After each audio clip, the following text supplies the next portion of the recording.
Liverpool fans attending the Champions League final in Paris have been tear-gassed by French police. A number of supporters who had tickets to the game were denied entry to the stadium. UEFA initially said it was due to the late arrival of fans, which Liverpool deny. It led to the kick-off being delayed by 30 minutes. Well, to find out what led to these chaotic scenes, we are joined now by Aidan McGee. Well, we will be in a few moments, but for the moment, let me just say a very warm welcome to you here. This is Breakfast with me and Diamond and Ellie this morning, this lovely Sunday morning. And we've got lots to talk about. Obviously, we're going to be talking about what happened last night in France at the big stadium where, sadly, Liverpool lost. Everybody is calling now for an investigation into exactly what happened. As you can see, the crowds, if you're listening on the radio, we're watching the crowds outside and inside the stadium, or almost inside the stadium, being tear-gassed. And many of those people include, apparently, pregnant women, children, people who were just there to watch football and ended up on the wrong side of the French police. Boris Johnson has declared war against petrol stations that fail to pass on the government's fuel duty cut. Those that don't drop their prices will be named and shamed. And tens of thousands of cyclists have been hitting the streets of London and Essex this weekend as part of what they call Ride London. It's one of UK's biggest cycling festivals. Our reporter Alice Porter will be out and about with all of those taking part today. And something you thought would never return, Imperial measures will now return as part of the Jubilee celebrations. Shops will be able to sell products in pounds and ounces. So what do you think? Do you welcome this move, or would you prefer to stick to metric? Yes, in fact, it's the front page lead of the Daily Mail. They're saying, cheers, ma'am. And that's because when you go into a pub now, you will be able to, hopefully, get a pint of beer with a little crown on the glass. That's great. And apparently that was introduced by William III some 300 years ago. And it was meant to be the sort of royal seal of saying, this is actually a pint. And if you're served in this pint glass with a little crown on it, you know you're getting a pint of beer and nothing less. A pint of beer is apparently 568 mils. Now, you wouldn't go into a pub and ask for 568 mils of beer, would you? You wouldn't. Let us know what you think about that. GBNews at gbnews.uk. Yes, 568 mils.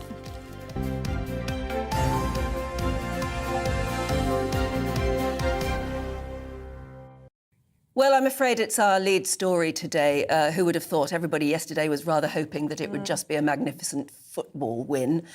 Sadly, it wasn't that either, but there were terrible scenes yesterday in Paris. Liverpool fans attending the Champions League final in Paris were tear-gassed by French police. Yes, a number of supporters who had tickets to the game were denied entry to the stadium. UEFA said it was due to the late arrival of fans, but Liverpool deny it. It led to the kick-off being delayed by 30 minutes. Well, to find out what led to those chaotic scenes, we are now joined by Aidan McGee. Aidan, really chaotic scenes outside the stadium last night. We were just watching some of that footage a little bit earlier. Really quite distressing to watch. There were pregnant women reportedly there, and children as well. What do we know about what happened? Well, my understanding of it, Ellie, was that it was quite a surprise to everybody that the kickoff was delayed. I've never known a Champions League final actually be kicking off late for any reason, but to delay it for 36 minutes means there must have been quite a serious build-up outside. Now, fans were arriving in Paris from about probably Friday evening onwards, and so I can't believe that narrative that Liverpool fans turned up late. I mean, it's not difficult to get to Saint-Denis from the centre of Paris. There are easy transport links into the stadium. It's kind of in the suburbs of Paris, if you like, just slightly north of the main area. So UEFA put out a statement at the beginning saying there's a build-up outside and it's causing a delay to the kickoff because Liverpool fans have turned up late. They later changed that to Liverpool fans are in possession of fake tickets. So all the while, it seemed to be that they were just transferring the blame onto Liverpool supporters. Then we started seeing pictures emerging on Twitter that you can see, some of which you can see right now.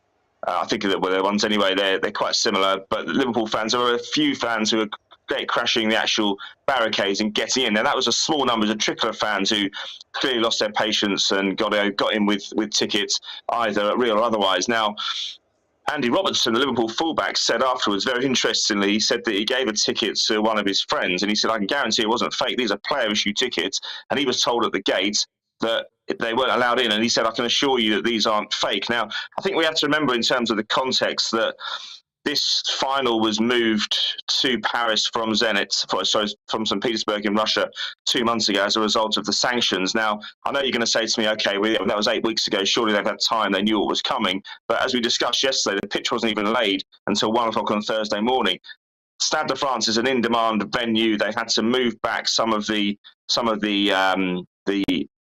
set-piece events that were taking place, including concerts with bands and things like that. They had to be pushed back, and therefore, I guess the organisation outside the ground, which would involve the crash barriers and the fencing, as well as the policing and the stewarding, was set back a few hours more than it should be, and that's created the situation here. But nonetheless, Liverpool have called for an investigation. I think it's a by the by, really, what happens from now on. I'm not sure anyone will be held to account necessarily. It will be down to accounts that are given on the night, and we don't know necessarily who's telling the truth. No, it's very difficult, isn't it, to figure out at this stage who is to blame for that sort of chaos. But of course, there does seem to be a bit of fake news coming out, doesn't there? As you said, the French police said one thing and then they kept changing their story. What have the Liverpool supporters themselves been saying overnight? Liverpool supporters have been quite vocal, as you might expect. Official fan groups have been saying that it was just disorganised, well, just it's not even a phrase, disorganised chaos. All chaos is disorganised, but it was just chaos outside. Fans were in possession of tickets. Some of them were told that they were, as I said with Andrew Robertson's case, a Liverpool player. Now, as I say, that's a player issue ticket. That's as gilt-edged as you can get. And players get an allocation of tickets for all these finals, all Liverpool games. And so they were told at the gate that some of these tickets were actually fake when in fact they were genuine. Now, I don't doubt that an event like this, and an in-demand event like this, that there will be times when tickets issued are fake. But in terms of what happened outside, the fans are more concerned of some of the more vulnerable members of the crowd out there. We're talking about disabled fans here. I mean, I spoke to a friend of mine, a former colleague of mine at Sky last night, saying he was needlessly tear gas last night, he and his camera crew. I mean, I've never known that happen before, an actual reporter on duty, unless we go back to the real dark days of the 80s and back in the 70s, following England around, when a reporter might be tear gas. But that's exactly what happened last night. There were pepper spray in use as well. So, I mean, it all seemed a bit needless. And I suppose you have to understand as well that when everyone has turned up at the stadium and they expect to get in with their tickets, they've climbed through hell and high water to actually get there. They're going to be frustrated when, for no reason, and the information I understand was very slow coming out, they just were denied entry to the ground. Now, what was interesting from my point of view is I actually went to the View Cinema in Bromley to watch it, to give a different perspective, because I was doing a down-the-line chat with Mark Dolan later on after the show. Now, the feed just wouldn't come through, and everyone just left. I mean, everyone was given a refund and a voucher to come back to the cinema another time. I assumed it was because the feed was dodgy and because the cinema had made a mistake somewhere. I'm now starting to think that the feed didn't come through because the game hadn't started. Maybe it wasn't the cinema's fault after all, but we'll talk about that more later on when I join in the studio there, Anne. Join us. Talking about gilt-edged tickets, I gather Gary Lineker had real trouble getting in as well. So, I mean, it does seem that it might be a bit too soon to blame everything on the fans themselves. It may be that there was. Go on. I don't think this is one for fans. This is one for the organisation. This is one for UEFA. In fact, Gary Lineker, I mean, he should have been in there. I mean, the other thing we should say as well, the Liverpool coach, because of the build-up of traffic and build-up of supporters outside the ground, the Liverpool coach arrived an hour after the coach of their counterparts, Real Madrid. Now, that would have given them a severe disadvantage going into the game. And it was all reminiscent of these organisational problems happened at Heysel in 1985. Now, I'm not necessarily drawing comparisons of what happened that night when 39 people died, but it doesn't take long for these things to escalate. A lack of organisation, pandemonium, a lack of information coming out as well, irritated fans, some of whom may or may not have had counterfeit tickets, and all that thing feeds into a dynamic which can create a disaster. Thankfully, we're not aware of anyone being killed last night. We'll get more information on the day. Liverpool are having a parade at 4 o'clock on Merseyside. They've planned the route and they decided they were having it win, lose or draw because it's been an outstanding season for them, come what may. They've won 2 domestic cups, finished second in the Premier League and, of course, went close last night. Yeah, it's a shame, isn't it? But get your clogs on then and join us in the studio as soon as you can. I'll see you in a little while. Yeah, thank you. Thanks so much, Aidan. Thank you. That's Aidan McGee, our sports correspondent, who will be joining us very shortly in the studio. Now, this is a good one, especially for the Jubilee. I wonder what you think, though. If you walk into a bar and ask for half a litre of beer, the barman or barwoman might look at you a bit funny. But if you ask for half a pint of beer, then they'll know exactly what you're talking about. Right, so the reason that we've mentioned this is that the Prime Minister is set to pave the way for the return of pounds and ounces in British shops this week. Yes, ahead of the Jubilee weekend, the government's going to publish proposals to repeal European-derived laws that require metric units to be used for nearly all sales and trade. Well, joining us now to hopefully answer some of these questions is William Atkinson, the assistant editor at Conservative Home. William, what do you make of this then? Is this a hark back to Brexit principles, or do you think this is a show stunt to kind of win back voters? I think it is slightly a stunt. Frankly, if this is the best that the government after several years has come up for the benefits of leaving the European Union, then it's leaving rather a lot to be desired. Now you'll get a sort of certain stout-hearted Tory backbencher say, "Oh, this is all very good. This is exactly what we should be doing." But frankly, it doesn't strike me as being the most difficult piece of legislation to either repeal. No, but surely it's just something nice. It's like a little present for the British people, Well, isn't yes, it? I think just it is ahead of nice. the Jubilee. Yeah, and I think it's a sort of basic sort of principle of freedom of trade, right? So that if a greengrocer so chooses to use pounds and ounces rather than any sort of metric measurement, then they can. And I think, as a sort of person who's vaguely libertarian in most respects and a fan of free market principles, I'm more than happy for that to be the case. But I just think it is slightly, it's reminiscent of a form of gesture politics, of which I would rather that the government was taking more time to think about some of the bigger benefits of Brexit rather than just sort of rushing this out. And I think also, for those of a particular sort of, I don't want to use the word, but I will, Ramonary description, they think, who portray Brexit as basically being one large sort of font of nostalgia. It's a bit like that blue passport thing again, is that you've gone through all of this, we've gone through all this political turmoil just to deliver people the ability to use pounds and ounces. And I'm more than happy for the government to change the law like this, but I'd rather it was part of a much broader agenda. It does make sense, though, doesn't it? Because we voted for Brexit. Brexit has happened. We've left the EU. It does make sense to step away from EU measurements and go back to the British way. I mean, it is a bit of a mess, isn't it? We were just saying before that you would weigh yourself in stones and pounds. Stones and pounds, yes. Yes, that's right. And you weigh food in grams. So it was a bit of a mess, wasn't it? I think it is, yeah. And I think, again, it's the principle of freedom, basically. It's people can use whichever measurements they like. But frankly, of course, if you're doing trade with the European Union and you're a British exporter, you'll still be using the metric system in terms of anything that you're exporting. And so I think, as for my generation, I was born on the 29th of December 1999. I've never known a world in which the metric system hasn't largely been the norm. So I'm not overly sort of fussed about whether I use pounds and ounces on the metric system. My natural conservatism makes me sort of happy to see the return of pounds and ounces. But again, I don't think it's the hugest change in the world. No, it's interesting. According to the Daily Telegraph, a government source said, we measure our walks in miles and our beer and milk by the pint. And nobody knows what a 4.5 kilo baby looks like, but we all know a 10-pounder is a whopper. That's so true. It's time we held our heads high about our long history of traditional measures. But it's true, isn't it? I mean, at the moment, it's all over the place. But the EU law says that it is actually illegal not to use metric in certain measures in trade. And what the difference will be now is that it won't be illegal to do so. So traders and shopkeepers and whatever will be able to choose. No, yes, exactly. It's the freedom to choose. It's the ability to use the form of measurement one would like. I think we remember sort of stories about metric martyrs and the like from the early 2000s after these rules started to come in. Obviously, I think that is something that is stuck in a lot of people's minds, and I think it's a lot of people will be happy to seeing this today. As I say, I'm not personally opposed to it. I just think I'd rather the government was doing rather more with Brexit than just repealing this particular piece of legislation. William, I wanted to ask you about this story on the front of the Sunday Telegraph this morning. It's the PM's war on rip-off petrol stations. Boris Johnson vowing to name and shame those who fail to pass on the fuel duty cut. Tell us a bit more about this. So, if you remember back in March, the government announced a 5p cut to fuel duty. And it now appears that some sort of petrol retailers, some petrol pumps, etc., are not actually passing this on to consumers. And I think one study has shown that on average they're making about 2p more in profit than they were before. So they're passing off clearly some of the cut, but not all of it. So apparently the Prime Minister and the Transport Secretary, Grant Shapps, are thinking of doing a pump watch to basically name and shame those who aren't passing this on.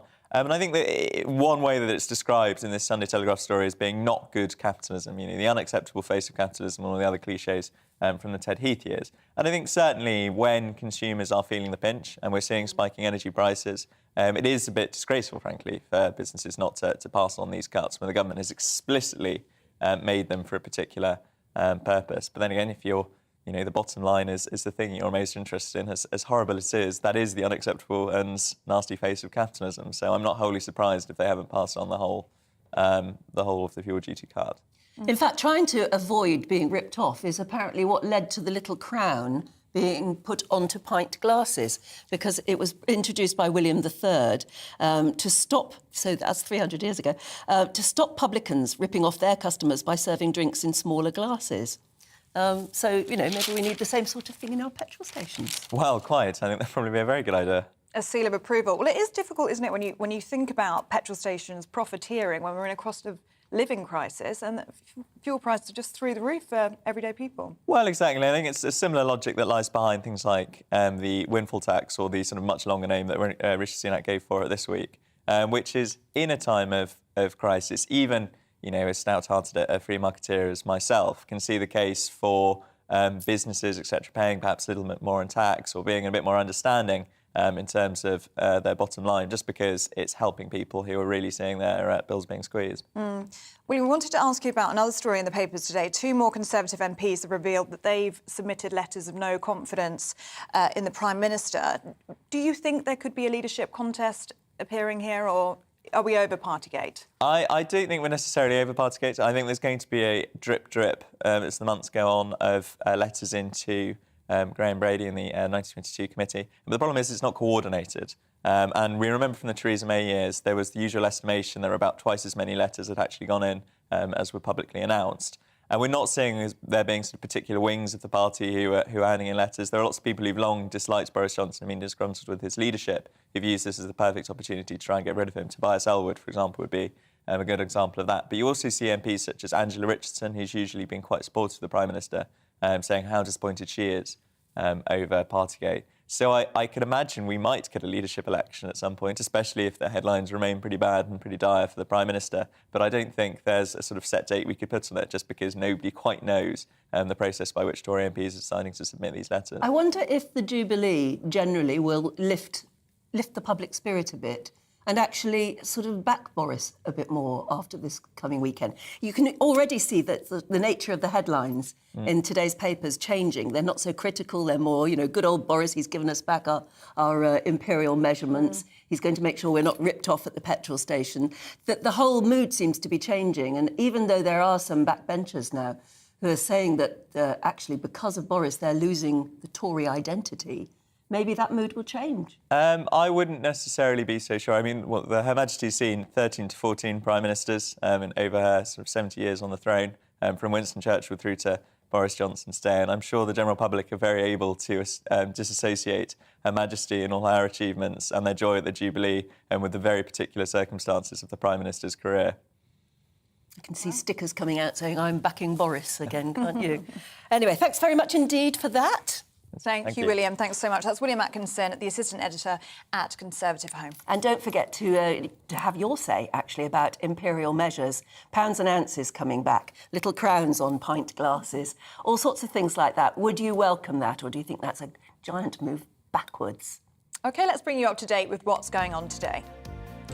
Liverpool FC are calling for an investigation after fans with tickets were tear-gassed and denied access to the Champions League final last night. Police say the violent clashes outside the stadium were the worst seen at a European football match. The Reds lost 1-0 to Real Madrid at the Stade de France. The Labour Party is to push for a vote on the Prime Minister's decision to change the Ministerial Code of Conduct. Critics say Boris Johnson's proposal waters down the rules, but the Cabinet Office says it's disproportionate for ministers to lose their job for minor breaches. As we've been saying this morning, the Prime Minister wants to bring back imperial measurements. That's according to the Sunday Mirror. That's increasing some use of pounds, ounces, feet and inches is reportedly going to be announced to coincide with the Queen's Platinum Jubilee. And as the UK prepares to celebrate Her Majesty's Platinum Jubilee, the Prime Minister says no monarch has served the country so well. In a personal message to the Queen, Boris Johnson thanked her for her exemplary service, praising the institution of the Crown and the exceptional individual who wears it.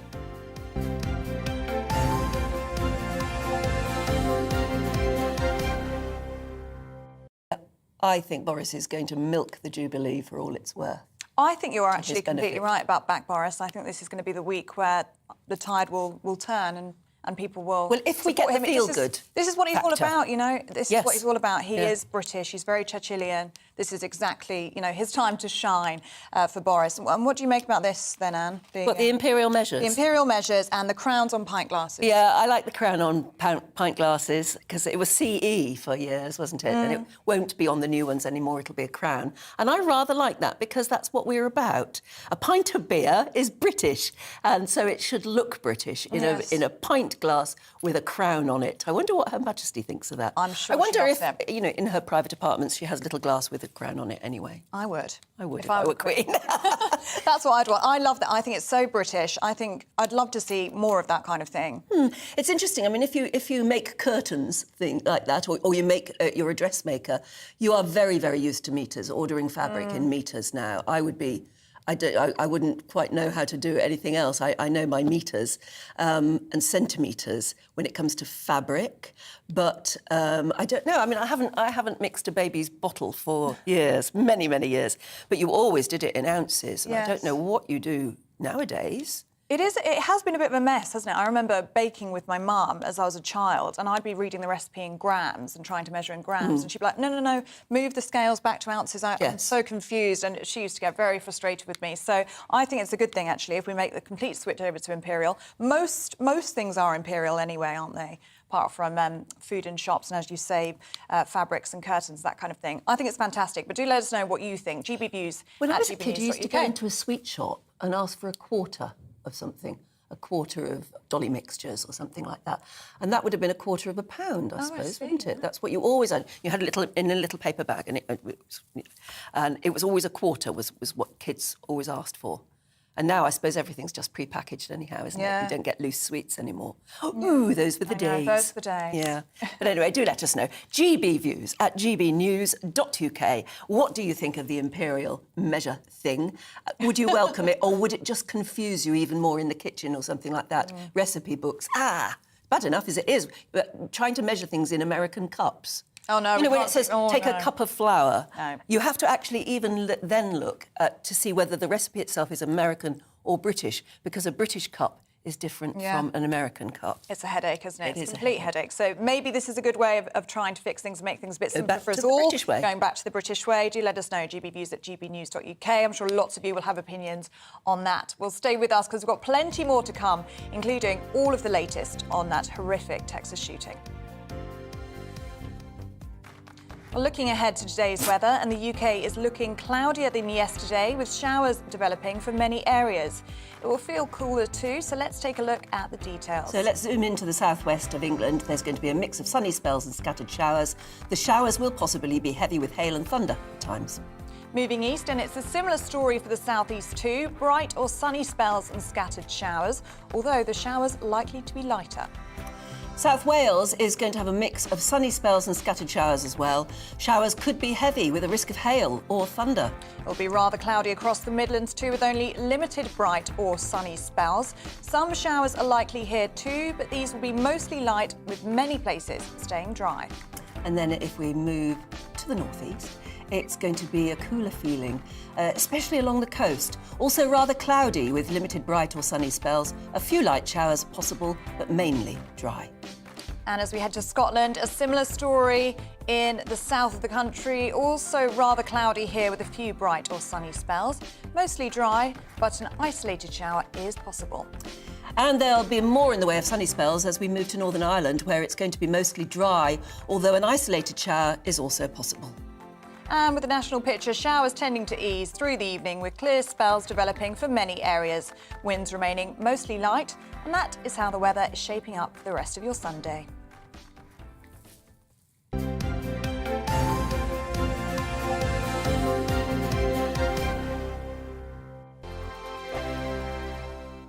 We are GB News. We're right across this great nation. On TV, on radio, on digital. Absolutely everywhere. We don't talk down to you. We embrace all voices.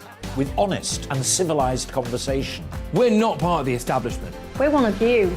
And we're only getting started.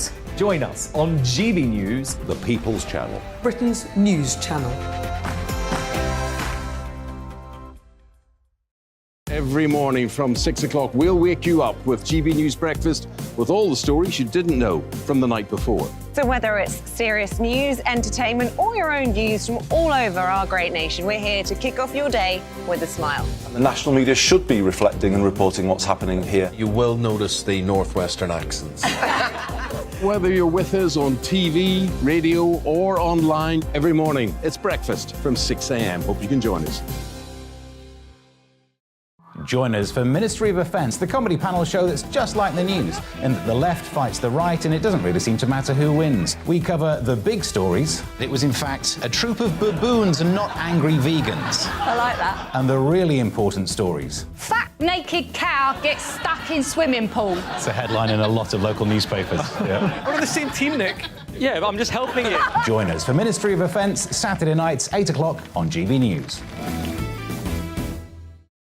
I'm Dan Wootton. Join me Monday to Thursday from 9 to 11 for the feistiest and most fun news debate on TV, where free speech reigns. I'll bring you a sharp take on the day's biggest stories, bombshell newsmaker interviews, and A-list guests. And I guarantee you, no spin, no bias, no censorship, and no reason to go to bed. That's Dan Wootton tonight, Monday to Thursdays from 9 on GB News.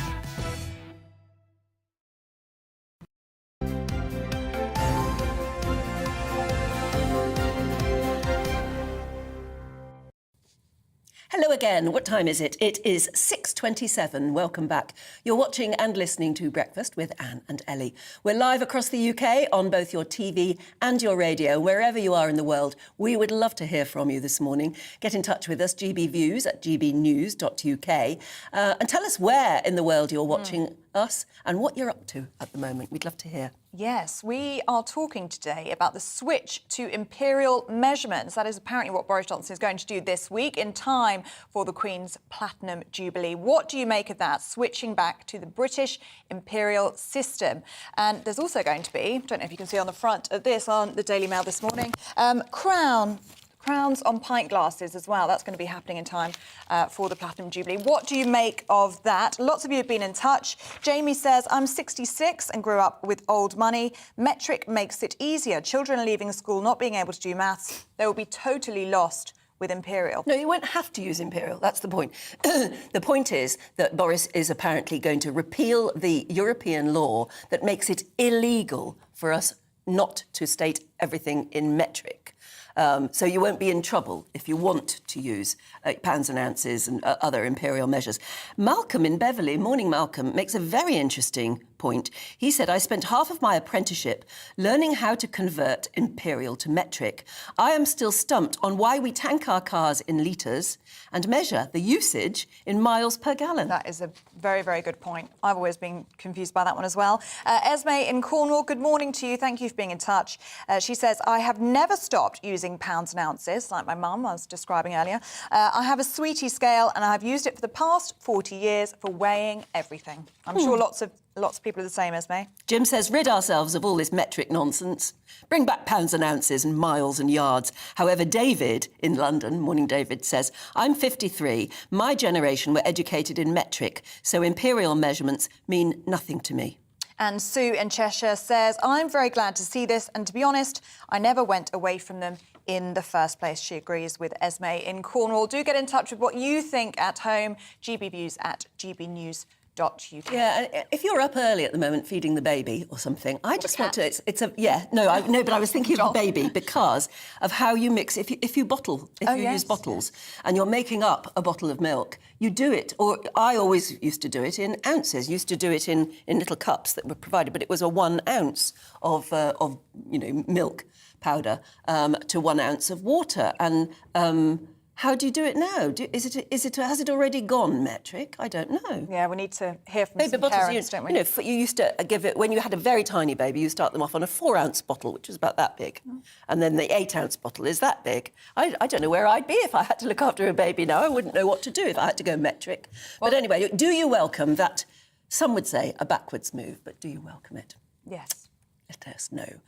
Now, Russia is guilty, apparently, of inciting genocide and having the intent to commit genocide in Ukraine, legally obliging other countries to stop it.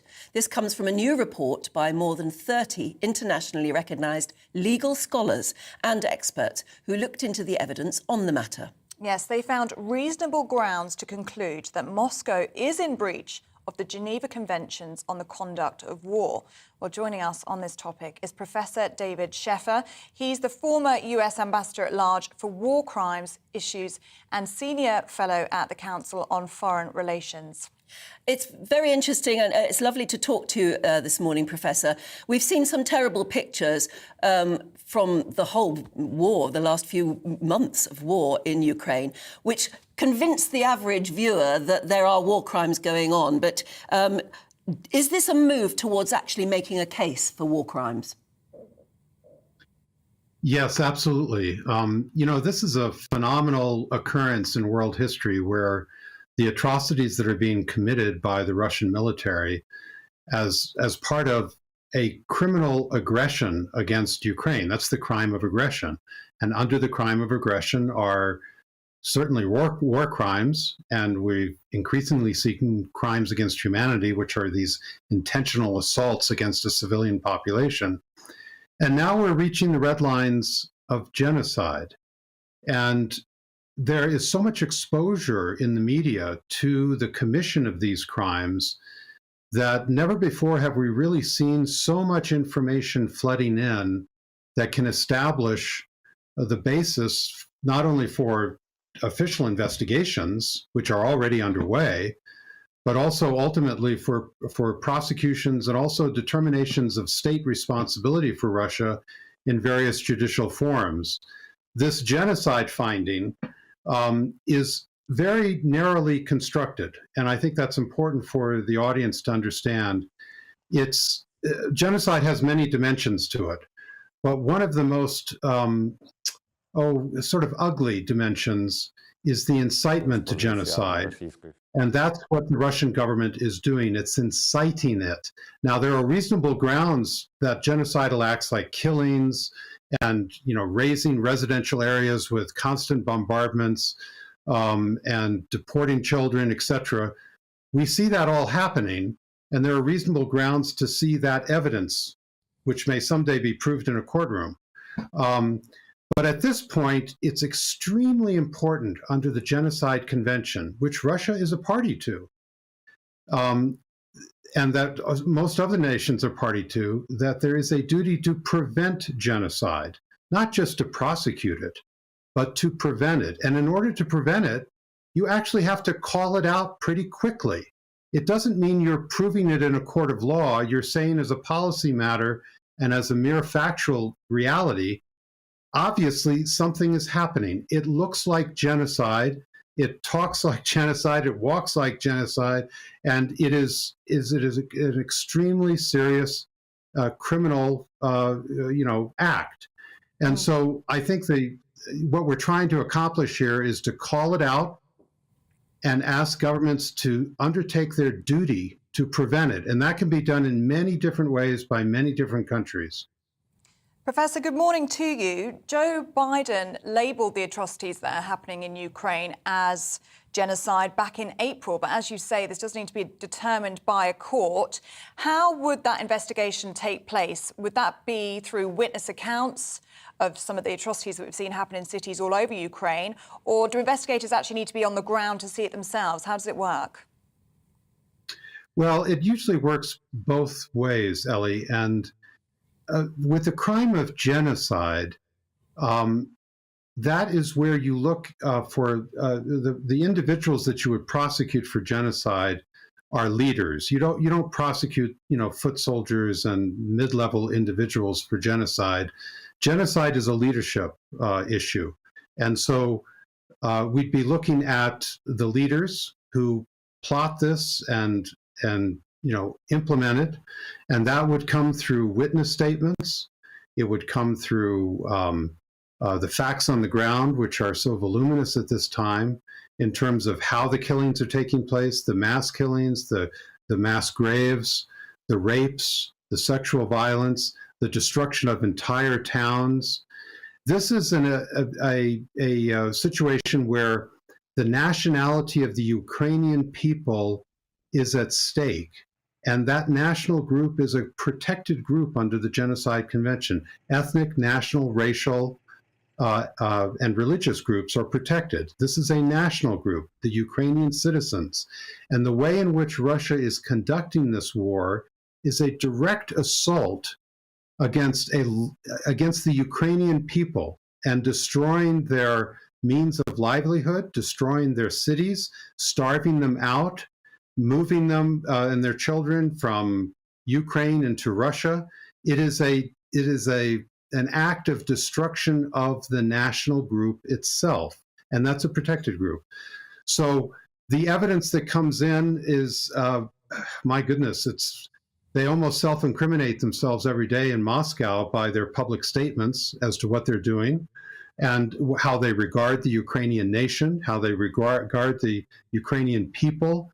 They use language to incite genocide by using propaganda that calls them Nazis, that dehumanizes them, that describes them as a bestial character. This is exactly what we saw happen in Rwanda. This is what the Hutus described the Tutsis as. Just before they committed genocide against them, they try to dehumanize them in order to destroy them. That's incitement. And so that clearly is happening.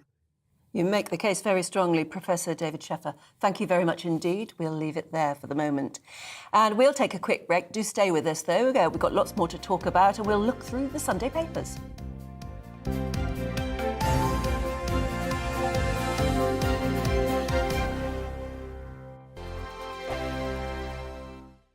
We are GB News. We're right across this great nation. On TV, on radio, on digital. Absolutely everywhere. We don't talk down to you. We embrace all voices.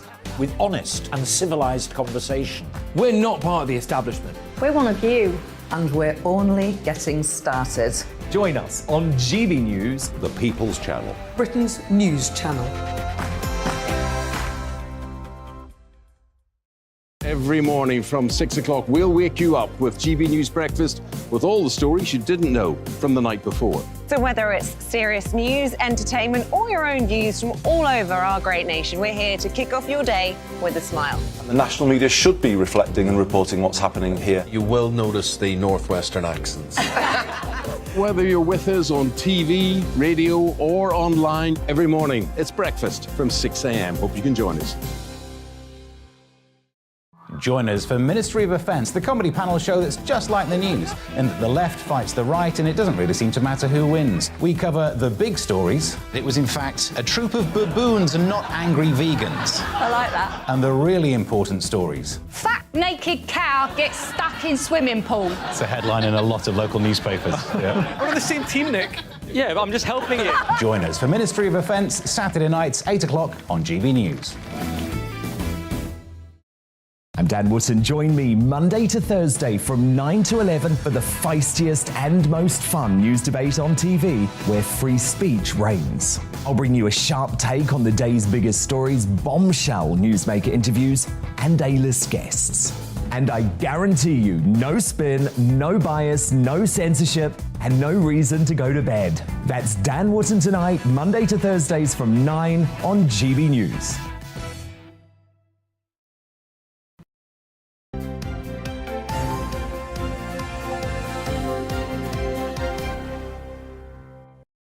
Welcome back. It's 6:39. You're watching and listening to Breakfast with Anne and Ellie. We're live across the UK on both your TV and your radio. Don't forget to get in touch with your views this morning. Yes, but let's start by taking a look at today's front pages. We'll start with the Sunday Times. It leads on claims that Downing Street officials ordered Sue Gray's report into rule-breaking lockdown parties be diluted. The Observer takes a critical line on the Prime Minister's changes, alleging more infighting within the Conservative Party. The Sunday Express backs Gove to succeed the supposed troubled Prime Minister. The Mail on Sunday leads on the return of the Crown on beer glasses in time for the Queen's Jubilee. The Sunday Telegraph leads on Boris Johnson's plan to name and shame petrol stations who are engaging in price gouging. And the Mirror leads on their exclusive story about Meghan Markle reaching out to her sickly father in hospital. And the Star reports that some local councils have banned bunting for the Queen's Jubilee due to excess weight on lampposts. There you go, you can always rely on the Star for something different, can't you? I think that must be... Do you remember that story yesterday about there was one particular council where there was an awful lot of bunting, and I think they had to take it down because it was too noisy. I'll bet you the flapping of the bunting. Yeah, that's ridiculous. Something like that. I'll bet you that's all that story is, but we'll find out because it's time to go through the papers now. Joining us this morning, former editor of the Daily Star, Dawn Neeson, she'll love that one, and deputy editor of Spiked, Fraser Myers. Good morning to you both. Morning. So, Dawn, PM under pressure in the Observer. Yeah, part 356. Well, exactly. Exactly. You pay your money, take your choice this morning. It's politics or royal. This is the Observer, and Johnson is trashing Tory identity party grandees warn. In particular, Ian Duncan Smith, who says that the Tories are now basically not the Tories because we are facing the highest tax rises since for 70 years. And this is what Labour do traditionally. And now the Tories are more Labour and Labour are saying taxes should be cut, which makes them more Tories. So if there was a general election tomorrow, none of us would know what to vote for, would we? But evidently, this is more letters going into the 1922 committee, which need 54 letters to trigger a leadership contest. And so far, we have estimated last night at 24. It has to be 50... 54. 54. Yes, and so far we have 24 in, so there's 30 more to go. But there's a lot of unrest. And basically, Sir Bob Neal, who is a Tory grandee, one of the old school ones, is saying the combination of collapse in trust in the Prime Minister coupled with a lack of clarity over what Conservatives actually stand for is a toxic mix in the mind of voters. Now, bearing in mind, we actually have two by-elections coming up in Wakefield and Tiverton and Honiton over the next 3 weeks. So, again, it's a little bit of a litmus test. Now, we know that local elections are not reflecting on what happens in a general election. But it does seem, I mean, in a poll by The Observer, an exclusive poll, 56% of all voters, including 32% of 2019 Tory voters, believe Johnson should resign. Now, obviously, the $64,000 question is, who do you get to replace him? Who is there to save the Conservative Party? It was Rishi Sunak at one point. Ian Duncan Smith wasn't the most successful Tory leader himself. Well, quite exactly, yes. And I think there's a lot of axes to, being ground here, to be honest with you. Do you think the Jubilee will make a difference to Boris's standing? Well, I think if we have this tremendous national feel-good... I think if it wasn't for the war in Ukraine, I think Boris would have gone by now. I think, and you hate to politicise, obviously, so many people suffering, but I do think that has saved him up until now. What happens? I mean, if he can really actually sort that issue out, and obviously who knows whether he will or not, then I think he is safe. But at the moment, it's not looking good, is it? I mean, it really isn't. I mean... No, but it's mid-term. It is mid-term, and as you say, Anne, everything, mid-term is always notoriously when the leading party takes a dip. But as I said, the opposition, we don't actually have an opposition at the moment because they are the Tories, aren't they? So... The Lib Dems are actually jumping all over this because they think they are going to do very well, certainly in the by-elections coming up, because it's the protest vote. Yeah, absolutely, yeah. Meanwhile, Partygate rolls on, doesn't it? Yes, so the latest saga is that basically figures in the government have apparently been leaning on Sue Gray to soften the report. Some evidence for this comes in the fact that there are various people whose antics were reported in the papers who mysteriously are not named by Sue Gray. I think at the end of the day, the contours of this story, the broad kind of sweep of it, have been known for a very long time. I don't know anyone whose mind was going to be changed either way by the publication of Sue Gray's report. In the end, it was still pretty damning. Yes, it was. Very embarrassing. Very embarrassing, not only in terms of some of the details about people being sick or wine spilled on the on the wall, or even worse, the kind of the rudeness to the cleaners and things like that. I think that's probably almost worse than anything. That's worse. That to me is by far the worst thing. But the broad sweep of what went on, the Prime Minister and his staff, broke at least the spirit of the rules. Whether he was only fined on one occasion, has been known for some time, and I think people have kind of made their minds up whether they want to, whether they are fed up with Boris, whether they still like Boris. So I just find every new twist to this story a little bit tedious. And what was interesting in the Times was it was saying that Sue Gray kind of notified those that would be named and shamed in her report, and the names were whittled down to just half of what was in that initial publication. What do you make of that? Well, people now have a right to respond to government reports, essentially, before they're published. I think it seems as if... it basically seems as if they have succeeded in watering down the report to some extent. But, I mean, most of us are more interested in what it means for the Prime Minister. Many of these people are, sort of either civil servants or special advisors, people we haven't really heard of, or, they're not public names or anything like that. I feel a little bit sorry for people like, Simon Case, these sort of heads of the civil service, who the only thing we associate with them is these parties. Yeah. That's their, the only thing they've ever done publicly. So yeah, I think that in the end, the broad story is known. It's not going to change people's opinion of Boris, of the government, of how Downing Street operates. We know that that's pretty chaotic, regardless of any of the drinking that goes on. Just politically, it's incoherent. I think people. Well, talking of drinking, were they or were they not drinking out of a beer glass that has a little crown on it? Yes, thank you. We're talking about this. What do you think about bringing back imperial measurements? I'm wildly excited by this story. This is obviously the front page of the Daily Mail. Cheers, Mom. 18 years after the EU ordered us to remove the crown symbol from our pint glasses, Boris brings them back in time for the Jubilee.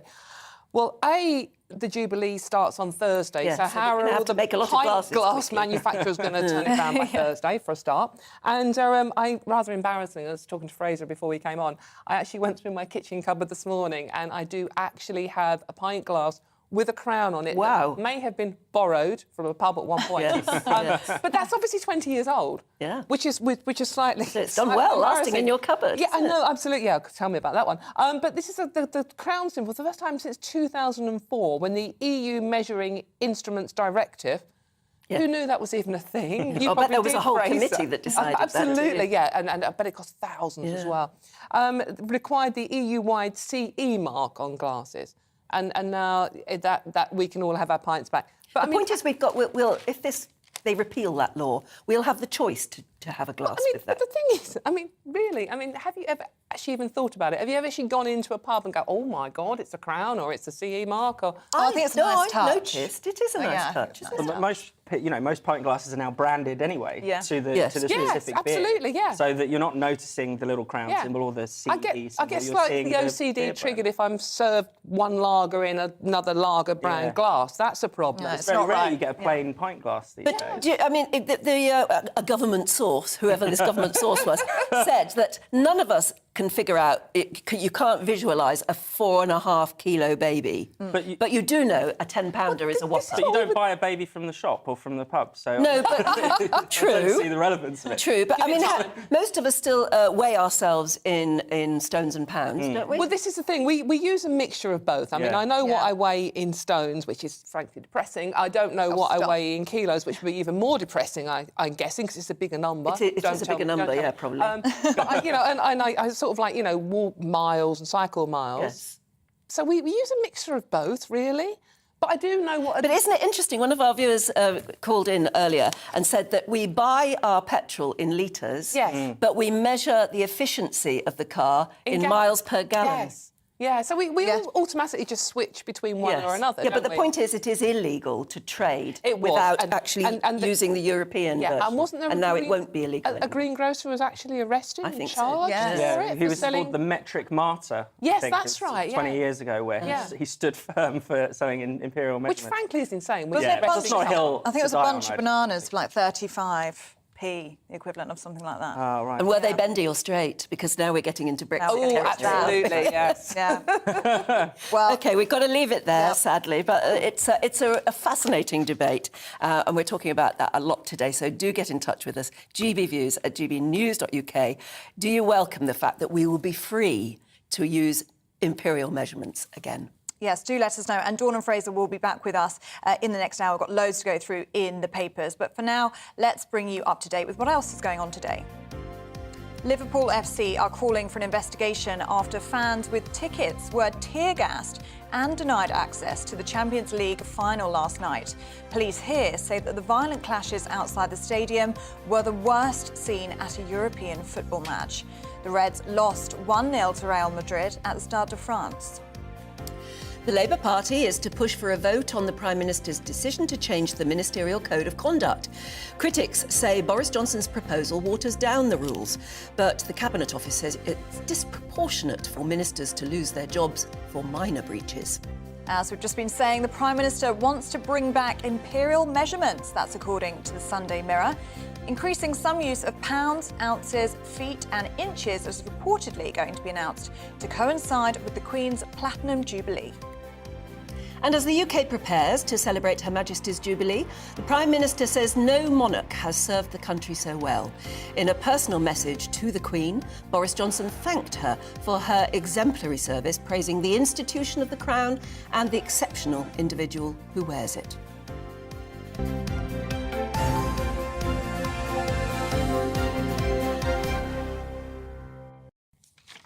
Now, Texas police have been accused of delaying in storming into the classrooms during the Texas school shooting. The 18-year-old gunman fired and killed 21 people, including 19 children at Robb Elementary School. It's absolutely horrific scenes. And to find out more on this, we're joined by political and security analyst Sam Fatty. Good morning to you, Sam. Thank you so much for joining us. First of all, I mean, this has just been horrific all around the world, just the pictures and the stories that we're hearing. What has the reaction been in the United States? Is this going to be a turning of the tide in terms of gun reform?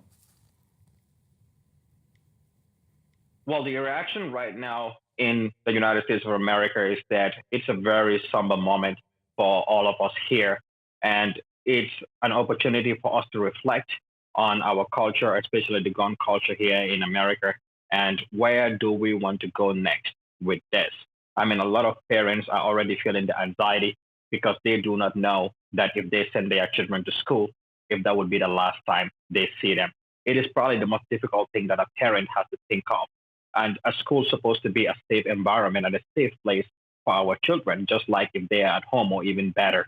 However, that is not the same for a lot of families, for a lot of parents, fathers and mothers, who are dropping off their kids to school all these past days.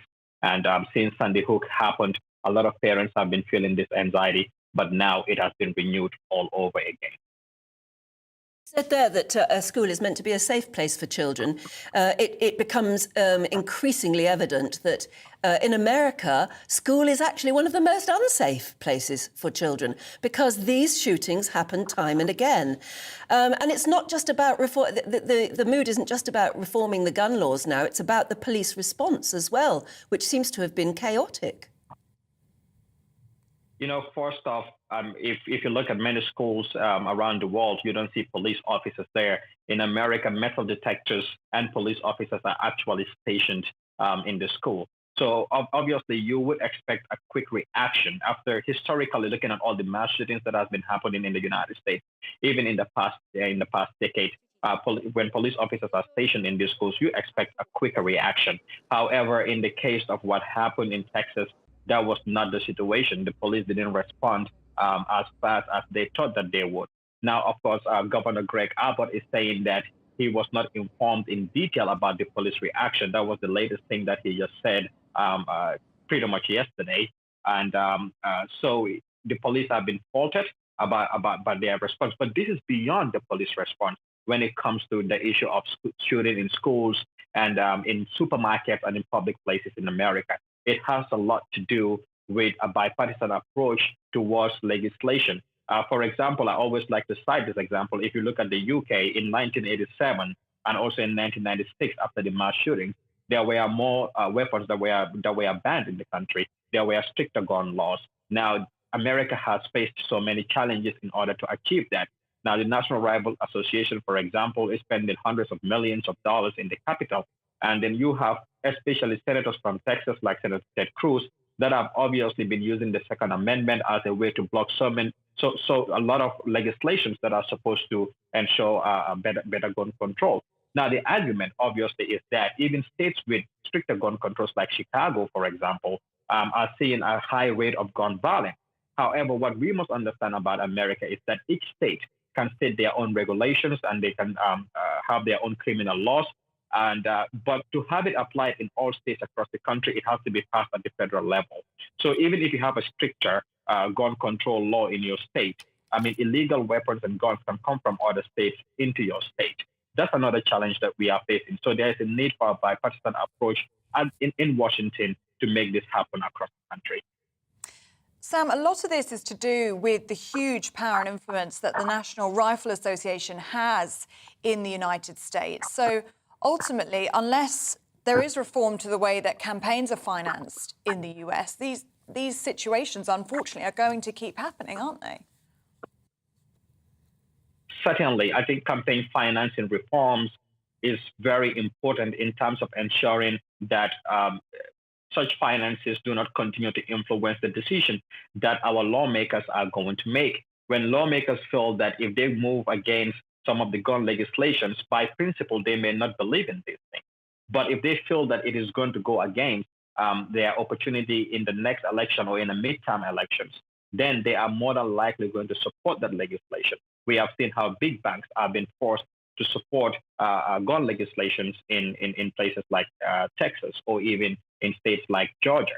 So again, if we must reform campaign finances, and this is why it is important to restrict how much donations particular institutions and individuals can give to a particular campaign. And the more we can take off some of these big lobbying companies and associations away from US elections, the better it is that legislators, law members, both at local level, at state level, and also at federal level in Washington, would be able to pass legislations at the best interest of the American people and not necessarily at the best interest of some association or some establishment. It has been an excruciating challenge that a lot of campaigners find it hard to extinguish within the American political system. Sam Fatty, we'll have to leave it there. Very sad. And as you say, it has been excruciating watching it unfold yet again. Thank you very much indeed for joining us this morning. And meanwhile, we want to know your views on just about everything we're talking about this morning, particularly the return to imperial measurements. I don't know whether it's a return to imperial measurements, but it's a freedom to be able to use imperial measurements again. That's what Boris Johnson is going to bring back. He says in time for the Jubilee, but we'll be able to celebrate it anyway. And you'll be able to go into your pub and ask for a pint of beer, not 568 mils. And crown little emblems on pint glasses as well. What do you think about that? Let us know, gbviews@gbnews.uk. Stay with us because we've got plenty more to come, including our reporter Alice Porter. She's going to be getting on her bike for the UK's biggest cycling festival.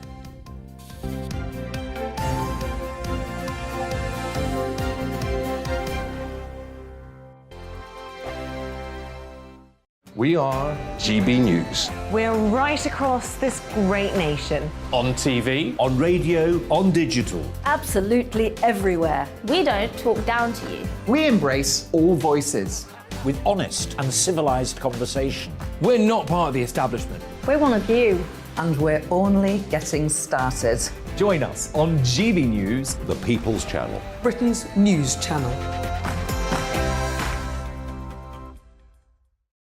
Every morning from 6 o'clock, we'll wake you up with GB News Breakfast with all the stories you didn't know from the night before. So whether it's serious news, entertainment, or your own views from all over our great nation, we're here to kick off your day with a smile. And the national media should be reflecting and reporting what's happening here. You will notice the northwestern accents. Whether you're with us on TV, radio, or online, every morning, it's breakfast from 6 a.m. Hope you can join us.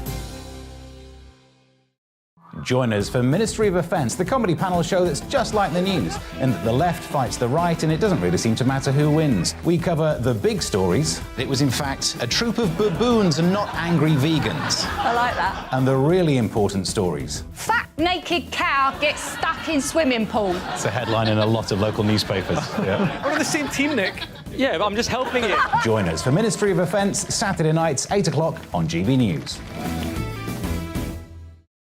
I'm Dan Wootton. Join me Monday to Thursday from 9 to 11 for the feistiest and most fun news debate on TV, where free speech reigns. I'll bring you a sharp take on the day's biggest stories, bombshell newsmaker interviews, and A-list guests. And I guarantee you, no spin, no bias, no censorship, and no reason to go to bed. That's Dan Wootton tonight, Monday to Thursdays from 9 on GB News.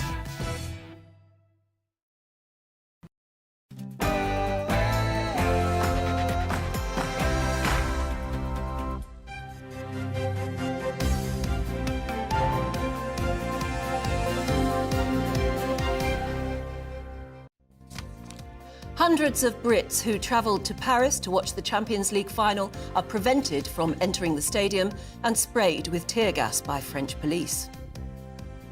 Good morning, it's 7 o'clock on Sunday, the 29th of May. This is Breakfast on GB News with Anne Diamond and me, Ellie Costello. These are the stories that you are waking up to this morning. Liverpool call for an investigation into the chaotic scenes outside the Stade de France, which led to many fans missing the game. Kick-off was delayed to allow some supporters to enter before tear gas was then used to disperse the remaining crowds outside. Boris Johnson declares war against petrol stations that fail to pass on the government's fuel duty cut. Those that don't drop their prices will be named and shamed. Tens of thousands of cyclists have been hitting the streets of London and Essex this weekend as part of Ride London. It's one of the UK's biggest cycling festivals, and our reporter Alice Porter will be out and about with all of those taking part today. And something you thought might never return, Imperial measures will now return as part of the Jubilee celebrations. Shops will be able to sell products in pounds and ounces. So, do you welcome this move, or would you prefer to stick to metric? Do let us know. And remember, you can join in any of our discussions, as usual, by emailing us gbviews@gbnews.uk. And hundreds of you already have. It seems like the return to pounds and ounces, instead of kilos and mils and things like that, is going to prove to be quite popular. We'll read...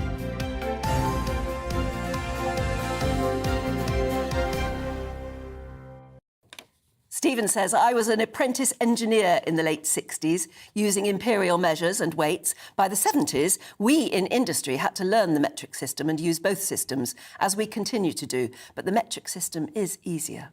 Lots of people have been in touch about your question about baby bottles and formula. Yeah. We've got answers to that. You guys are very helpful. AC, I hope I've said that right, in Orpington, she says baby bottles have still got ounces on them and the scoops are still 1 ounce, Anne. Oh, there you are. They do have millilitres on them too, but the formula is still in ounces. Yeah, Charlotte in Southend says the same thing. She says, I'm feeding the baby as we speak. They now use 30 mils per scoop, which is almost the same as an ounce, but I'm happy to change back. I would be too. But don't you think that is just a sign of how it's just such a mess? We're still using ounces in some places, we're using grams in others. I mean, it might just be easier just to go back to one system.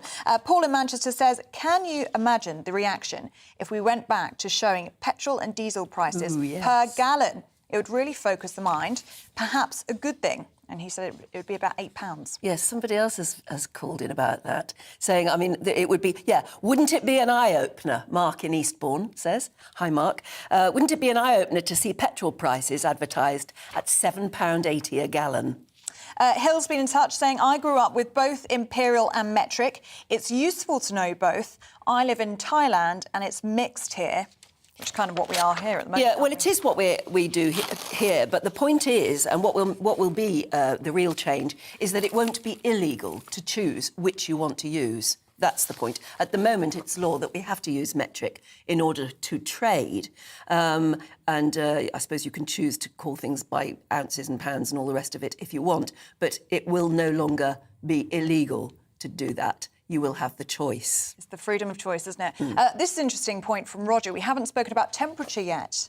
Because even temperature's affected, isn't it? I hope that the weather temperatures can go back to pre-metric times. I'm 74, and I know what the old temperature used to be. 80s and 90s in Fahrenheit sounds warmer than the 20s and 25 in Celsius. But you go to the United States, or you watch a United States news station, and they always talk about temperatures in the 80s, that they only use the old system. I'm sort of good on both, I think, with air. The way I learned that 32 degrees is very, very, very hot is when, goes right back to the early days of breakfast television, when Wincy, our weather girl, used to give out the temperatures, and she had, in those days, it wasn't a graphic, it was just a wooden thing that you stuck she said temperatures were at 28 degrees, and she bung on a little disc that said 28. And when it went up to 32 in the summer of 83, it went up to 32 degrees. There wasn't a 32. She had to make a 32 out of a piece of paper and stick it on. And I remember that's absolutely convinced me forever. I know now that 32 is very, very, very warm for this country anyway. But yeah, it would be nice to use 80s and 90s again, I think. Yeah, and do you know what? That's another thing about the generational divide. My dad always used to say if it was 80 or 90 in Fahrenheit when we'd be on holiday, and I'd be like, Dad, what's that? And he'd have to convert it to Celsius for it to make any sense to me. And similarly, when I'm baking with my mum, she would want it in ounces, I'd want it in grams. So maybe it might be easier. Grams don't do anything for me at all. No, kilos and grams can't handle kilos and grams. As well. So Jackie says, I still don't understand meters in room sizes from estate agents. I want feet and inches returned. Now, you see, that's interesting too, because when I went to school, and I do understand that this was eons ago, we didn't just do our 10 times table. We did 12 and 14 times tables as well, and they were difficult, but we had to learn those because the imperial system means, for instance, that 12 pennies go into a shilling, 20 shillings go into a pound. So you had to learn your 12 times table, and then 14 ounces make a pound. So you had to learn your 14 times table as well. So it was, and of course, when we went to metric, everything's in tens, and it is easier, I suppose, but it's not as nice. No, and it is remarkable, I think, the way that our brains work. I mean, Dawn just touched upon it there in the newspaper review. We automatically use different systems for different things. You know, like when you're measuring your curtains, you'd go with... Yes, I do go with metres and centimetres. Metres and centimetres, but if you were measuring yourself, you'd be in feet and inches. Yes. Exactly. If you asked me how tall I was, I wouldn't know in metric, so... Interesting, isn't exactly. It's been a mess, hasn't it? I'll just bring you one more. Carol says, morning from sunny Inglemells on the East Coast. Right. It has to be Imperial for me. I'd love to know where that is. When I shop in the markets, I know what a pound of apples, for example, look like. And that's what, like you were saying, you don't know what a 4.5 pound baby looks is. like, but you know a 10-pound baby is a big baby. Absolutely. There you Interesting, go. isn't it? Loads of you getting in touch, and I'm sure you're going to keep on doing so throughout the morning. GBnews at gbnews.uk. Keep them coming. Now, you see, what will this do for Boris, I think? You know, I mean, you might say it's just a little thing, but it encapsulates the sort of feeling that we're all going to be in for in the next week or so. A feel-good feeling about being British, celebrating the Queen's Platinum Jubilee. Will it be good for the Prime Minister, as I said, because he wants to bring this in? He says he's going to bring it in time for the Jubilee. How he's going to do that, given that the Jubilee starts on Thursday, I don't know. There's a lot of pint glasses to sort out, isn't it? Anyway, it's all about laws and sort of repealing that EU law. Yes, well, joining us now to hopefully answer some of these questions is Peter Barnes, political commentator and strategist. Peter, what do you make about this then? Is this a hark back to Brexit principles, or do you think it's a bit of a show stunt? I think it's a bit of both, really. In a way, I think it's a bit of a nostalgia. Like you said, it's a really good feel-good factor kind of story for kind of certain generations and a kind of voter that Boris really needs to win back, particularly post-Partygate. Whether it's going to have any major impact, I'm not 100% convinced by it, but I think it's little things like this that just push him a little bit further on, and then he'll do something else. It'll be a little bit more. And I think that's probably the strategy that they'll be going with. And we'll just have to see how well it works. I mean, clearly one of Boris's political strategies is to stay popular, just as a person himself, and to create feel-good headlines. And there's no doubt he has achieved that this morning. Oh, definitely. I mean, since Partygate, Boris's personal brand took a real heavy hitting. If you notice, the Conservatives have started to move away from having Boris as front and centre. If you looked at 2019, you'd think Boris was the Conservative Party. In terms of creating all the stories, I think, particularly as we kind of lived through the cost of living crisis and that kind of feel as though things aren't really going very well, and he needs to kind of get a little bit of positivity back in the country. Small things like this, weirdly, in this country, often work. Yeah. In other countries, I don't really think that this would really be a thing. But over here, we're very nostalgic over our kind of pounds and ounces. One thing I will say is there's a couple of generations that have never used pounds and ounces. Yes, true. My generation being one of them, and I sometimes have to sit on my phone on my converter thing to try and work everything out. Yeah, but you're snowflakes. Snowflakes. You can only multiply things by 10. That's true. Yeah, and we all carry around a phone with a calculator right now. So. Yeah, that's very true. But Peter, it is a bit of a mess, isn't it? I mean, we voted for Brexit. Brexit won. It is, I think, time to step away from European regulations, to come away from grams and perhaps go back to British ways, stick to one system. Would that not make more sense? Oh, yeah, definitely. I think one of the things that has annoyed a lot of kind of the old kind of vote leave kind of team within the Conservative Party and the kind of that feeling is that there's not been enough regulation cutting. Like, you know, Brexit was supposed to be rolling back the state. It's supposed to be about reclaiming everything back into Britain, and that hasn't really happened. I know we had the pandemic and that took up a lot of political capital and time. But one thing I think with the Conservatives, for kind of gaining some popularity back, is to do these kind of things, start rolling things back. And it should have really been happening from day one, but it's been a little. Well, maybe some of these things were going to happen, as you say, but the pandemic stopped it. Will it be enough, though? Even if the Tories get some really positive headlines for the next 2 weeks, which they're likely to do, given the Platinum Jubilee. Even given that, will that be enough to convince the sceptics within the Tory party, who are, again, headlining, or at least they're trying to make headlines, by saying that he's taking away the Tory identity? This is no longer a Tory government. That's what they're worried about. The problem with using phrases like Tory identity is there was a huge difference between Theresa May, David Cameron, Ian Duncan Smith. Like every leader kind of rebrands the Conservative Party and has its own identity. One thing I would say is that Boris really needs to kind of set the principle as to where he stands on a lot of issues. He seems to kind of float around the kind of Tory political spectrum a bit too much, and I think that's why he gets attacked basically from all sides of the Tory party, because he doesn't really kind of sit anywhere in particular. Like most things with Boris Johnson, the normal rules just don't apply. It's not just him, though, it's Rishi as well. Yes. And Rishi, again, he was kind of, for a long time, kind of seen as a kind of Thatcherite, kind of wanting to be that kind of rolling back the state kind of thing. And now he's come in as one of the, you know, a kind of tax and spend kind of chancellor with some of the highest tax rates we've seen in a very long time. I do think it is a little ridiculous when you keep hearing him say we're a Tory tax-cutting Tory party, and I'm like, sorry, that just doesn't stack up to what people feel when they look at their pay packets at the end of the week. Well, he says that with a but at the end. But we are going through bumpy times. Yeah, it's always the excuse that you see, but. Like I said, maybe we're on midterms really right now. We've got 2 years. We never know. But I think the plan seems to be that just before the election, we'll start to see us slashing our taxes just as the general election hits. Yes. Peter, I wanted to ask you about a story on the front of the Sunday Telegraph this morning. The PM's war on rip-off petrol stations. Boris Johnson is going to vow to name and shame those who fail to pass on the fuel duty cuts. Tell us a bit more about this. I think this is a really good thing for the PM to go after. I don't know about you, but I always feel like there's a little bit of profiteering going on at the minute. Cost of living is being used by a lot of companies, I think, to put prices up anyway as people start to feel the pinch. I have to admit, I was really shocked by this an organisation called Fair Fuel UK, and they look into petrol stations and things like that, and it seems that since 2016, the amount of money that some stations have made has gone up 126%. Wow. It's absolutely staggering. And I think, you know, this is kind of what Boris is really good at, like kind of waging a campaign and rallying people behind him. I think this could probably pay off a lot better than, say, the pint glasses. Make a huge difference to people. I was outside a petrol station in Chelsea. It's actually the most expensive pump in the country. Yeah. Probably no surprise it is in Chelsea. £2.18 it was. Per litre. I know which one I don't live far away from there. That's it. How much would that be per gallon? Per gallon, exactly. Much more frightening. Yeah, definitely. Exactly. But as you say, in a cost of living crisis, that's something that's affecting people every single day. Yeah. So, I mean, And it's wrong that just because it's in Chelsea, it should be more expensive. Well, I clearly think people pay it. Yeah, exactly. It's one thing that will really help. It's actually places in the countryside where, you know, you really do need to be able to drive and, you know, these longer, greater distances between places.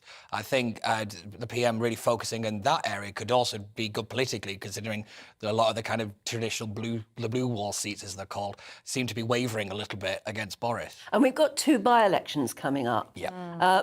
And that could probably not go Tory way, I suppose. Yeah. The Lib Dems likely to do well, do you think? Well, they usually do, but it's all about kind of how much effort they put into it, I think. And there's also this kind of supposed pact between the Labour Party and the Lib Dems, and whether there's kind of, not really, collusion is probably not the right word, but kind of working in tandem with each other. Arrangements, yeah, like nods and winks and in back rooms and everything. But I'm not expecting the Tory Party to do overly well, but it will be a good kind of litmus test to see where the party is now, whether kind of Partygate kind of rolls to a conclusion, and then to see like they can then reset the agenda and move forward. Fascinating stuff. Bumpy ride, as Boris said. Thank you so much. Thank you. Right, at, what time is it? 7:14. Very good morning to you. Let's bring you up to date then with the headlines generally. Liverpool FC are calling for an investigation after fans with tickets were tear-gassed and denied access to the Champions League final last night. Police here say that the violent clashes outside the stadium were the worst seen at a European football match. The Reds, by the way, lost 1-0 to Real Madrid at the Stade de France. Emergency services are working to prevent an oil spill in Devon after a super yacht carrying 8,000 litres of fuel caught fire and sank in a marina.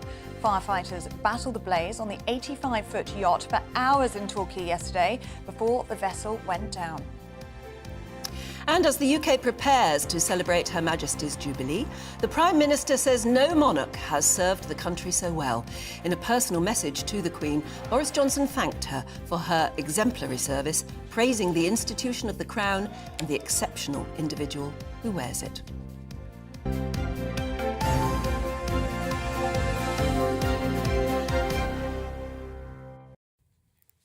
Now, Labour is expected to press for a vote on Boris Johnson's decision to change the Ministerial Code, as critics say the move actually waters down rules on members of the government's front bench. Deputy Party leader Angela Rayner accuses the Prime Minister of behaving like a tin pot despot over the decision that was announced on Friday. Leader Sir Keir Starmer and his team plan to use an Opposition Day debate after the Platinum Jubilee to encourage Conservative MPs to vote and rebel against Mr Johnson's changes. Political commentator Stephen Carlton-Woods joins us now from Manchester. A very good morning to you. Thanks for joining us. Is this a watering down of the Ministerial Code? And has it been brought about at a time that could be damaging or advantageous to the Prime Minister? Well, people from different sides are going to make different things of this, aren't they? I'm not surprised, really, the way Labour are handling this. There's an air of desperation from across the House of what Labour might see as a final roll of the dice. This has been going on, all these petty point scoring and things like that since January. It's time to modernise certain things, and certain governments at certain times will modernise rules and bring it up to date with modern times. And I think that's what Boris is trying to do with the Ministerial Code, because it's very harsh. If someone makes a very minimum mistake, they can be forced to resign. And people who govern this as well need to change. So I think it's a common sense approach to something that does need to be looked at. But Labour are really making, I think it's the final thing for Labour, and they're now relying on the Tory backbenchers to do their job for them. So it just shows you what a desperate situation it is for Her Majesty's opposition. Keir Starmer, Angela Rayner, they're going to be pushing for Conservative MPs to rebel against Mr Johnson's changes, obviously relying on those disgruntled backbenchers after Partygate. Do you think they'll be successful? No. The problem is, within the Conservative Party, you've got two fractions that are against Boris for whatever reason. And we heard Kate Hoey earlier on in the week mention in the Lords, is this really about Brexit? Well, I think a big part of it is the media will never forgive Boris for Brexit. There's certainly a big chunk of the Conservative Party will never forgive Boris for Brexit. And also then you've got the MPs that were overlooked in big jobs that have also now got it in for Boris. So this is what's really going on behind the scenes. I think, I think we're really at the end of this Partygate now. I think the eyes really are more on Labour and what's going on there. Will there be a change? I think there's more likely to be a change in the leadership of Labour than there is of the Conservative Party. There's an awful lot of support for Boris, and I just don't think Labour are going to get their day out of this. There's no doubt. I think a lot of people feel that Sir Keir Starmer is sort of lacklustre, charisma bypass, I've heard. Who would be, if there were a leadership debate in the Labour Party, who would take over, do you think?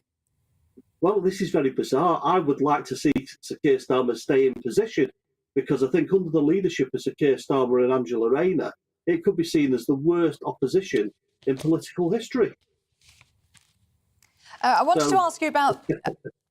I wanted to ask you about this story that's leading a lot of the papers today. We've been talking about it a lot on the programme as well. Back to the Imperial system, pounds and ounces back in time for the Jubilee. What do you think of this? Well, I'm of that age that I know the two, you see. So I could live with both of that, but I think younger people may struggle with it if you're moving back to pounds and ounces. And when I was a kid, I'd go out and get a quarter of sweets. Now you've got to get 100 grams or whatever like that.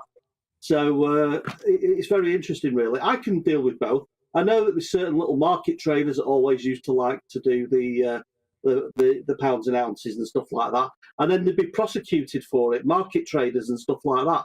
So I think it'd be a welcome thing for market traders and the very small business, because there's still a lot of older people my age and above, all remember the old imperial system and would probably feel more comfortable buying stuff back in the old way. And I think it's a nice little touch, really. It's lovely to talk to somebody who also remembers going into a sweet shop and buying a quarter of something. That's what you're saying earlier. A quarter of pineapple chunks. Yeah. What was your favourite? I used to like sports mixtures. They're still going, actually, sports mixtures. But you unfortunately buy them in a pre-sealed packet now. You can't go in and ask for a quarter, can you? Yeah, but there I are some have sweet to be shops. careful what I eat now. As I'm getting older, I can't eat things like that. Oh, here. I'm afraid we're all there too. It's lovely to talk to you. Thanks very much indeed. Thank you very much. Have a good day. Thank you. There are still some sweet shops in the country that serve sweets in the old-fashioned way. If you know of one, I haven't seen one recently, but they're quite famous, a few of them. And they, the old-fashioned sweet shop that you go in and they have the very high shelves with the big jars of loose sweets. They're quite popular now, aren't they? They're really lovely, and they were the nicest sweets. Yeah, and they just look so Never mind all this pleasing, Haribo rubbish. Yeah, look a lot better than in plastic packets. When I was at school, I don't know if this still works now, but we used to go into sweet shops and just ask for 50p mix. Oh. So you just hand over your 50p at the end of the school day and they just hand you a little bag of pick a mix. But I'm not sure how it works now. We've got more questions than answers about this kind of thing, but do let us know if that's what it works. If you know where one of those lovely now. sweet shops is, we'd love to hear about that. How does it work? And what was, if you remember going in and asking for a quarter of something, what was it? I do remember pineapple chunks were a big favourite, and dolly mix, just a quarter of this and a quarter of that. Yeah. It's Haribo for me, nice. That's my favourite. Oh, those were the days when sweets were. It ain't what they used to be, certainly. Right, where are we now? Do stay with us. We've got plenty more to come, and of course we're going to be taking a look with Aidan McGee, our very own Aidan McGee, at what happened last night at the final, with Liverpool fans being tear-gassed in the streets of Paris. Stay with us. Well, looking ahead to today's weather, and the UK is looking cloudier than yesterday, with showers developing for many areas. It will feel cooler too, so let's take a look at the details. So let's zoom into the southwest of England. There's going to be a mix of sunny spells and scattered showers. The showers will possibly be heavy with hail and thunder at times. Moving east, and it's a similar story for the southeast too. Bright or sunny spells and scattered showers, although the showers likely to be lighter. South Wales is going to have a mix of sunny spells and scattered showers as well. Showers could be heavy with a risk of hail or thunder. It'll be rather cloudy across the Midlands too, with only limited bright or sunny spells. Some showers are likely here too, but these will be mostly light, with many places staying dry. And then if we move to the northeast, it's going to be a cooler feeling, especially along the coast. Also rather cloudy with limited bright or sunny spells. A few light showers possible, but mainly dry.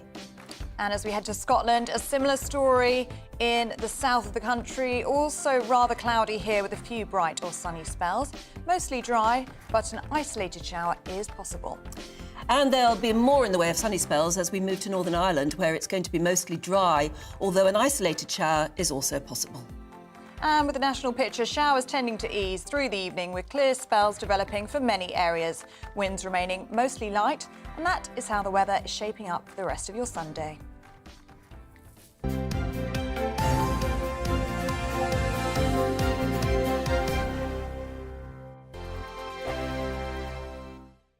We are GB News. We're right across this great nation. On TV, on radio, on digital. Absolutely everywhere. We don't talk down to you. We embrace all voices. With honest and civilised conversation. We're not part of the establishment. We're one of you. And we're only getting started. Join us on GB News, The People's Channel. Britain's news channel. Every morning from 6 o'clock, we'll wake you up with GB News Breakfast with all the stories you didn't know from the night before. So whether it's serious news, entertainment, or your own views from all over our great nation, we're here to kick off your day with a smile. The national media should be reflecting and reporting what's happening here. You will notice the northwestern accents. Whether you're with us on TV, radio, or online, every morning, it's breakfast from 6 a.m. Hope you can join us. Join us for Ministry of Defence, the comedy panel show that's just like the news, in that the left fights the right and it doesn't really seem to matter who wins. We cover the big stories. It was in fact a troop of baboons and not angry vegans. I like that. And the really important stories. Fat naked cow gets stuck in swimming pool. It's a headline in a lot of local newspapers. Yeah. We're on the same team, Nick. Yeah, but I'm just helping you. Join us for Ministry of Defence, Saturday nights, 8 o'clock on GB News. I'm Dan Wootton. Join me Monday to Thursday from 9 to 11 for the feistiest and most fun news debate on TV, where free speech reigns. I'll bring you a sharp take on the day's biggest stories, bombshell newsmaker interviews, and A-list guests. And I guarantee you, no spin, no bias, no censorship, and no reason to go to bed. That's Dan Wootton tonight, Monday to Thursdays from 9 on GB News.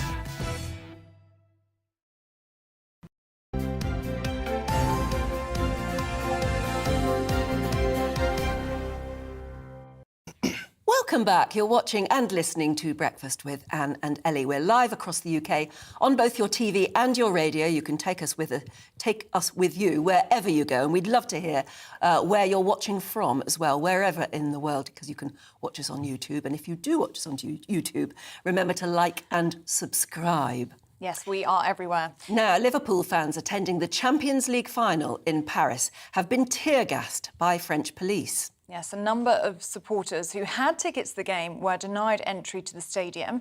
UEFA initially said it was due to the late arrival of fans, which Liverpool deny. It led to kick-off being delayed by 30 minutes. So what on earth happened last night? Let's talk to our very own Aidan McGee. It's so sad that, I mean, it's bad enough that Liverpool lost, but the chaos and the fact that it's making such big news at the moment. What went wrong? Well, it was very strange because the message came out. I mean, this is my situation. I went to the View Cinema in Bromley to watch the game with a different perspective. There was no live feed at 8 o'clock. And so people started going home. They were getting refunds on tickets. I thought this is just a mess up, an error by the cinema. And I was about to criticise them on GB News later on. Anyway, I get back to my brother's to watch it, and the game still hasn't started. And we're now 20 past 8. I don't remember last time I remember a European Cup final kicking off late. Well, I know that this has happened in 1985, and that's when 39 people died. So I knew this was serious. There were gaps in the Liverpool end as well. Now, Liverpool would have travelled in greater numbers than Real Madrid because of the size of the fan base and because of the willingness, the culture among English fans to travel. They will travel across hell and high water to get to games. So there was gaps there, and I think it was the right decision to delay the kick-off. But 36 minutes, I mean, it's almost an entire half. So then it kind of, the drip feed of information came through. And that's always the problem with these situations, Ellie. You never get the information that you need. And so we started hearing about the fans turning up late. Now, we've been seeing pictures on TV of fans arriving at 5 o'clock. Yes, very early. Yeah, exactly. Because they were determined to get in there. Yeah. But they weren't excited, and they'd probably been in Paris for 48 hours by this point. So, and it's not fair to say, oh, they're all drunk or whatever. I mean, lots of people, the demographic of football isn't necessarily like that anymore. It's not how it was 30 years ago. It's a little bit different, as we've discussed a few times in recent weeks when we were discussing other incidents. So then it changed to, actually, no, the problem was that a lot of Liverpool fans turned up with counterfeit tickets. Then the images came through And this is where the narrative turned on Liverpool fans. People started thinking, oh, yeah, typical Scousers, this has happened before, all the rest of it, jumping to conclusions when a handful of fans stormed the barricades, and it was a handful, it was a trickle, just getting through to get in, much on a smaller scale than what we saw last summer with the Euros. We're seeing some pictures of it now. They're the riot police just moving. Well, back if they in. were holding tickets and they were absolutely adamant that they were real tickets and Yes, they were being told, I can no, understand they're not. that. It's hugely You can frustrating. almost understand it. Hugely frustrating, yeah, exactly. So then you've got this juxtaposition of information. It was almost like UEFA thought, well, we'll kick down towards the supporters, and then they realised, oh, actually, people are in the social media era, you can quickly debunk those myths. So the game kicked off late. I started to notice in the first half, or so probably 15, 20 minutes in, most of the seats were now filled and the game was passed off. What was fascinating was that Andy Robertson, the Liverpool fullback, the Scotland international, had said that I'd given away my allocation of tickets to friends and family. Players all get an allocation, even for the very biggest games. And the recipient of his ticket, which would have been a family member, was told that the ticket was counterfeit. Now, Anne, we all know how it works. These players do not get counterfeit tickets. They get gilt-edged tickets coming from the club. Andy Robertson said afterwards, I've never even heard a player discuss anything like this. Normally they're talking about the game, and he's talking about operational difficulties of his family getting into a game. And he said, I can assure you these tickets weren't counterfeit, and my friends were denied access. He also said that Liverpool's coach turned up an hour after Real Madrid's turned up. So that gives you a disadvantage, but it tells you about the build-up and the chaos around it. Now, we discussed yesterday at length, didn't we? We were talking about grass. Yeah, now, they only laid down the grass on Thursday. 1 o'clock on Thursday morning. Now, I know 2 months ago this game was taken away from Russia. UEFA were under pressure. They didn't really want to move it, to be honest with you, but they had to under international pressure. It was eventually brought to bear and they shifted it to Paris, which is an experienced venue for holding sport. They held the France 98 World Cup there. Had they won the London 2012 games, which eventually went to London, of course, that would have been the centrepiece of the Olympic Games that year. So it's an experience. It's a well-used venue. But it just seems that the backlog of events has been pushed back to accommodate... Sorry, just almost spilled some water. I do apologise. So the backlog of events has been pushed back down, and they've had not much time at all to plan for this event. They've had probably about 2.5 days, and the barricades obviously weren't in place properly. They probably didn't anticipate the arrival of as many Liverpool fans as happened, but you've got to consider it. If you have it that close, Paris is not far away. You can get a train from Kent to Paris. You can get a train from Ashford International to Paris, and it takes about an hour. It's not difficult to get to. Don't forget, not all Liverpool fans travel from Merseyside either. They have a worldwide fan base, so they could be coming from anywhere. You have to be aware of that. They're playing Real Madrid as well. I know, on social media, you see some very bland, not bland, I mean, right in your face pictures of supporters who are holding up their tickets, and they're absolutely adamant they're not counterfeit tickets. They've obviously paid good money for those tickets. Exactly. And you can see them there sort of behind bars, very sadly showing off what looks like real tickets. Quite harrowing stories as well. I mean, there was a woman saying that she's been tear-gassed and pepper-sprayed twice. My colleague at Sky had the same. I've never known that happen to a camera crew, unless they're in a war zone or something like that. We were looking at pictures earlier. There was very clearly some children being tear-gassed. Yes, exactly. Covering their mouths with tear gas. There was a lady saying as well she was suffering from asthma as well. And there was one shot of somebody with crutches. Disabled in some way for some reason. Exactly. Tear-gassed. Exactly. It's not the right response. No, it brought back chilling. So I remember talking to a friend of mine who watched Heysel unfold in '85. He's a bit older than me. We were giving him his recollections, and he remembers coming back. And it really came back to me this morning when I started hearing the stories. And last night he said that, I remember getting home from playing football that night in 1985, and I couldn't work out why the game hadn't started. That's what I was thinking last night, because I got back to there's me about to sound off on Mark Dolan's show about the disorganisation at the View Cinema, and then I realised it's probably because the feed didn't come alive because the game hadn't started. But things can go wrong if they're handled badly, and clearly this is the thing. It could have gone a lot worse as well. I mean, Hillsborough was trending last night and this morning. Yes. On Twitter, obviously, so many people were just seeing the link. Of course, that could have been so much worse. It's Liverpool. It was Liverpool in '85. It was Liverpool in '89. I mean, obviously, '89. We found out years later that the story that was told on the day and in the immediate aftermath wasn't. And the blaming of the fans. Blaming of fans. That's always what they do, particularly UEFA and FIFA as well. Have done it in the past. You kick downwards, as we see in all areas of public life. If I'm honest with you, but nowadays, one thing the social media era does is that, see, if Hillsborough had happened last night, you'd have seen videos and evidence all over the place, and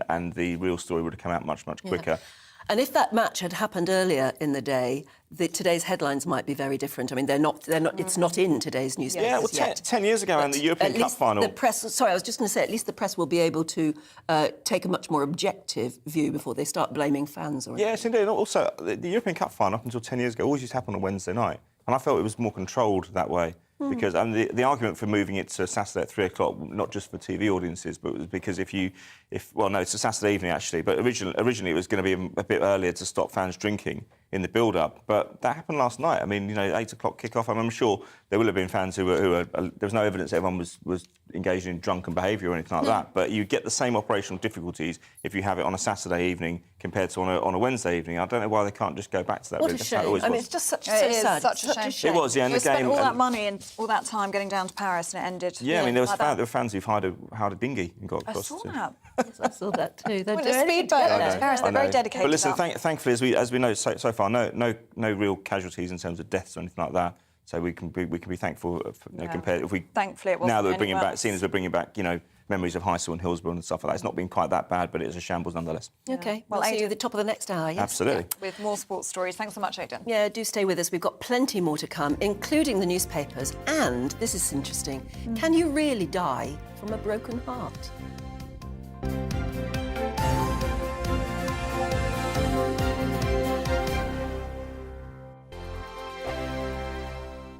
We are GB News. We're right across this great nation. On TV, on radio, on digital. Absolutely everywhere. We don't talk down to you. We embrace all voices. With honest and civilised conversation. We're not part of the establishment. We're one of you. And we're only getting started. Join us on GB News, The People's Channel. Britain's news channel. Every morning from 6 o'clock, we'll wake you up with GB News Breakfast with all the stories you didn't know from the night before. So whether it's serious news, entertainment, or your own views from all over our great nation, we're here to kick off your day with a smile. And the national media should be reflecting and reporting what's happening here. You will notice the northwestern accents.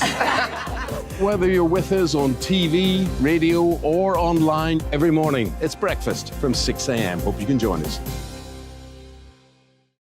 Join us for Ministry of Defence, the comedy panel show that's just like the news, in that the left fights the right and it doesn't really seem to matter who wins. We cover the big stories. It was in fact a troop of baboons and not angry vegans. I like that. And the really important stories. Fat naked cow gets stuck in swimming pool. It's a headline in a lot of local newspapers. Yeah. We're on the same team, Nick. Yeah, but I'm just helping you. Join us for Ministry of Defence, Saturday nights, 8 o'clock on GB News.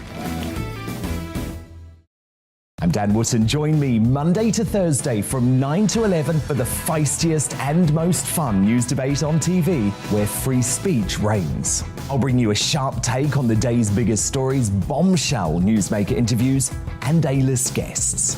And I guarantee you, no spin, no bias, no censorship, and no reason to go to bed. That's Dan Wootton tonight, Monday to Thursdays from 9 on GB News.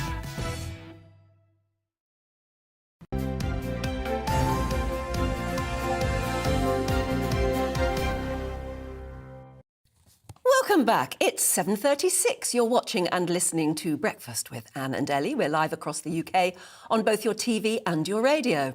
Well, let's take a look at today's front pages for you. We'll start with the Sunday Times.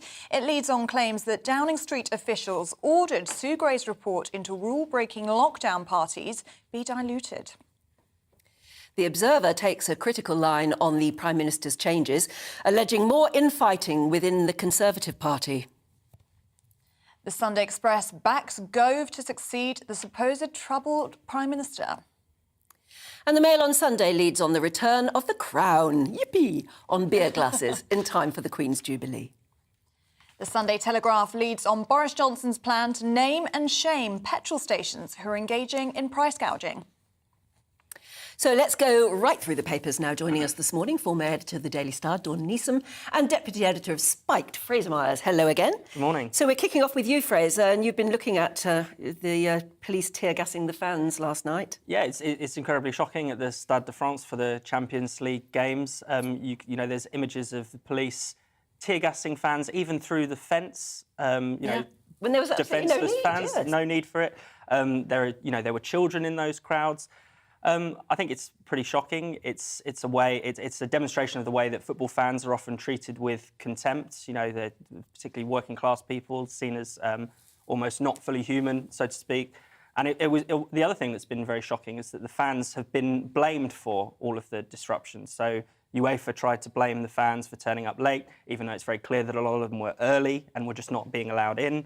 The French government has even blamed the British fans, singling them out as and saying they turned up with fake tickets, when there's actually no proof of that. Exactly, and I'm sure there will have been some who turned up with fake tickets. These things happen at these huge events. But as Aidan was saying, there are people who had bona fide tickets who were told they were fake. Exactly. So it's just not good enough, is it? No, it's really shocking. And so, they're being treated appallingly, and unfortunately, that is how football fans are often treated. We were saying Hillsborough was trending last night and this morning, Dawn. It is reminiscent, isn't it? It's very of the fan culture, and it could have been a lot worse. It could have been an awful lot worse, and it's unfortunate that it's Liverpool fans again. And there was one fan this morning I was listening to who was saying it felt to him like worse than Hillsborough. And for a Liverpool fan to say that, you've got to appreciate that it really must have been actually very, very traumatic. There was another chap saying that he was with his 82-year-old father-in-law who was tear-gassed. Yes, we saw pictures of a child being tear-gassed. Yes, absolutely. I mean, and I've got a friend who was out there, Liverpool, and they got to the ground an hour and a half. So it's not like rushing in at the last minute, an hour and a half before the game was due to kick off.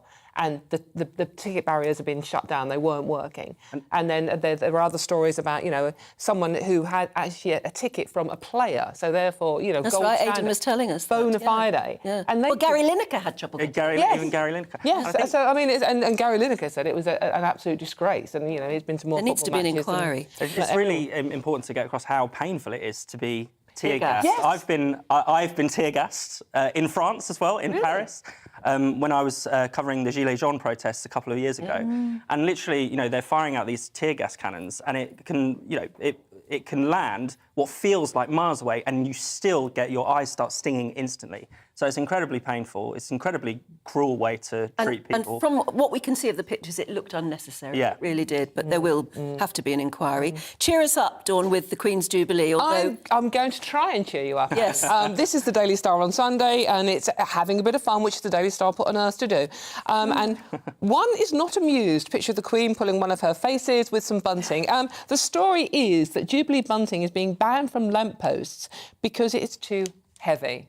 Where? Now, this is... name and shame the place. I'm going to. This is Portsmouth Council, and also in Bournemouth. Jobsworths are claiming that it's not safe to hang featherweight flag. I mean, we know how heavy a piece of bunting is. It's really not heavy. And if the lamppost is that fragile, you've got to be worried about your lamppost. Council warning that no bunting is to be strung from telegraph poles or lampposts, and it must be at least 5.5 metres from the ground. I don't know what that is in feet, another one we need to do. It's all the health and safety thing around having a party. Don't you think the world's gone mad? Totally, it's very Ellie. bar humbug, isn't it? Absolutely. The Jubilee and you can't hang... But sort of like groups of neighbours who are sort of like, literally having a cup of tea in the garden, quite literally. 32 pages of forms to fill out, including counter-terrorism. No. And severe weather events. What would the Queen think? This is not the right attitude, is it? Tell us about wokery, Fraser. What can't you say about wokery? There's the police have started a new initiative, or they're encouraging people to report what are called non-crime hate incidents. Now, this is a confusing term because you think, shouldn't the police be dealing with crime? No, not anymore. So for a while, there's been this thing called the non-crime hate incident, which is basically anything that happens that could be perceived to be racist, transphobic, etc., can be reported to the police.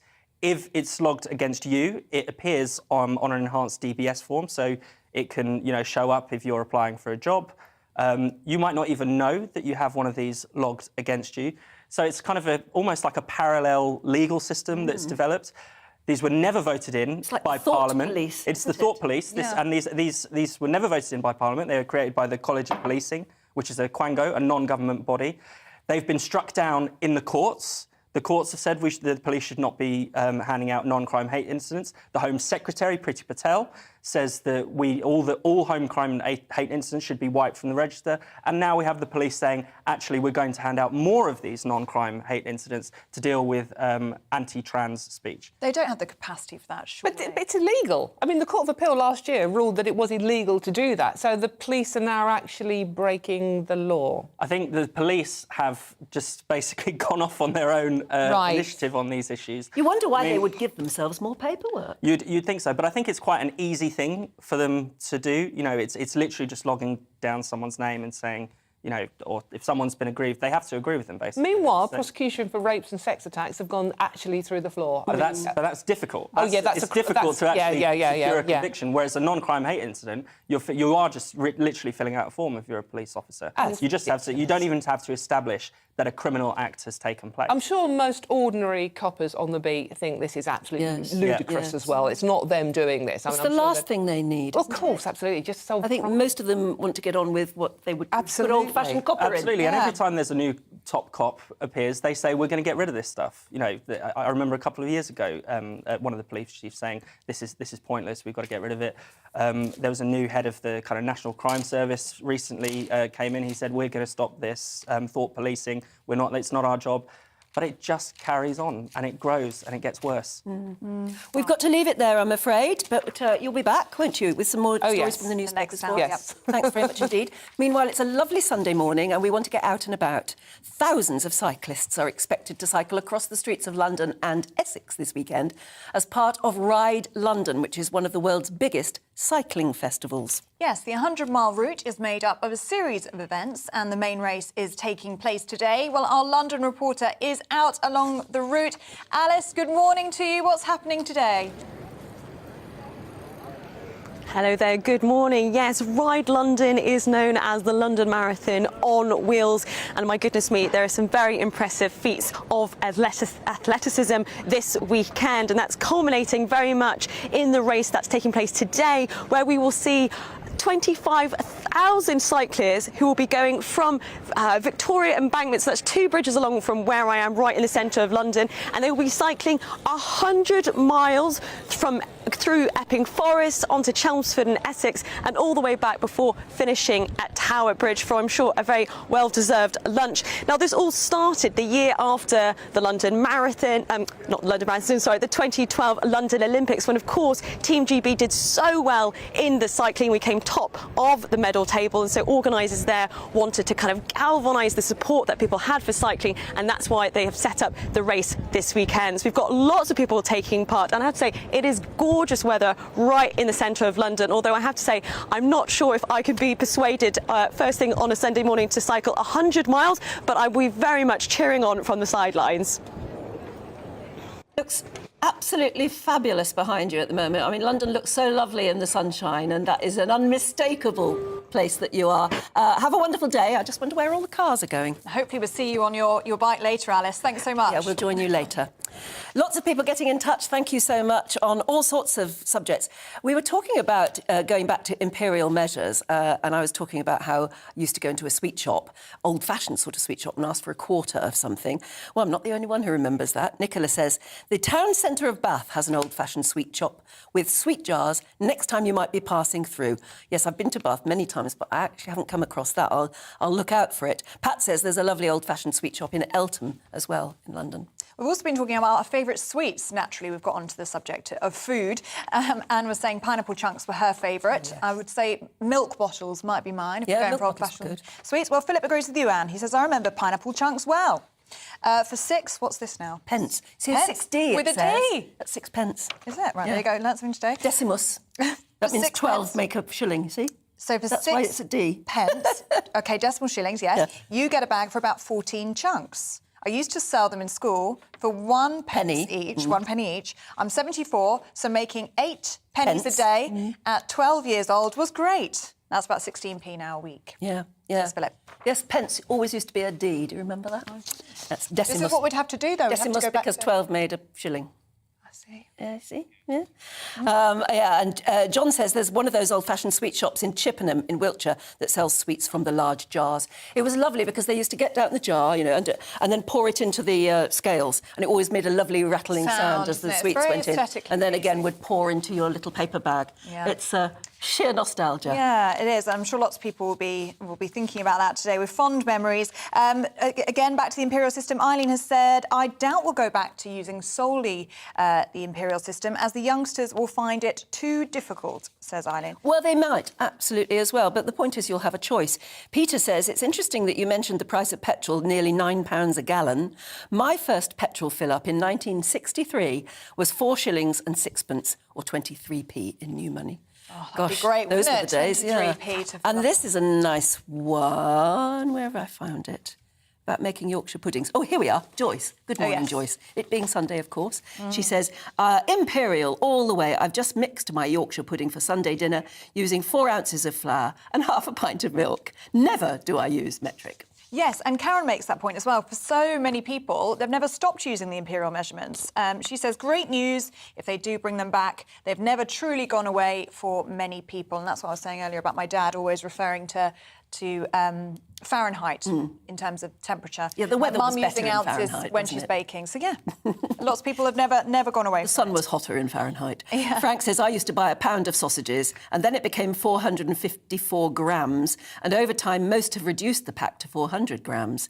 That was the point as well. When they changed over to the decimal system, we all felt that the actual item got smaller. Getting less for your money. And just one more from Derek today, because I enjoyed this one. He says, I'm going to the pub later today. It's the best thing to do on a Sunday. He says he's going to order a pint of lager and then a 175ml glass of white wine. Yes. We are funny, aren't we? We're a funny But bunch. that's all right. We can cope. It's actually do good it. for the brain, isn't it? It is. It's the brain trip. And we do it all naturally. That's the best thing, isn't it? We just, like... Don't get worked up about it. That's the point. The point is that Boris is going to make it so that we have the choice and you won't be prosecuted for dealing in imperial measurements if that's what you want to do. Yeah, and is this a good move by Boris? Is this a good back Boris moment in the Jubilee week? Do let us know, gbviews@gbnews.uk. It is going to be nice to see the Crown emblem on a pint glass. Yeah, but he won't much. be able to get that done in time for the Jubilee, will he? Maybe he'll start to roll it out. Paper glasses, I don't know. Yeah. Now, we're going to talk about the terrible Texas school massacre and the fact that fallout can be, you don't always expect it. And you remember, of course, that there was this grieving husband, Joe Garcia, who died after his wife, who was a teacher at the school, she was called Irma, she was shot and killed in the Robb Elementary School massacre. And he died afterwards, leaving 4 children behind. So those 4 children lost their mum in the shooting and apparently lost their father through dying of a broken heart. It really is a really tragic story. And those children, I think there's been a fund, I think it was 1.6 million as of yesterday, had been raised for them, obviously losing 2 parents. Just horrific. But is it possible to die from a broken heart? That's the question that we have this morning. And our next guest is here to explain it all. Dr. David Brown is here. He's the former professor of medicine and cardiology at the Washington University in St. Louis. Good morning to you, Professor. Thank you so much for joining us. So, I mean, that's our question this morning. Absolutely heartbreaking story here about Joe Garcia. Is it possible that he died of a broken heart? It's entirely possible. There's several different mechanisms where severe sudden stress can cause a heart attack and in some people actual death. So it's definitely possible. We don't know the details of his exact case, but the timing and the magnitude of the emotional stress associated with what he went through certainly makes it highly likely that he died of what we call broken heart syndrome. Cardiologist, can you explain to us how physically does that happen? If you're very stressed and upset, how does it affect the heart so badly that it stops? What happens? Well, what we think happens is a chain of events that starts with the stress. And that stress induces one's own body to release massive levels of adrenaline from the adrenal glands. And that adrenaline can cause the very small blood vessels of the heart to go into spasm so that no blood flow can pass into the heart muscle. So the heart goes from 1 minute having normal blood supply to the next minute having its blood supply pinched off by all these microscopic blood vessels going into spasm. And when the heart muscle is deprived of blood and oxygen for any length of time, it causes it to stop functioning. The same as a heart attack. It's not exactly the same, because in a heart attack, it's usually one large blood vessel that is blocked by the sudden formation of a blood clot. In the broken heart syndrome, we don't really think blood clots are involved, but just very intense spasm of the arteries. You know, the arteries have muscle cells in the walls of the arteries, and those muscle cells are sensitive to adrenaline. So when you get a massive dose of adrenaline release from the stress that's caused, it creates this situation where the arteries can go into spasm. And is broken heart syndrome, as you've been calling it, is that a recognised cause of death? Would that go on a death certificate, for instance? Yes, it would. It's relatively newly recognized, but and it goes by several different names in addition to broken heart syndrome. But yes, it's a well-recognized, well-described cause of death. Or actually, most people don't die from it, but they present with chest pain, which is very similar to that of people that are having a traditional heart attack. That following that awful tragedy at the school, yet one more death, frankly caused by the same tragedy. Yes. Different mechanism, but same tragedy. Yeah, absolutely. Professor, how common is this after a traumatic event or after losing a loved one?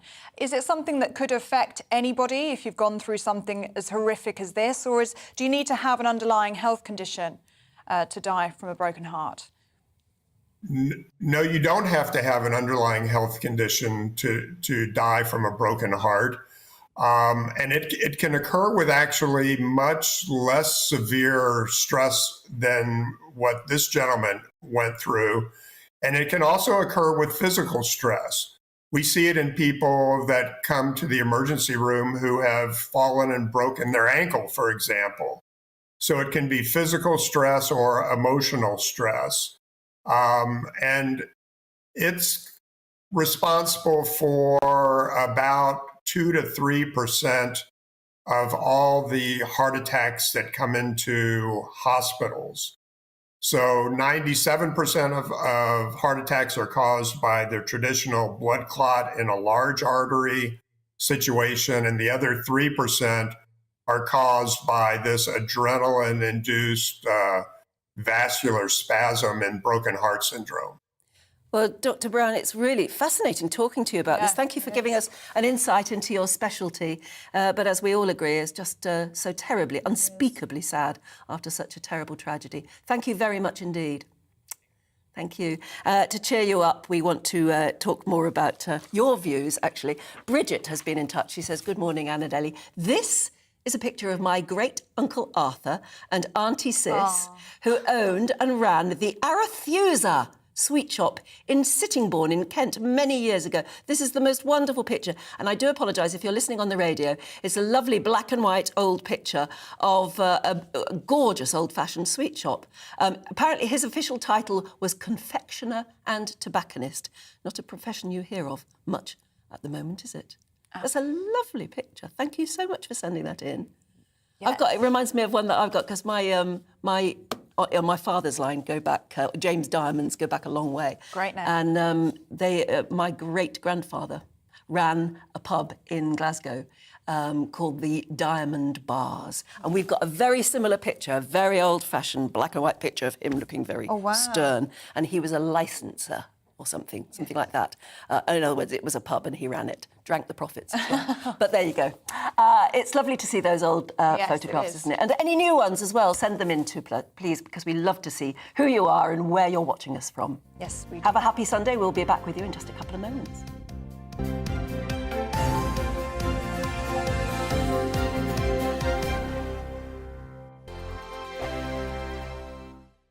We are GB News. We're right across this great nation. On TV, on radio, on digital. Absolutely everywhere. We don't talk down to you. We embrace all voices. With honest and civilised conversation. We're not part of the establishment. We're one of you. And we're only getting started. Join us on GB News, The People's Channel. Britain's news channel. Every morning from 6 o'clock, we'll wake you up with GB News Breakfast with all the stories you didn't know from the night before. So whether it's serious news, entertainment, or your own views from all over our great nation, we're here to kick off your day with a smile. The national media should be reflecting and reporting what's happening here. You will notice the northwestern accents. Whether you're with us on TV, radio, or online, every morning, it's breakfast from 6 a.m. Hope you can join us. Join us for Ministry of Defence, the comedy panel show that's just like the news, in that the left fights the right and it doesn't really seem to matter who wins. We cover the big stories. It was in fact a troop of baboons and not angry vegans. I like that. And the really important stories. Fat naked cow gets stuck in swimming pool. it's a headline in a lot of local newspapers. Yeah. We're on the same team, Nick. Yeah, but I'm just helping you. Join us for Ministry of Defence, Saturday nights, 8 o'clock on GB News. I'm Dan Wootton. Join me Monday to Thursday from 9 to 11 for the feistiest and most fun news debate on TV, where free speech reigns. I'll bring you a sharp take on the day's biggest stories, bombshell newsmaker interviews, and A-list guests. And I guarantee you, no spin, no bias, no censorship, and no reason to go to bed. That's Dan Wootton tonight, Monday to Thursdays from 9 on GB News.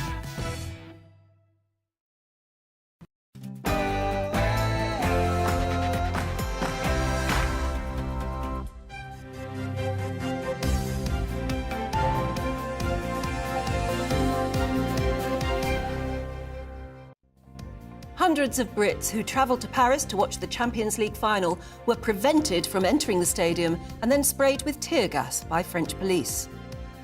Good morning, it's 8 o'clock on Sunday the 29th of May. This is Breakfast on GB News with Anne Diamond and me, Ellie Costello. These are the stories that you are waking up to this morning.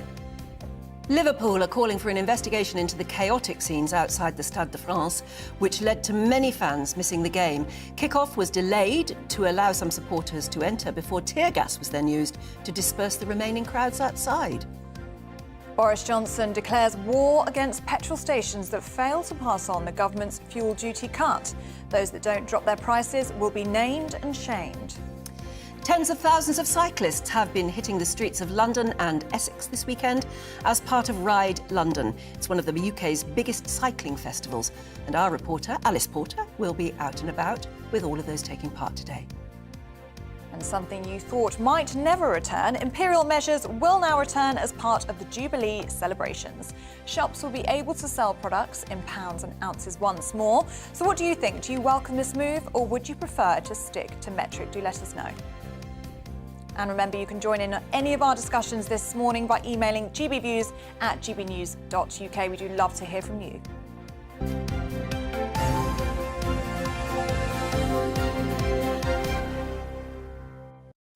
Well, Liverpool fans attending that Champions League final were tear-gassed, as we've heard, by the French police. In Paris last night, yes, a number of supporters who had tickets to the game were denied entry to the stadium. UEFA initially said it was due to the late arrival of fans, which Liverpool deny. It led to the kick-off being delayed by 30 minutes. Well, our very own Aidan McGee joins us in the studio now to answer the question, what on earth happened? Well, it was interesting, Anne, because it's very rare. I mean, I can only think back to 1985. That was the last time the kick-off in a European Cup final, or Champions League as it's now known in its current guise, has been delayed. That was Liverpool, that was Heysel, that was 39 people dead. It had repercussions for the whole of English football for many years after that. So it's quite scary when you hear of that kind of delay. It was noticeable to the authorities last night that there were many gaps in the Liverpool end. And don't forget, Liverpool fans, that shouldn't have been the case. Liverpool fans have been arriving for the previous 48 hours. Then you hear that Liverpool fans have arrived and they've arrived a bit late. Well, that doesn't really stack up because there were loads of fans out there. There were pictures all day. Yes, all day. You saw on the television people arriving. Exactly. Now, we know there's an excess of fans. There will be fans there. See, ticketless fans turning up isn't necessarily always a bad thing. There are people who just want to go for the atmosphere. There were no reported problems at fan parks. So the fan parks are the designated areas for supporters to go. My brother's a Chelsea fan, for example. He went to Munich in 2012. He didn't have a ticket, but he was able to view the game on a big screen on a fan park. That's what they're there for. There were no reported problems there last night. Then we started hearing problems about, well, actually, no, it's not about Liverpool fans turning up late, because I think the UEFA realised that was a really stupid thing to say, especially in the social media era. Because it can be so easily denied by social media, yeah. Exactly. That wasn't the case in 1985 or in 1989. No. You know, in 1989, when we think of the Hillsborough footage... No, we only had the Sun to rely on, didn't we? Yeah, we did. And also the very, very grainy footage that's been used in court in recent years. That wouldn't be the case now. If that was happening now, you'd have a plethora of material. So they withdrew from that, and they said, oh, it's counterfeit tickets. Now, there's no evidence there were any counterfeit tickets in circulation last night. It's very difficult to copy a ticket. Yes, OK, you can, I suppose, you could do it and copy them in the middle of town and sell them to tickets, sell them to fans who are just desperate to pay money. But I don't think that would happen on a grand scale. So, anyway, the game didn't kick off for another 36 minutes. That's a hell of a lot of time, because this has repercussions for the broadcasters and everything around different time zones and stuff. So then the game kicks off, and still there are empty seats in the Liverpool end, but that begins to populate. Other thing is that the Liverpool team bus turned up an hour after the Real Madrid team coach, which gives them a disadvantage on the pitch. There's no question about that. We know that this venue was decided upon late on. It was 2 months ago. They're having a backlog of events to have to cater for to fit this in. We discussed yesterday about the pitch being laid at 1 o'clock on Thursday morning. I don't recall that ever happening. We made a joke of it yesterday. Maybe it was part of a wider problem. Now we look back 24 hours later. Yes. Exactly. Now, there's protocols in place. Now, I went to the Europa League final last year with Manchester United. That was different because there weren't many fans there. It wasn't it was probably only about 10, 15,000 fans there. It was much different in an 80,000 stadium. But normally, I've been to loads of these events down here. I've been to Champions League finals before. The organisation is key. It's almost over-organised. It's almost a military operation. They didn't seem to have their ducks in a row last night. Liverpool's fullback Andy Robertson said afterwards that even his relatives, who he passed his own tickets to, they were told they were counterfeit tickets. Now, these are gilt-edged tickets, they're player-issue tickets. We can just see some pictures there as well, because a couple of fans, or not a couple, but a handful of fans were seen storming the barricades because they had counterfeit tickets. They couldn't understand, through lack of information, why they weren't allowed in the ground. But I don't think that happened on a huge scale. And it's all created a very unedifying scene for UEFA, really. Now, UEFA's other problem is that they're very slow on their communication. The police on the ground were very slow on their communication as well. We saw interviews with Liverpool fans. This is the other thing as well. The reporters were getting amongst it with the Liverpool supporters. And we saw women and children being tear-gassed. There was a lady who was talking about how she had asthma. She's been pepper-sprayed and tear-gassed, and she was holding a perfectly valid ticket to get into the game. Now, bear in mind that people had real logistical difficulties getting to Paris because EasyJet cancelled flights. The usual routes out of London weren't operating as normal. We're still seeing transport networks getting back to normal post-COVID. Lots of these people haven't travelled maybe for a few months or even a couple of years, because obviously Liverpool have travelled in the previous rounds, but they don't travel in these kind of numbers. So, and even if there was a little bit of anger on the part of some fans, you can understand it. Yeah, you can understand their frustration. There's often anger, and it's lack of information. If somebody had said, listen, this is the issue, we're going to delay the kick-off and we're going to get everybody through, I think it would have been much calmer. But I've seen the French police in action before. I've seen police forces everywhere. It's not just in France, actually. But it's a lack of information. Just stand there and don't tell everybody. And it's kicking down. Everybody kicks downwards, and it's always the fans that bear the brunt. And it is this blaming of the fans. And then you look at this footage, which you actually can't deny. We've seen some on the screen there. And if you're listening on radio, it's police. You can see now that they're spraying tear gas into the faces of fans that are waiting behind fences. It's truly horrific. You're not telling me all those fans have turned up 5 minutes before kick-off. It's just not true. I mean, they've been there for hours and hours by the look of it. You can see they're irate. I don't think that's a violent scene. No, it's not. But it's a bad look for the authorities, isn't it? That Liverpool are asking for an investigation. How will that work? And surely there's going to be repercussions for UEFA. Have they actually issued a statement yet, Liverpool? Liverpool made a statement late last night saying we want an investigation into this because none of what UEFA is saying tallies with what we're saying. You mentioned Gary Lineker earlier on. Now, he was part of a media team getting in there. He doesn't just work for the BBC. It's often when BBC don't have the rights for something, their commentators are... A pretty recognisable face, even in France. Yes, exactly. I mean, he used a swear word on Twitter, which I can't repeat, but it's not often someone like Gary Lineker, someone as serene as him, would use that. He was obviously very troubled by what he saw, fans not getting in. He recognised that the UEFA statement was not right, and I think probably the statement was issued on the hop. You know, it's quickly, let's react, let's kick downwards, let's get something out there, just get a holding position. Yeah, blame the fans. Yes, exactly. And I think, but the scene Gary Lineker saw last night, and all the pictures that came out as well, do not tally with what UEFA were saying. They've got some serious answering to do. I think the FA will put some pressure on them as well, and I think the police may want some answers. And then poor old Liverpool, after all that, they lost as well. They did. I mean, they lost at either side of half-time. I mean, that's 3 finals this year now. They obviously won the Carabao Cup and the FA Cup, but that's 3 they haven't actually scored in because the previous 2 they won on penalties. So they didn't take their chances. Thibaut Courtois in the Real Madrid goal, the former Chelsea goalkeeper, performed magnificently. And there's something about Real Madrid in finals, they just seem to know how to do it. And you have to tip your hat to them this year because they beat Chelsea, Manchester City, Paris Saint-Germain, the richest club in the world, and they went and beat Liverpool tonight. For all the time, how many times have I sat in front of you and said City and Liverpool, best 2 teams in the world? Well, maybe I was a bit being narrow-minded there because Real Madrid seemed to be able to knock these teams out. Whatever's in front of them, they've got some hugely high-calibre players. They weren't the best team last night, but they got the job done. That's what sport's about sometimes. Yeah, it is. We'll talk more sport a bit later on. Indeed. Yeah. Thanks, absolutely. Aidan. Thanks so much. There's a lot of it about. Now, something else that is a lot about, we've been talking about it all morning, about whether or not you would like to deal in imperial measures rather than metric at the moment. Oh, we were talking about sweets. Oh, I forgot to ask Aidan. Yeah, because we've had back down. This has prompted a whole wave of nostalgia as to your favourite sweets that used to be served in packets. And it's interesting that you mentioned that shop in Sittingbourne. My parents bought their first home there back in 1973, so they probably went there actually. But they were quite commonplace until relatively recently. There was a chain of sweet shops now, which is quite ubiquitous around the country, but they specialise. They've claimed on that niche of quarters. We all know I see the Old Sweet Shop, I think it is. I first discovered them in Cheshire, and they've now got one in Blue Water and other places like that. But in my pre-type 1 diabetes days, I was a big fan of Toffee Crisp.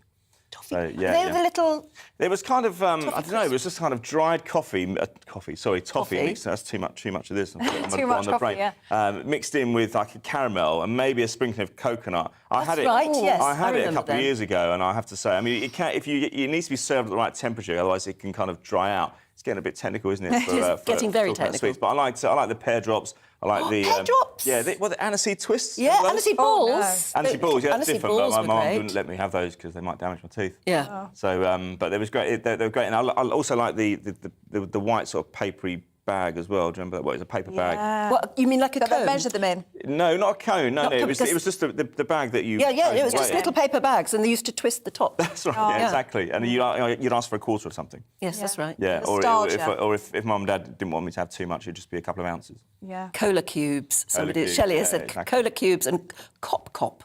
A quarter of cop. Don't know what cop. On the way to school, she said, given in a little white paper bag that was then kept in the school desk all day during lessons. I was a big fan of flying saucers as well, the show. Oh, flying saucers! They were wonderful too. Well, anyway, thanks very much. We'll see you. Yeah, we'll see you later. Talking football and flying saucers. We were talking about this because if you walk into a bar and ask for half a litre of beer, the barman or barwoman might look at you a bit funny. And if you ask for half a pint of beer, then they'll know exactly what you want. Yes, and the reason that we've mentioned this is because the Prime Minister, Boris Johnson, is set to pave the way for the return of pounds and ounces in British shops this week. Ahead of the Jubilee weekend, the government apparently is going to publish proposals to repeal an EU law that requires metric units to be used for nearly all sales and trade, and you can be prosecuted if you don't. Yes, well, joining us now to talk about this is David Maddox. He's the political editor of The Express Online. David, we're having a big conversation about this morning. What do you think about the return to Imperial? Well, it's kind of good news. It's a nice symbolic gesture. Let's put it like that. I mean, some of us, of course, have fought in Imperial, if you like, for certain things. You're saying talking about pints there. Yeah, I've never done half litres, and of course miles. You know, when you're driving in this country, I can never get my head around kilometres when I'm on the continent actually, but. yeah, I remember doing stories of the shopkeepers going to court to try and, save pounds and ounces and deal in that. And there's a lot of people still who prefer to use that sort of measurement. And, it was kind of symbolic of the kind of hard lines that the EU used to take and insisting on, the metric measures in shops at least. But, this is getting rid of. We were wondering earlier if this might have been something that when Boris Johnson first became Prime Minister and he believed he was going to really just the next couple of years would just be Brexit measures. And then, of course, that was all shoved to one side because of the pandemic. Whether he always intended to do this or whether it's just a politically astute move, you could say a stunt, to sort of curry a bit more popularity coming up to the Jubilee. Well, I think there is a bit of that, to be honest. I think pounds and ounces were always kind of on the agenda as a nice political stunt. This is a bit of a political stunt. Let's be frank about it. But it's an easy one. It's one that pleases a lot of Brexiteers, a lot of the base vote. But the real challenge for him is actually he's got to start doing some quite serious work of using the kind of Brexit freedoms and opportunities. Not least in kind of getting rid of a lot of the red tape that beleaguers businesses and things. That's the real tough stuff to do, but actually quite necessary to get the economy going. Yes, and we're going to move on to another story now. 2 more Conservative MPs revealed that they have submitted letters of no confidence in the Prime Minister. Is this going to make a difference? Are we still going to rumble on with Partygate, or do you think that we're over this as a country now? Well, every time I think we're over this, then more MPs suddenly put letters in. And I have to say, yesterday I was getting lots of text messages, quite a few WhatsApps from MPs, from others within the party who really thought the Prime Minister is actually in some danger this week. This is the week that's basically going to decide his future. Letters are going in. We know of, I think it's around 24, maybe a few more publicly now. But I can tell you there's quite a lot more that haven't declared but have put letters into Graham Brady. So, we could be in the 40s already. That would, put it quite close to the 53 or 54 needed to trigger a vote of confidence in Boris. And, MPs are angry on 2 fronts. They're angry about the kind of allegations around Partygate. It was very unedifying. But really the big problem and the thing they really want to get rid of him over is actually policy. It kind of gets back to what we were originally talking about. Pounds and ounces is a nice measure, but it's symbolic.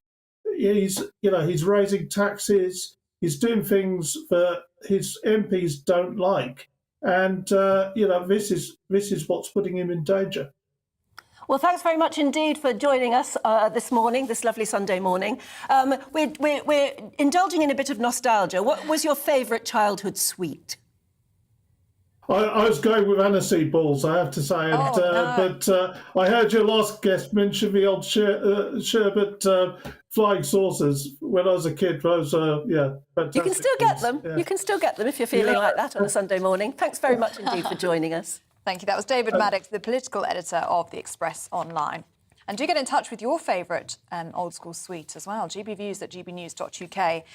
Lots of people have been in touch with theirs. Terry says, my favourite old sweet shop is in Kingston upon Thames. It's like another world. Licorice, bonbons, sherbet dip-dabs, old-fashioned cereals.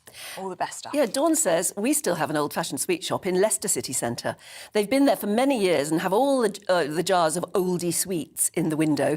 I bought, and then she's not so oldie there, she says, I bought 100 grams of cinder toffee from there yesterday. And interesting, when we're talking about metric versus imperial, Charles says, yesterday I found I needed a piece of 60-centimetre board measuring about 10 inches wide. So I happily cut the piece of timber 60 centimetres by 10 inches.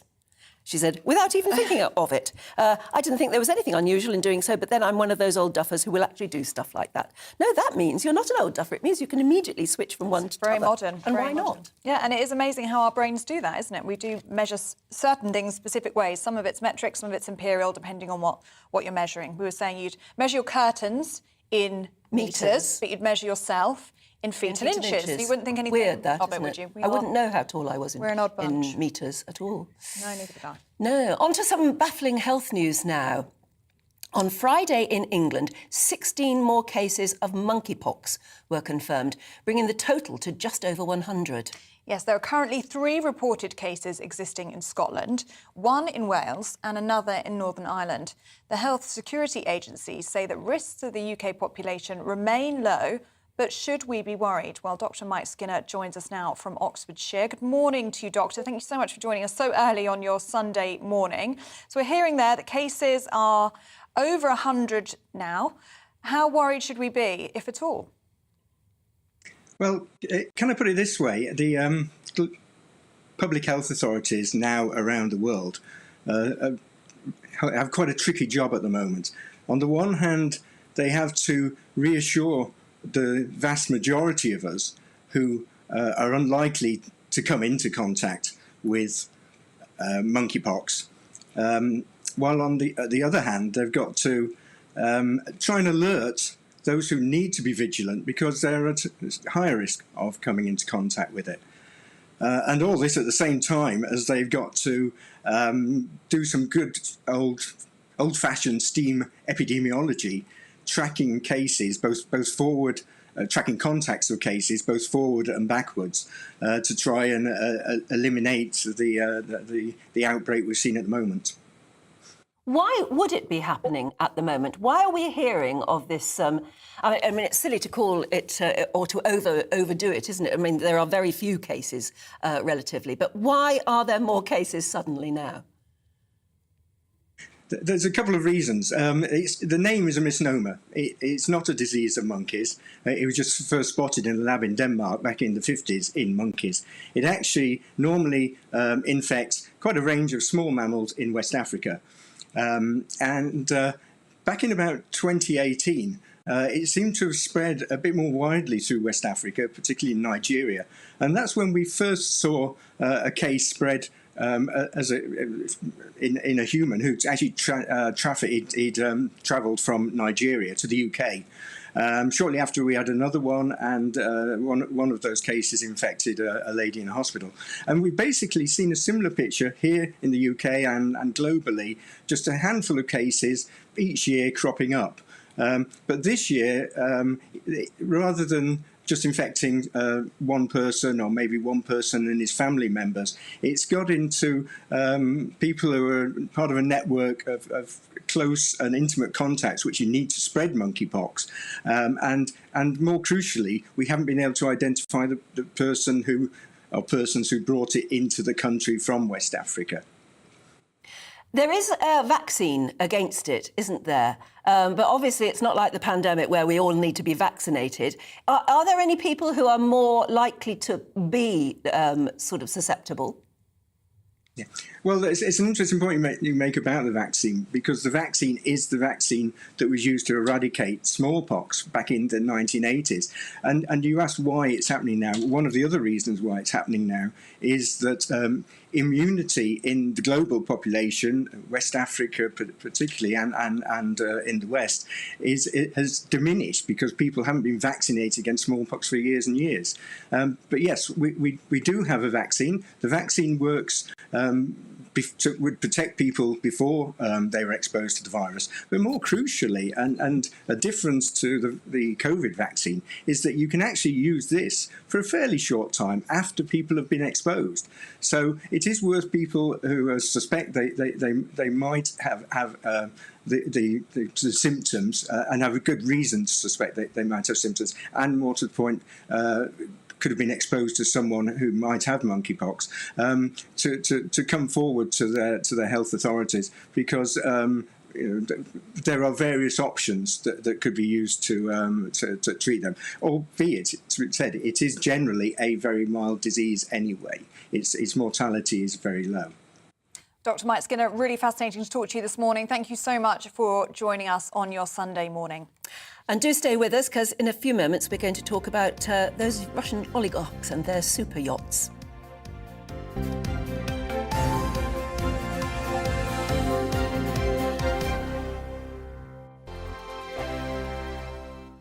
We are GB News. We're right across this great nation. On TV, on radio, on digital. Absolutely everywhere. We don't talk down to you. We embrace all voices.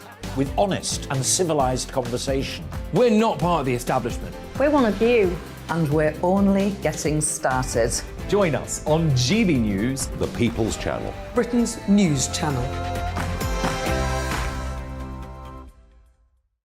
Every morning from 6 o'clock, we'll wake you up with GB News Breakfast with all the stories you didn't know from the night before. So whether it's serious news, entertainment, or your own views from all over our great nation, we're here to kick off your day with a smile. And the national media should be reflecting and reporting what's happening here. You will notice the northwestern accents.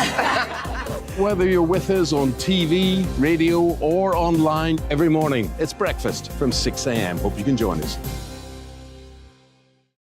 Join us for Ministry of Defence, the comedy panel show that's just like the news, in that the left fights the right and it doesn't really seem to matter who wins. We cover the big stories. It was in fact a troop of baboons and not angry vegans. I like that. And the really important stories. Fat naked cow gets stuck in swimming pool. It's a headline in a lot of local newspapers. Yeah. We're on the same team, Nick. Yeah, but I'm just helping you. Join us for Ministry of Defence, Saturday nights, 8 o'clock on GB News. I'm Dan Wootton. Join me Monday to Thursday from 9 to 11 for the feistiest and most fun news debate on TV, where free speech reigns. I'll bring you a sharp take on the day's biggest stories, bombshell newsmaker interviews, and A-list guests. And I guarantee you, no spin, no bias, no censorship, and no reason to go to bed. That's Dan Wootton tonight, Monday to Thursdays from 9 on GB News.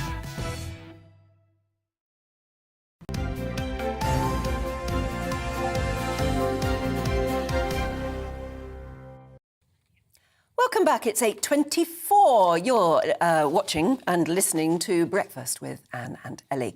We're live across the UK on both your TV and your radio, and it's lovely to be with you this bright and breezy and, in some places, sunny Sunday morning. Yes, and we've been talking a lot today about moving to pounds and ounces in time for the Jubilee, moving over to the Imperial system. That's what Boris Johnson is doing before the Jubilee. Lots of you have been in touch with your thoughts on that. TM Scott on Twitter has been in touch. He says, metric versus Imperial. Although we'll have to use metric to export to EU, then to import, we'll have to use Imperial again. No, you're not having to. The point is you've got the freedom, to do it, exactly. if you want to. But he says, personally, Imperial never left him. He is old school. Lots of people saying the same thing. And Mike has been in touch on Twitter. He said, well said, Ellie, on the good old pounds and ounces. You and Anne make a great team. There's nothing more refreshing than raising a good old Imperial pint to celebrate the Jubilee. Absolutely. It's the way to do it. Interesting, just a while ago, half an hour or so ago, we were talking about the very concept of whether you could die of a broken heart. And we were interviewing a cardiologist from the States who said it actually is, and certainly in the States anyway, it is a recognised cause of death and can be put on a death certificate. Well, we've been, Hippie has been in touch on the email, and he says, my mum died Christmas Day 2020. She had Alzheimer's. My dad died 17 days later. Nothing wrong with him. Our GP said he couldn't put broken heart on the death certificate, but that was in fact the cause. Oh, isn't that interesting? Very, very sad. I mean, it's sad, of course. We were talking about it because of Mr. Garcia, who lost his wife Irma in the terrible Texas school shooting. She was shot by the shooter, and she lost her life. And they've got 4 children, and he was apparently so terribly distressed. He died 24 hours later of a broken heart, leaving those 4 children without either parent, which is terrible. But that's why we were discussing the very concept of whether you could die of a broken heart, and apparently you can. And that's what was so interesting about that discussion with the cardiologist. He was saying it is, of course, possible. It's similar to a heart attack, where it's huge stress on the body. You don't need to have a medical condition. It can affect anybody. It's a huge stress on the heart. And he said it can actually now be listed on a death certificate as the reason for a death. So, yeah, really interesting conversation earlier. Do let us know if you know of anyone that has died of a broken heart. It's gbviews@gbnews.uk. Very interesting conversation this morning. But funnily enough, more funnily anyway, we've been talking about old-fashioned sweets. Why were we talking about that? Oh, because of the metric system. Imperial, the Imperial, sweets were nicer when you could just go in and ask for a quarter of them. And somebody said that actually if you didn't have enough money when she was at school, oh no, I can't find it. The shop would actually give you 2 ounces of sweets, which wasn't very much, but it was probably all you could afford. Judy says, Pateley Bridge boasts the oldest sweet shop in England, where sweets are served from the big jars, a large selection of all the old-fashioned sweets. She says, and I too used to get a quarter of pineapple chunks after getting 1 shilling pocket money, and I still had change. I guess that's showing my age. And then SJ says, in my village of Llangennych, I'm sorry, it's in Wales, where Hugh Edwards comes from, apparently. Yeah. She says, there were so many small sweet shops in the front parlour of homes. They were quaint, and my favourite were those coconut mushrooms. I remember coconut mushrooms. Are they the foamy ones? Are they kind of foamy in texture? No, I don't think I know what a coconut mushroom is. They're a little bit foamy, and they got white stalks, and then they were usually quite browny, and they had coconut on the top. Not familiar with those. And they were very small. They were lovely. But again, you could buy those by the quarter. But we have hit a sweet spot, if you don't mind me saying so, with this one. Val has said, monkey nuts, my favourite, bought at Faversham and Deal in Kent with old-style shops. Keith, his favourite was blackjack and fruit salads for a farthing. Oh, I remember fruit salads. They were brilliant. And Frank says a lot of shops would sell you 2 ounces if you're a bit short on pocket money. That's what you were saying earlier. There you go, yes. Lots of people coming in contact. And Sandy says one of the loveliest traditional sweet shops is in Broadway in the heart of the Cotswolds. The sweet jars line the shelves, and the last time I was there, they wrapped the loose sweets in paper cones. I remember that. You didn't just get an ordinary paper bag. They were cone-shaped paper bags. And so you poured the quarter in, and then you could twist the top, and you had your cone sweets. Oh, you're making me really hungry. It was a on much this Sunday nicer way. morning. Like I said, yeah, you bit of go into a sweet nostalgia. shop now, and they're just hanging from a thing, and they're all branded, aren't they? And they're Haribo. Yeah, loads of plastic. They're like eating plastic, aren't they? Yeah. The old-fashioned sweets were just so much better. Maybe we'll see more of them now if we're switching to Imperial, or there's a choice to switch to Imperial at least. Might see these old-school sweet shops kind of pop up everywhere. That'd be great, wouldn't it? Yeah, and it'd be nice to see that sort of wave of nostalgia. I think we probably are going to have a bit of a wave of nostalgia coming in the next few days. Now, since the beginning of the Ukraine war, multiple Russian oligarchs who have ties with the Putin regime have had their assets seized. It's now reported that some vessels linked to those oligarchs have switched off the onboard device and disappeared from the global locator. So where are they and what are they up to? We're joined by Philip Ingram, MBE, who's a former senior military intelligence officer. A very good morning to you. If they've gone dark, does that mean they could be literally going anywhere in the world? Well, they could be. A lot of ships turn off their automatic identification system, the AIS system, when they go into port. And there's a legal requirement for vessels over a certain size. I think it's 300 tons whenever they're moving around anywhere in the world to have the AIS system on so that other ships can see them. It stops there being any navigation accidents per se. I've been on a cruise just recently, which means I've been visiting a lot of different ports and docks. And wherever you go at the moment, it seems that there are these enormous yachts that are just sitting there. And according to a couple of the people I was speaking to, they can't go anywhere now because they are being refused fuel. So maybe they just haven't got the energy to keep those devices going anyway. Maybe they're just literally shutting down. Well, the devices take such a small amount of power, and there needs to be power on board the ships. The oligarchs will be hiding their assets as much as they possibly can. And you're right, a lot of them can't leave port because they're not getting the fuel. People are refusing to give them food and everything else. And of course, as the sanctions bite more, a lot of the crews are going to be concerned about whether they're going to get paid because the oligarchs' money is being seized. And if they haven't got the crews, then they can't take them out elsewhere. And part of the reason going dark, they're putting them into ports which don't have easy laws to allow their assets to be seized, but eventually something will come round and they will be lifted. And the danger that I think they're worried about is those seized assets are not necessarily going to be given back to them once the Ukraine war, Russia's invasion of Ukraine has finished and come to conclusion. A lot of those assets may be sold off to help to rebuild Ukraine. Philip, good morning to you. I mean, the thing is, Russians are trying to hide their assets. You can't hide these super yachts. They are massive, absolutely huge. So we must have a sense of where they are a lot of the time. And would it come to a point where they just abandon these yachts and they're found and impounded by the authorities? Well, they could be. A lot of the yachts are in places where it's very difficult with the local laws for them to be seized. And of course, the yachts don't necessarily say owner Mr. Big Oligarch exclam. They're owned through front companies and everything else. So there's quite complex paths to try and identify the link back to the oligarch that owns them. But you're right, they're big, they stand out, most of them are unique. It's fairly easy to trace who the front company is that's owning them, but then it's getting that link back to the oligarch and then doing that in a jurisdiction which has got legislation that allows assets to be seized. A lot of these places don't allow that to happen. No, and of course it's not just yachts, I imagine. Like, it's buildings, it'll be all sorts of assets, won't it? Oh, of course, it's houses, it's yachts, it's planes, and part of the reason why the oligarchs are being targeted is that they are the bankrollers for Vladimir Putin and those that are keeping him in power. They are the ones that are laundering Putin's money around the world and acting as his international bankers, holding that money elsewhere. So they're actually in a position to put pressure on the decision makers in Moscow, in Putin's inner circle, and as the sanctions bite further and further, that pressure will only grow.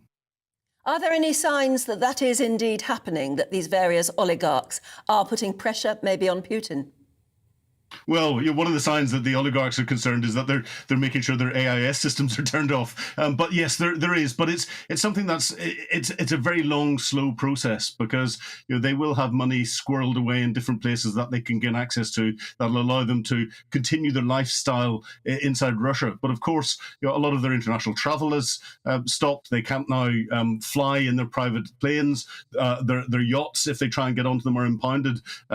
These are people who are not used to staying inside Russia or inside one place and having to live a relatively normal life like the rest of us. They're jet setters, and that jet setting lifestyle has been cut.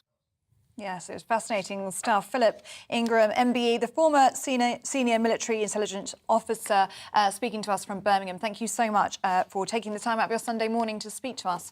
Really is fascinating stuff, isn't it? Yes. The amount of Russian money in this country. Oh, you wonder, don't you? Time is 8:34. Here at GB News, we're marking the 40th anniversary of our liberation of the Falkland Islands. On this day in 1982, British troops defeated Argentine forces at the Battle of Goose Green. Now, here with us to talk war is the former Army Captain Nicholas Matsey. Good morning, and thank you so much for joining us. So, for those of us who haven't heard of the Battle of Goose Green before, how pivotal was this in helping the British forces to win the Falklands War? Sure. Well, I mean, it was a critical battle. There's a lot of conversations that Goose Green wasn't strategically important to taking back the Falkland Islands, but what the battle did was built the morale of the British forces. It built the momentum generated, which propelled Britain onwards to the overall victory. And British troops maintained the initiative for the rest of the conflict and building the political and public will to win the war. So when we look back at it, it was a very, very critical early victory for Britain. And a very big decision made by Margaret Thatcher at the time to actually engage in what became a war, because it was almost a war that happened in slow motion. It took a long time to get our military together and to get them there, didn't it? Well, I mean, the Falkland Islands are a very, very long way, and there was a lot of work done to prepare the forces logistically, in terms of training, in terms of getting the right ships and the equipment down to the Falkland Islands. Takes a very, very long time. They had to stop at Ascension Island halfway in the middle of the Atlantic to change around the equipment and the machines to be prepared for what they were going to face. So it was an interesting conflict because it was very different than been done for a long time, and understanding that logistic challenge of going from the UK to the South Atlantic is very, very hard for people to understand.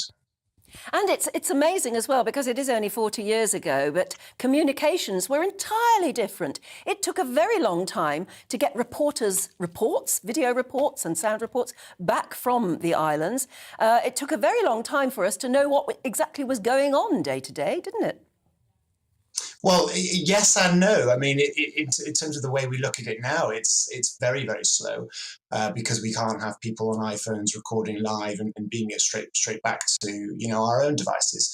But at the same time, there were issues with some of the broadcast and some of the journalists attending who let slip a few secrets about what Britain was doing. I think Goose Green is a good example about how the BBC broadcast that an attack was imminent, and fortunately, the Argentinians thought that was a ruse. They didn't believe it, whereas the commanders actually on at Goose Green, the Argentinian commanders, did think it was a risk and prepared for it. So there's another incident as well where the journalists reported that some of the bombs weren't going off because they were dropping them too low, and so the Argentinian Air Force changed their bombs and missiles to be able to detonate at a much lower altitude. So it was interesting war because while it seems slow to us now in the way the press would share the information, actually they made a number of errors, not realizing that they were giving information directly to the enemy without realizing, because their broadcasts were being heard within minutes. Well, there was the very famous reporter, the BBC reporter Brian Hanrahan, who said, because he was embedded on a ship, and he actually said in one of his reports that he wasn't allowed to say that there had been a battle, an air battle. He wasn't allowed to say how many planes were involved, but he said, I tell you what, though, I counted them all out and I counted every one of them back. So we knew that at least it had been a very successful mission, and that's how he got around that. It's amazing to think 40 years ago. Could we ever amass a fighting force like that nowadays? Well, it's a really interesting question, and it's one that comes up in the news, I think, every year when we complain about how much our armed forces are funded.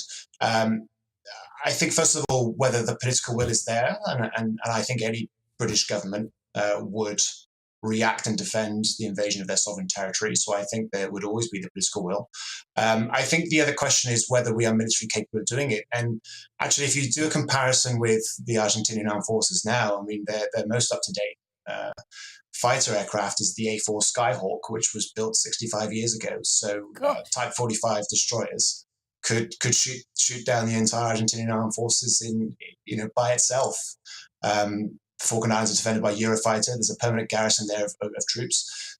So whether we would need to sail to the Falkland Islands, I don't think is the right question. I think the reality is that it's so well defended and the Argentinians are so poorly equipped now that it wouldn't matter.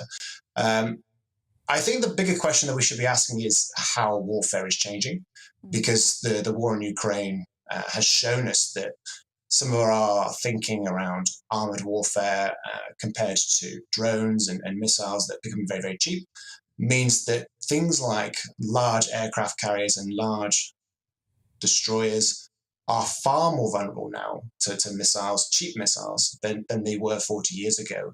So we need to remember that while the nature of war is enduring, which is that it's brutal and it's hard and it involves people dying and suffering, the character of the conflict has changed. War has moved on, and we need to really think about preparing ourselves for the next war and not worrying too much about the way we fought it 40 years ago.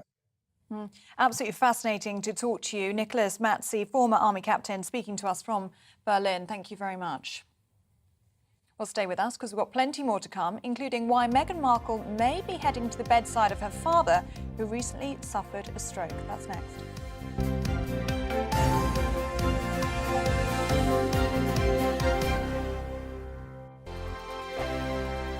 We are GB News. We're right across this great nation. On TV, on radio, on digital. Absolutely everywhere. We don't talk down to you. We embrace all voices. With honest and civilised conversation. We're not part of the establishment. We're one of you. And we're only getting started. Join us on GB News, The People's Channel. Britain's news channel. Every every morning from 6 o'clock. We'll wake you up with GB News Breakfast with all the stories you didn't know from the night before. So whether it's serious news, entertainment, or your own news from all over our great nation, we're here to kick off your day with a smile. The national media should be reflecting and reporting what's happening here. You will notice the northwestern accents. Whether you're with us on TV, radio, or online every morning, it's breakfast from 6 a.m. Hope you can join us. Join us for Ministry of Defence, the comedy panel show that's just like the news, in that the left fights the right and it doesn't really seem to matter who wins. We cover the big stories. It was in fact a troop of baboons and not angry vegans. I like that. And the really important stories. Fat naked cow gets stuck in swimming pool. It's a headline in a lot of local newspapers. Yeah. We're on the same team, Nick. Yeah, but I'm just helping you. Join us for Ministry of Defence, Saturday nights, 8 o'clock on GB News. I'm Dan Wootton. Join me Monday to Thursday from 9 to 11 for the feistiest and most fun news debate on TV, where free speech reigns. I'll bring you a sharp take on the day's biggest stories, bombshell newsmaker interviews, and A-list guests. And I guarantee you, no spin, no bias, no censorship, and no reason to go to bed. That's Dan Wootton tonight, Monday to Thursdays from 9 on GB News.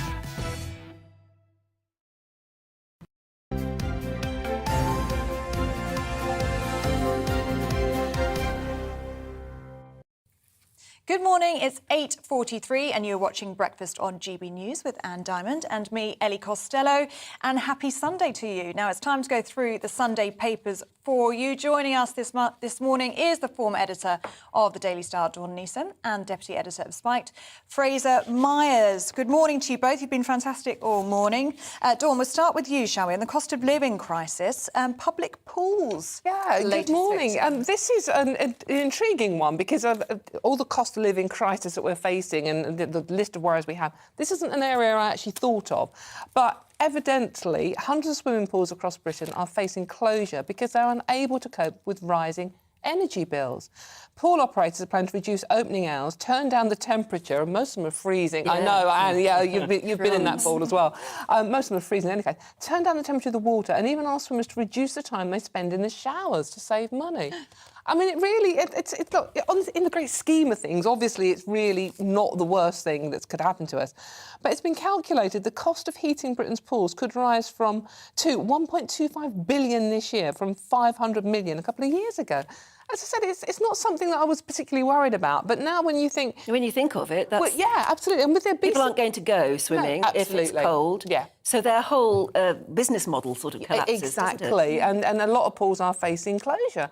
And it's like, when you think with the obesity crisis we already face in this country, it's so important that people sort of do some form of exercise. And swimming is so important for a lot of people, especially if you're elderly. My mum goes swimming every week. It's so important for her mental health as well as her physical health, because she can't sort of go run or cycling or something. So swimming for a lot of elderly people is so important. And for families, it's a lovely thing to do with the kids at half term is to take them to swim. No, of course. So it's a worrying aspect. It's like, on a long list of worrying things. Yeah, this is you really do feel, oh my goodness, we're in a recession. Yeah, you can't go swimming. Where's it going to stop? It's a reminder that this energy crisis impacts way more than households. I mean, Yes. quite understandably, we talk a lot about the Yeah. pain that, consumers are facing, but businesses and the public sector are facing trouble paying their energy bills as well, and that ultimately then gets passed on to us either through reduced services or higher costs. There's talk about schools being unable to afford, food for meals, things like that as a result of this. It's really, really shocking. You used to say you would take the kids and go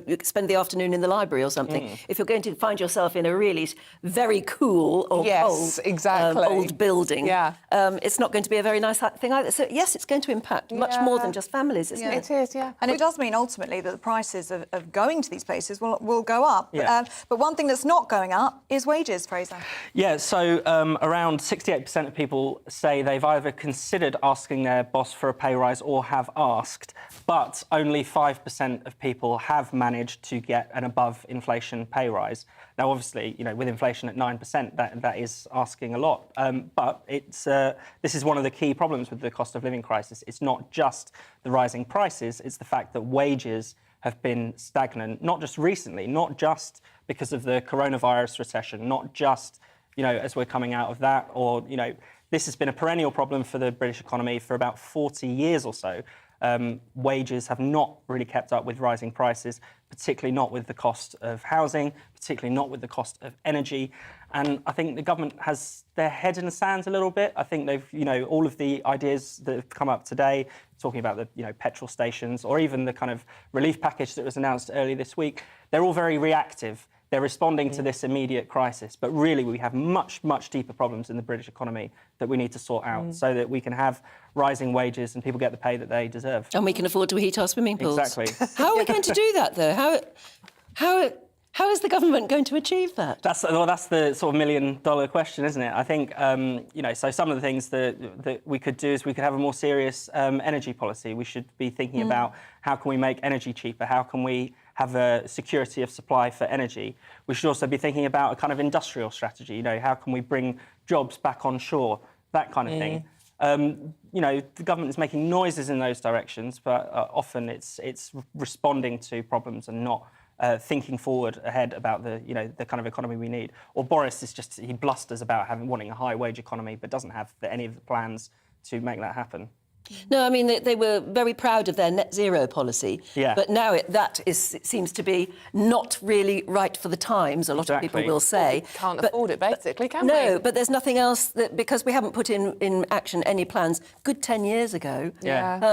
We've got nothing to fall back on. Well, it's interesting because a lot of the kind of the green policies are supposed to, we're supposedly divesting from oil and fossil fuels and then money going into kind of more renewable sources. That hasn't really happened. So we've had the lack of investment in fossil fuels and then nothing to take up the slack. So that's one of the reasons why we have this energy crisis. Instead, we rely on places like Russia. Or Qatar, or, Yeah, it's that was worrying. a mistake. Yes, Dawn, single-sex spaces, and this is about a trans prisoner. Yeah, this is it's an exclusive in the Sunday Mirror today, and it's quite worrying because it's something that feminists, women's rights groups have been talking about, and people are going, it's not happening. Basically, a transgender inmate at a woman's jail was caught having drunken sex with another prisoner.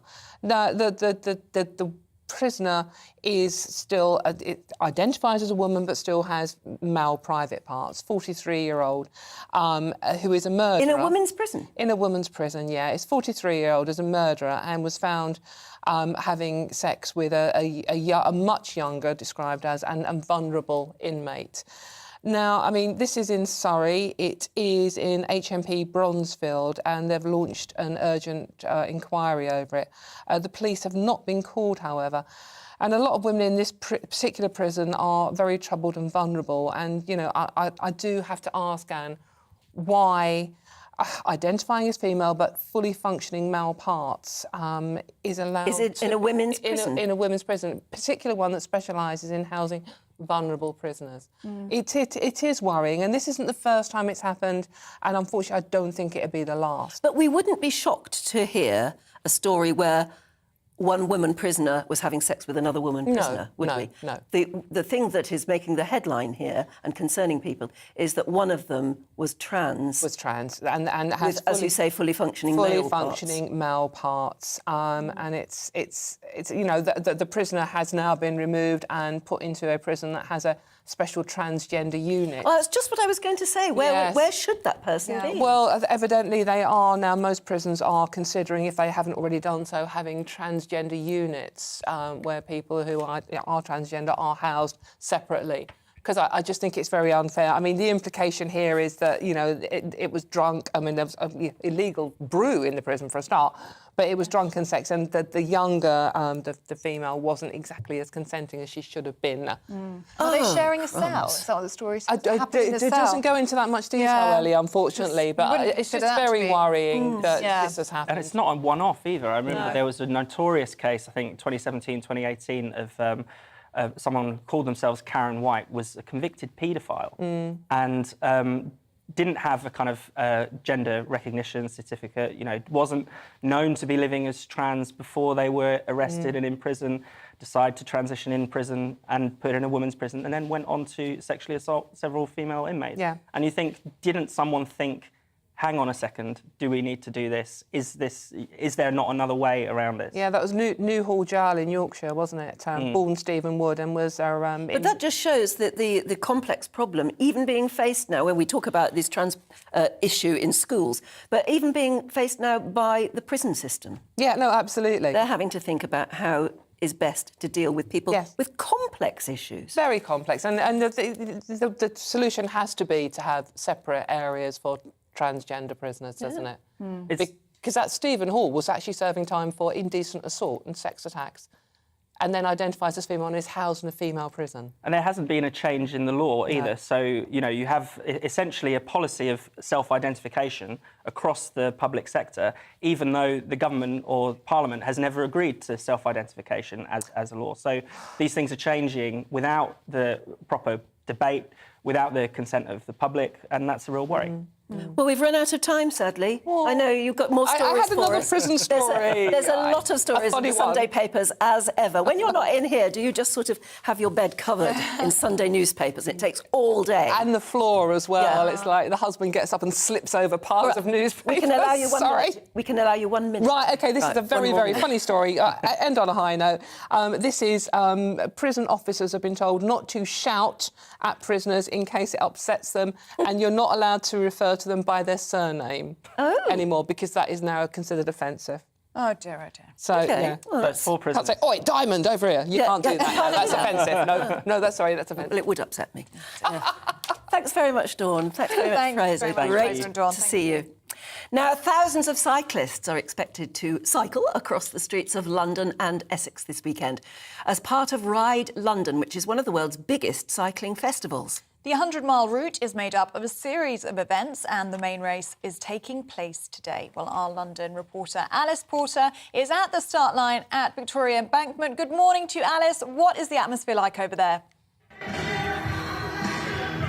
Good morning. Well, I have to say, I've never seen so many happy men and women in lycra. And excuse me if I'm shouting, as you can hear over the music there. They've been playing it out to get all the cyclists very pumped up for their very, very long race. But I have to say, they didn't need it. The atmosphere here is absolutely electric. We've got about 25,000 athletes who are taking part in this 100-mile race today. They start here at Victoria Embankment, and they'll be going all the way through Epping Forest, into Essex, Chelmsford, and then making their way back to Tower Bridge. So really quite an extraordinary feat of cycling. Now, this whole event really came about from when London hosted the Olympics in 2012, and of course we did rather well when it came to cycling. Team GB came top of the medals table, so they wanted to set up an event to really kind of galvanise the enthusiasm that there was for cycling and trying to get more people involved with the sport. So this has been going on all weekend. We've got the main sort of piece de resistance right at the moment, and I think you can get the scale of it is that actually they've had waves coming through from 6 o'clock in the morning, and they'll be continuing through to 9:30, and that's just the start. So I'll be hoping to try and get some people at the finish line later on. But yeah, a lot of great atmosphere here in London, a lot of excitement. But I do warn you, if anyone's trying to drive around centre London, do check before you travel, because there are a number of blockages in place because of allowing people to cycle through. But you know, beautiful day in London, and it's a great opportunity for many people who are taking part to cycle through a beautiful part of London with no cars around. Alice, it looks absolutely electric behind you. Fantastic background you've got there. I hope you continue to enjoy the rest of the morning. All those cyclists whizzing past. I'm sure it's going to cause a lot of chaos with all the traffic having to get out of the way. Thanks so much, Alice. She's our London reporter. We're just going to bring you some GB views. Lots of you have been in touch about sweets this morning, because Boris Johnson is moving us over to pounds and ounces. Back in time for the Jubilee, over to the Imperial system. Well, there's now a choice whether you use metric or Imperial. And you won't be prosecuted for going Imperial if you want to. Exactly. So that has led into a very big conversation about sweet shops and the way you measure out your sweets. And we're also talking about our favourite sweets this morning. So David in Greenwich says, wine gums were my favourite. They still are. And he says, do you remember Dolly mixtures? They were my youngest sister's favourite. Yeah. Clive says, my favourite old-fashioned boiled sweets were pineapple chunks, strawberry and cream. Oh, I remember those. And barley sugar was lovely. One thing you never use metric measurements for is shoe sizes. No, but shoe sizes come in a completely different thing again, That's a whole other thing, isn't it? I mean, it's ridiculous. When you want to buy anything like that, you have to convert, or you have to look at on a computer to convert things. Yeah, and they're in European I think I'm a size 37 or yeah. something. Yeah. I'm a 38, I think. But I have to Google it in shops and work out if that's a 5. Absolutely. So yeah, maybe we should look at that next. Jules in Andover says, do you remember jamboree bags? Yes, I really do. A paper bag with sweets and a little toy. Well, that sounds great. It was always rubbish, but really nice to have. Yeah. And Tony in Luton, he says, I grew up in a very poor Irish immigrant family, hence my sister and I relied on 4 a penny blackjacks and fruit salad chewy Yeah, they were lovely. Yeah. He says that was in the 50s when farthings and threepenny bits were still in pockets. Maybe we should back Boris by bringing back the threepenny bit. Stay with us. Plenty more to come after this. Join us for a special GB News event. The celebration of the Queen's Platinum Jubilee. From pageantry here at the Palace to the parties in your street. We'll bring you 4 days of unforgettable moments between the 2nd and the 5th of June. Join us live up and down the country as we share your memories of Her Majesty's extraordinary reign. Send us your stories, photographs and videos at jubilee@gbnews.uk. Come and celebrate with us on GB News, the People's Channel.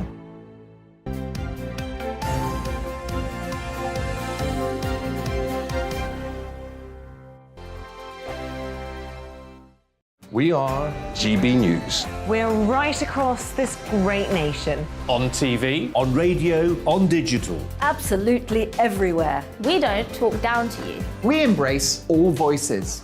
With honest and civilised conversation. We're not part of the establishment. We're one of you. And we're only getting started. Join us on GB News, the People's Channel. Britain's news channel.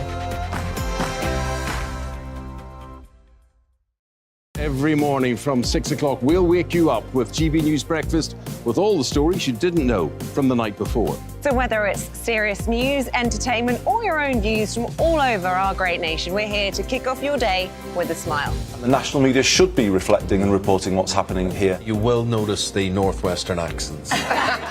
Whether you're with us on TV, radio, or online, every morning, it's breakfast from 6 a.m. Hope you can join us. Join us for Ministry of Defence, the comedy panel show that's just like the news, in that the left fights the right and it doesn't really seem to matter who wins. We cover the big stories. It was in fact a troop of baboons and not angry vegans. I like that. And the really important stories. Fat naked cow gets stuck in swimming pool. It's a headline in a lot of local newspapers. Yeah. We're on the same team, Nick. Yeah, but I'm just helping you. Join us for Ministry of Defence, Saturday nights, 8 o'clock on GB News. I'm Dan Wootton. Join me Monday to Thursday from 9 to 11 for the feistiest and most fun news debate on TV, where free speech reigns. I'll bring you a sharp take on the day's biggest stories, bombshell newsmaker interviews, and A-list guests. And I guarantee you, no spin, no bias, no censorship, and no reason to go to bed. That's Dan Wootton tonight, Monday to Thursdays from 9 on GB News.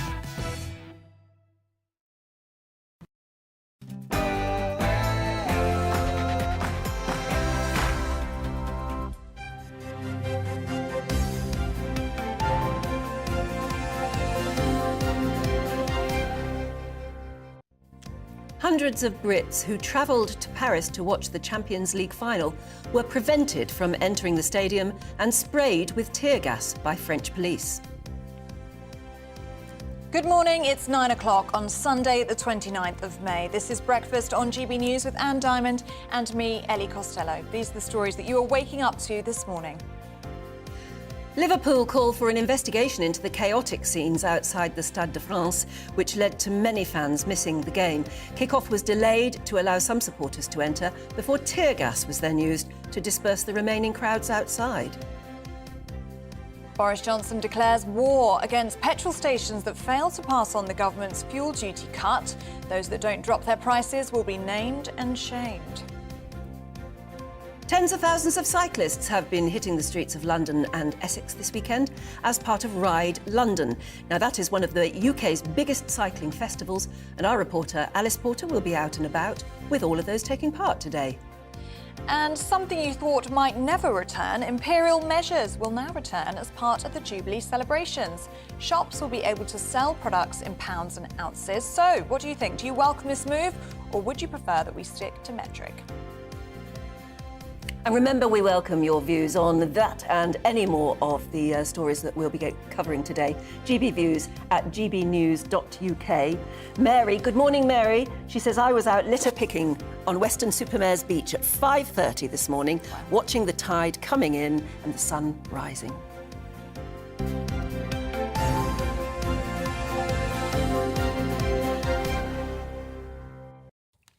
Lots of you getting in touch about that move to pounds and ounces to the Imperial system in time for the Jubilee. You don't have to, it's just opening up that choice, isn't it? That it's no longer a legal obligation. Yeah, Tony says, yes, please, back to Imperial. I never, in all the years, have got used to metric measurements, same as weights, and money. Let's go back to pounds and pence. We have pounds and pence now. Yes, it's very true. Clive said p, not pennies anymore, aren't they? They're just p. We've also got into conversation about our favourite old-school sweets. Clive says, my favourite old-fashioned boiled sweets were pineapple chunks, same as you, Anne, very popular. Strawberry and cream and barley sugar. One thing you never use metric measurements for is shoe sizes. It's a great point. Yeah, that's got us on to talking about favourite sweets. And Jonathan in Camberley, morning Jonathan, says, remember when Chobham, a delightful village in Surrey, had 2 bakers and 2 butchers, and as a 7-year-old I could safely get on my bike and pick up a white paper bag, a quarter of sweets, including sherbet flying saucers, sugar-coated cola bottles, candy laces, blackjacks and other fabulous sweets. One was the baker's, Sutton's, and Clicker Clark's, a corner shop. We really are indulging in nostalgia this morning. Yeah, lots of that this morning. Richard is on Team Metric, though. Absolutely no good reason, he says, to reintroduce Imperial measures, other than for nostalgia and reinforcing the message that the UK is out of the EU. The world has gone by and largely adopted the metric system. It's simple and straightforward to use, he says. So lots of you getting... Eddie in North Norfolk says, we've got a fantastic sweet shop here in our town called The Chocolate Box. I still regularly go in to buy my favourite Barrett's Original Milk Gums. They were my favourite as a kid. I'd get plastered in the white dust that they were covered in, and I could only afford a quarter to last me the week. Never lasted longer than the walk back home from there. But now I go in and ask for full £1. Now, they can't measure me out a pound, so they weigh to the nearest pound in metric. Wow. That's a very accommodating sweet shop. Anyway, I remember that some of those sweets that were always covered in a sort of sherbety covering, and you put them in your pocket, in your school blazer, and your pocket was always white. Always white. It was good fun, though. It was nice. Now, let's talk about the big story of the day, and I'm afraid it's what happened at the football last night. Liverpool fans attending the Champions League final in Paris were tear-gassed by French police. Yes, a number of supporters who had tickets to the game were denied entry to the stadium. UEFA initially said it was due to the late arrival of fans, which Liverpool deny. It led to kick-off being delayed by 30 minutes. Well, let's try and find out what on earth led to those terrible scenes. Our very own Aidan McGee joins us. It's a simple question, isn't it? What on earth went wrong?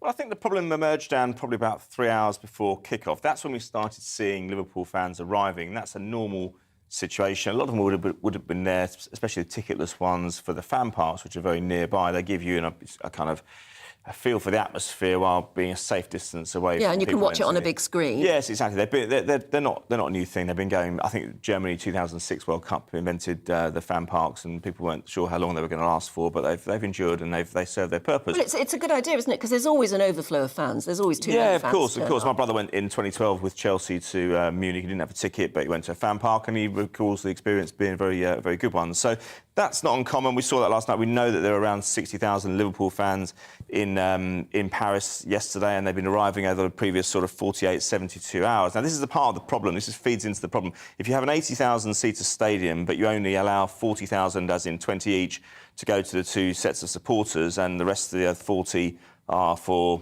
sponsors and corporates or whoever. That's awful. Yes, it's been worked. That's meant to be for the fans. Well, there are actually worse examples of that. I think there was a Europa League tie recently.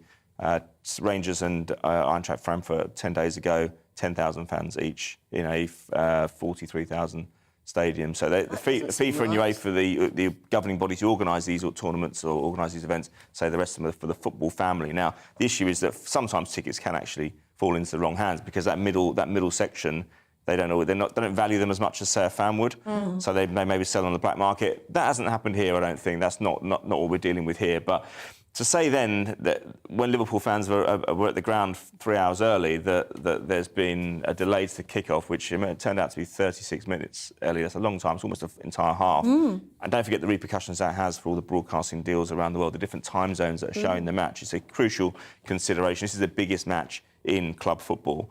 So then we see the 36-minute delay. We see the red seats to the right of the ground as you're looking at it on television. And they're not filling up. And so they took the decision to delay.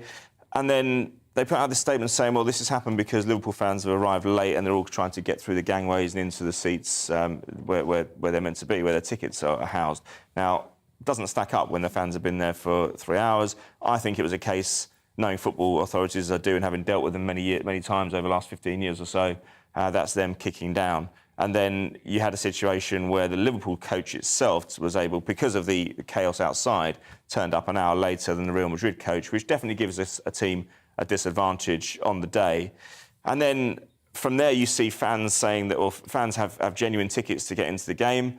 We see UEFA saying that, oh, hang on, it's not just about Liverpool fans arriving late. It's also about an issue of counterfeit tickets. Now, there's no evidence that these counterfeit tickets are around. Nobody's actually seen any on Twitter or anything like that, which is where the first place we would have seen them by. Yeah, and Andy Robertson, the Liverpool player, said that.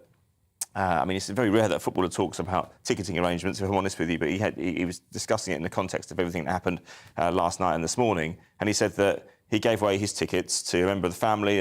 Players get an allocation for every top game, and the recipient of those tickets was told at the gate that the tickets were actually counterfeit, and he can assure them, obviously, that they're not. So it seems like another excuse, either from the police or from UEFA kicking down. Either way, it doesn't stack up. If you're looking if you're listening to us on the radio at the moment, we're showing pictures of riot police and letting off the canisters of tear gas.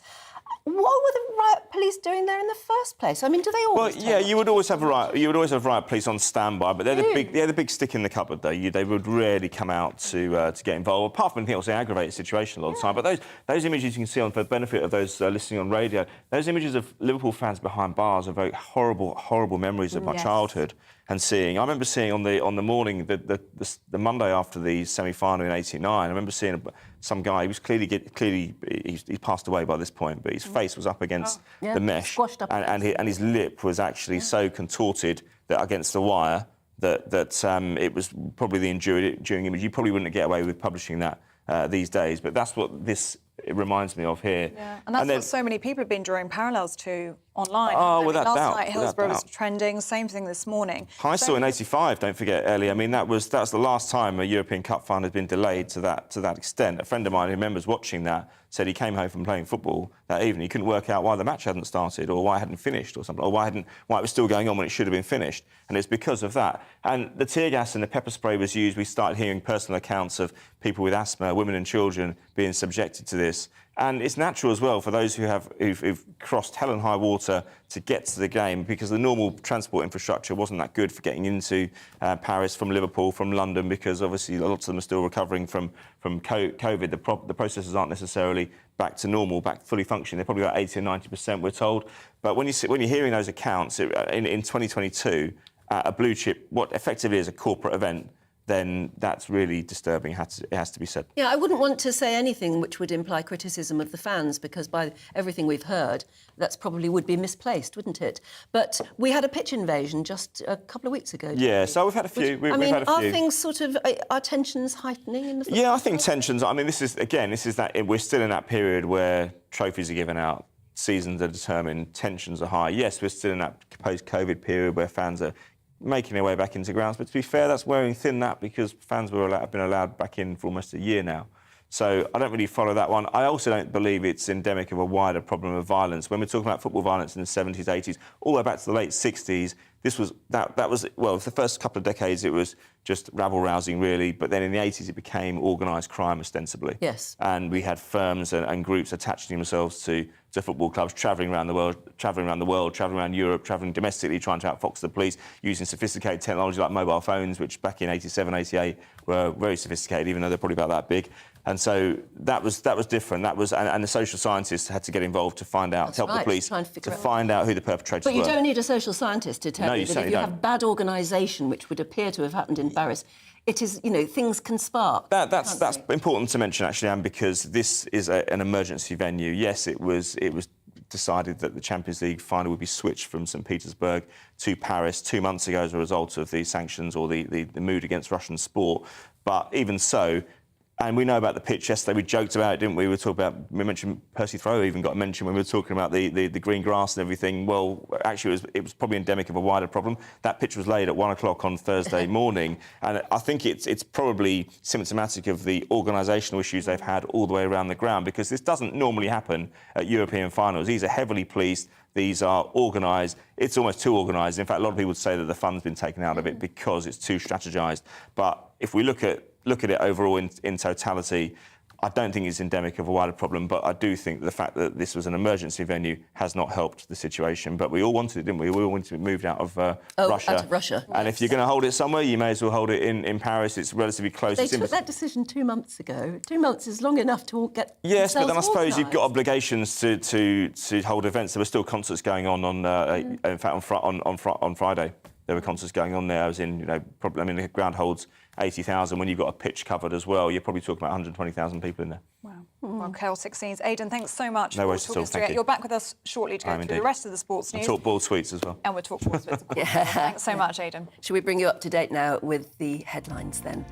The Labour Party is to push for a vote on the Prime Minister's decision to change the Ministerial Code of Conduct.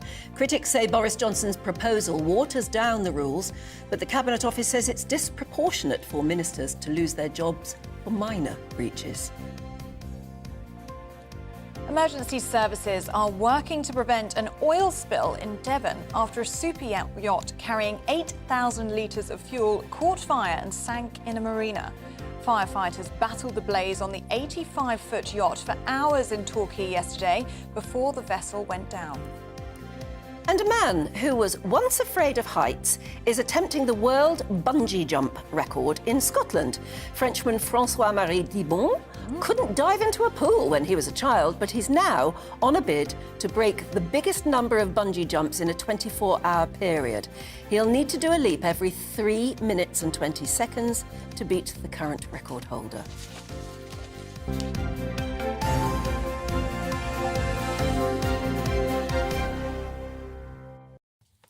How bonkers do you have to be?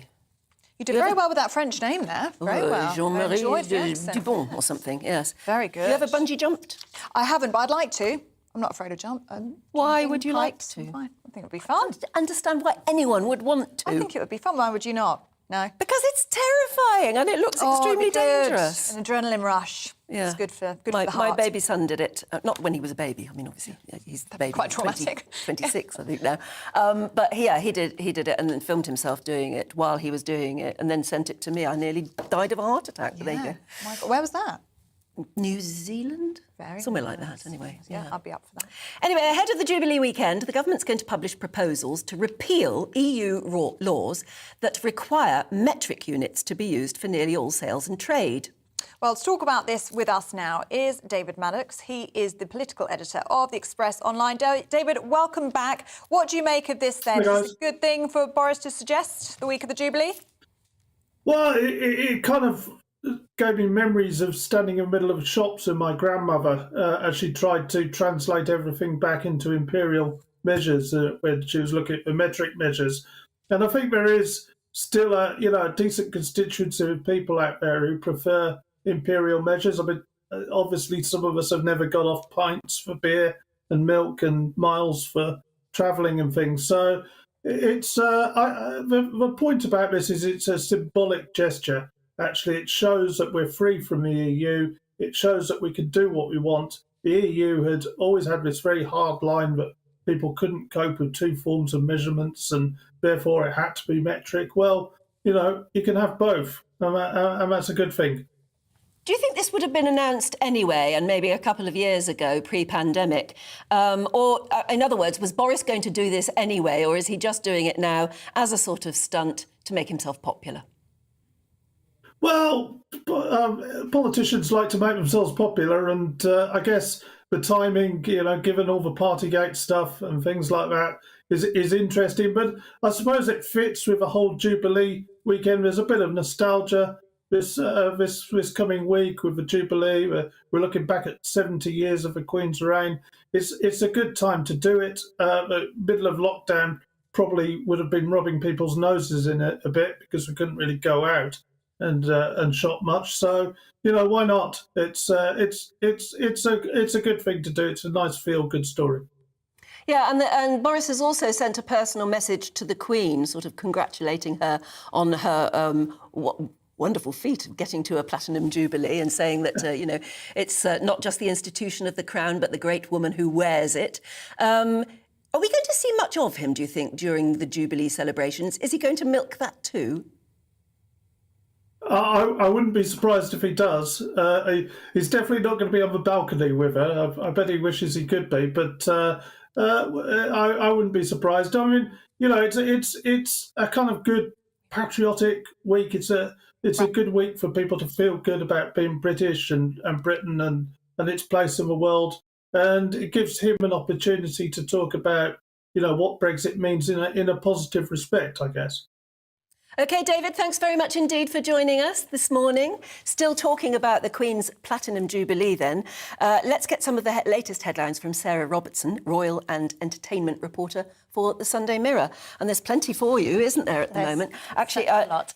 Prince William's been making pictures in most of the papers today because he was rehearsing the Trooping of the Colour. That's correct. In the full bearskin. Yes. And looking as though he was finding it really difficult to stifle a sneeze or something. Yes, well, hay fever season has started, as I know myself. So I do have sympathy with Prince William if that was the case. It's very heavy, the ceremonial bearskin hats that they have to wear. It's a really heavy thing.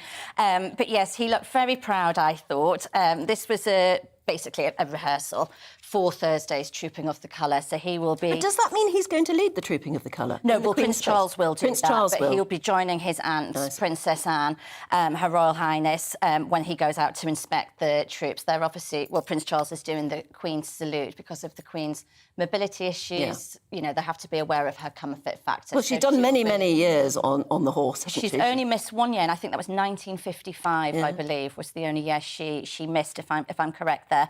But yes, she'll be watching it from a chair, so she'll be comfortable. You can't expect her to be getting up on a horse now. Oh, good Lord, no. No, I imagine she'll miss it, though. But I think Prince William, he looks like he's on his way. I mean, that will be, when he becomes king, that will be his job. His job, So this is getting him used to it.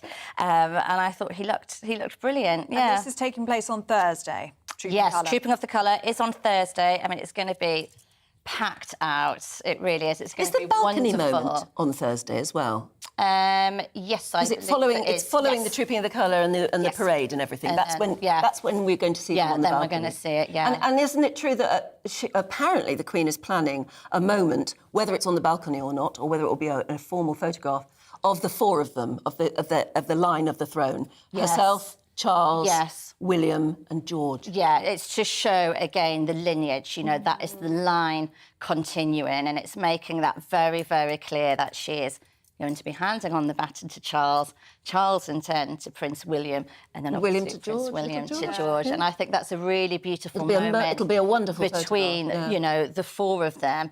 I think it's incredible, really, when you think about it, to really have that, and then in history, in years to come, 4 generations. when George has grown up and taken the throne, people will be looking back. Won't be around for that, I don't think. Don't say that, Anne. Don't say that. Well, looking back. Of course, the next week is about the Queen. Yes. First and foremost, but there is going to be attention on 2 visitors from America, Harry and Meghan. How do you think that's going to go? Meghan in particular hasn't seen a lot of the senior members of the royal family since she stepped down as a senior working royal. Yes.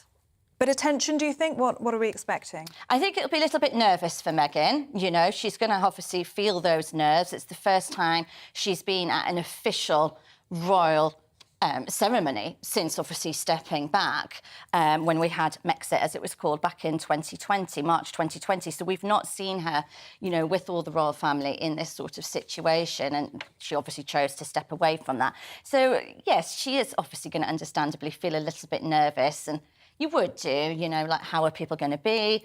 Are they going to be welcoming? But the Sunday Mirror, my paper, we have the story today that there has been a healing of the rift between the two brothers. So Harry and William have been having some FaceTime calls.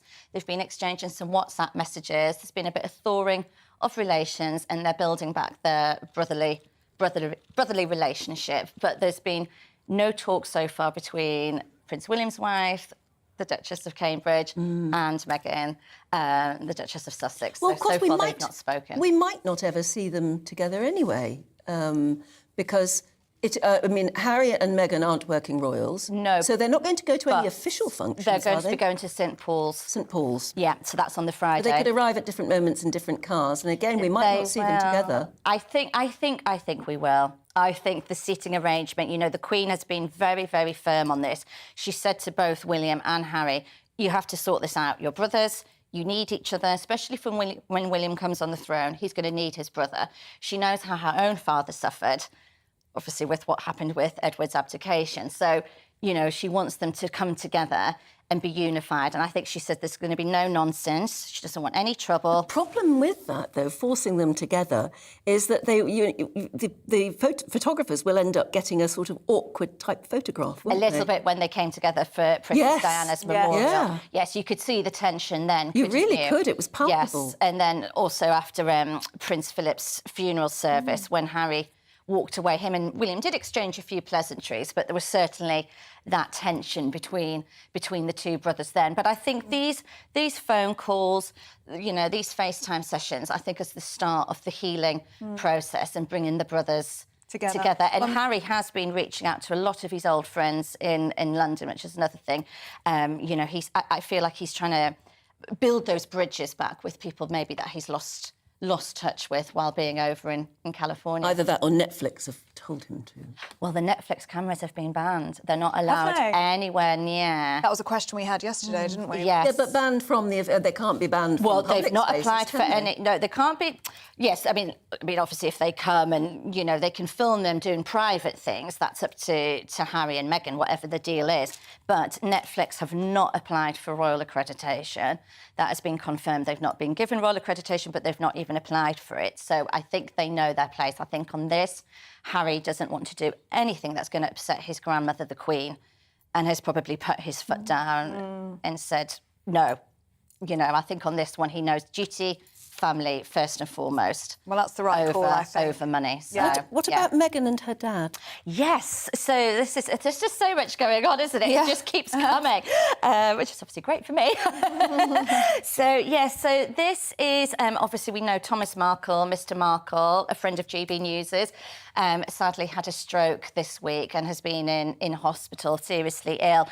He had a fall before the stroke, which, I mean, I don't know if that's what's caused one can cause the other. Yeah, so we don't know that. So he has been in hospital, but I've been told that Meghan's camp are trying to privately reach out to Thomas, obviously to try and check that he's okay. And, you know, Meghan is understandably concerned. He is her father at the end of the day, you know, having something as serious as a stroke, you know, which can be fatal.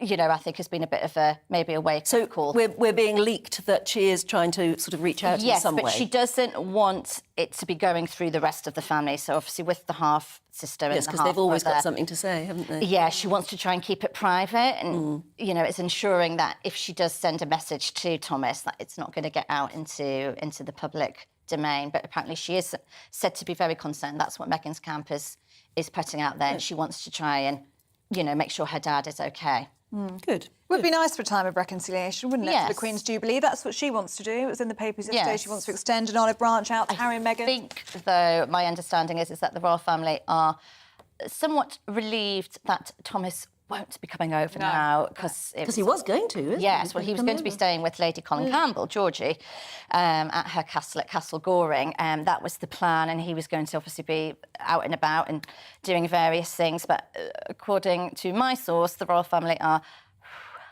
Yes, so they've avoided but he is out of embarrassment. He is out of hospital yes, now, apparently he must be better. Yes, but he's got terrible problems with his speech. So he's having to write on a whiteboard. in order to communicate. So it's very sad. I do feel very sorry for the man. I think he's gone through a tremendous ordeal. So, yes, I wish him well. Yes, well, wishing him better as well. Well, thank you very much, Sarah. Loads to go through there.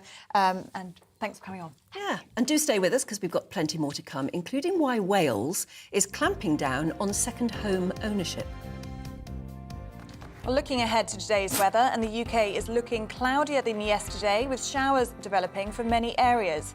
It will feel cooler too, so let's take a look at the details. So let's zoom into the southwest of England. There's going to be a mix of sunny spells and scattered showers. The showers will possibly be heavy with hail and thunder at times. Moving east, and it's a similar story for the southeast too. Bright or sunny spells and scattered showers, although the showers likely to be lighter. South Wales is going to have a mix of sunny spells and scattered showers as well. Showers could be heavy with a risk of hail or thunder. It'll be rather cloudy across the Midlands too, with only limited bright or sunny spells. Some showers are likely here too, but these will be mostly light, with many places staying dry. And then if we move to the northeast, it's going to be a cooler feeling, especially along the coast. Also rather cloudy with limited bright or sunny spells. A few light showers possible, but mainly dry.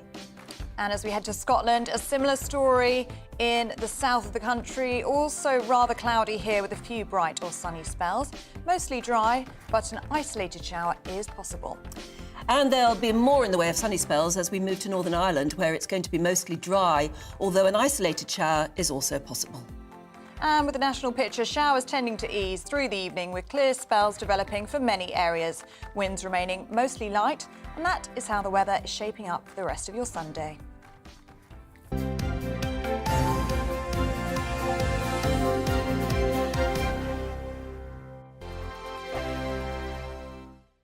We are GB News. We're right across this great nation. On TV, On radio, on digital. Absolutely everywhere. We don't talk down to you. We embrace all voices.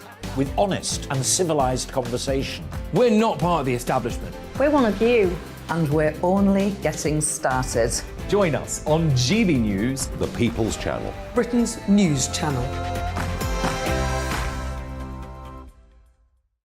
Every morning from 6 o'clock, we'll wake you up with GB News Breakfast with all the stories you didn't know from the night before. So whether it's serious news, entertainment, or your own views from all over our great nation, we're here to kick off your day with a smile. The national media should be reflecting and reporting what's happening here. You will notice the northwestern accents.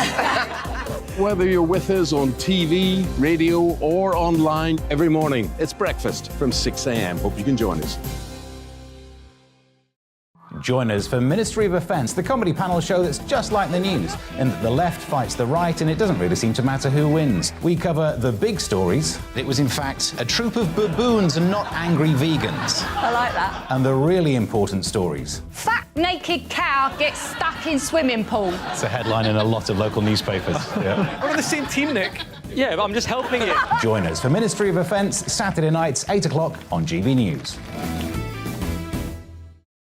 I'm Dan Wootton. Join me Monday to Thursday from 9 to 11 for the feistiest and most fun news debate on TV, where free speech reigns. I'll bring you a sharp take on the day's biggest stories, bombshell newsmaker interviews, and A-list guests.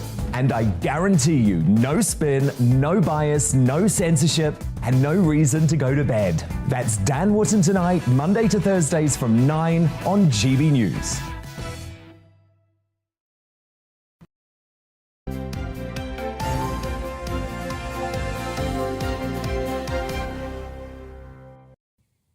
Welcome back. It's exactly 9:30. You're watching and listening to Breakfast with Anne and Ellie. We're live across the UK on both your TV and your radio. Now, this is interesting. We were talking about beach huts all over the country yesterday. Well, the Welsh Government has brought in a new rule that means second homes and holiday lets must not stand empty.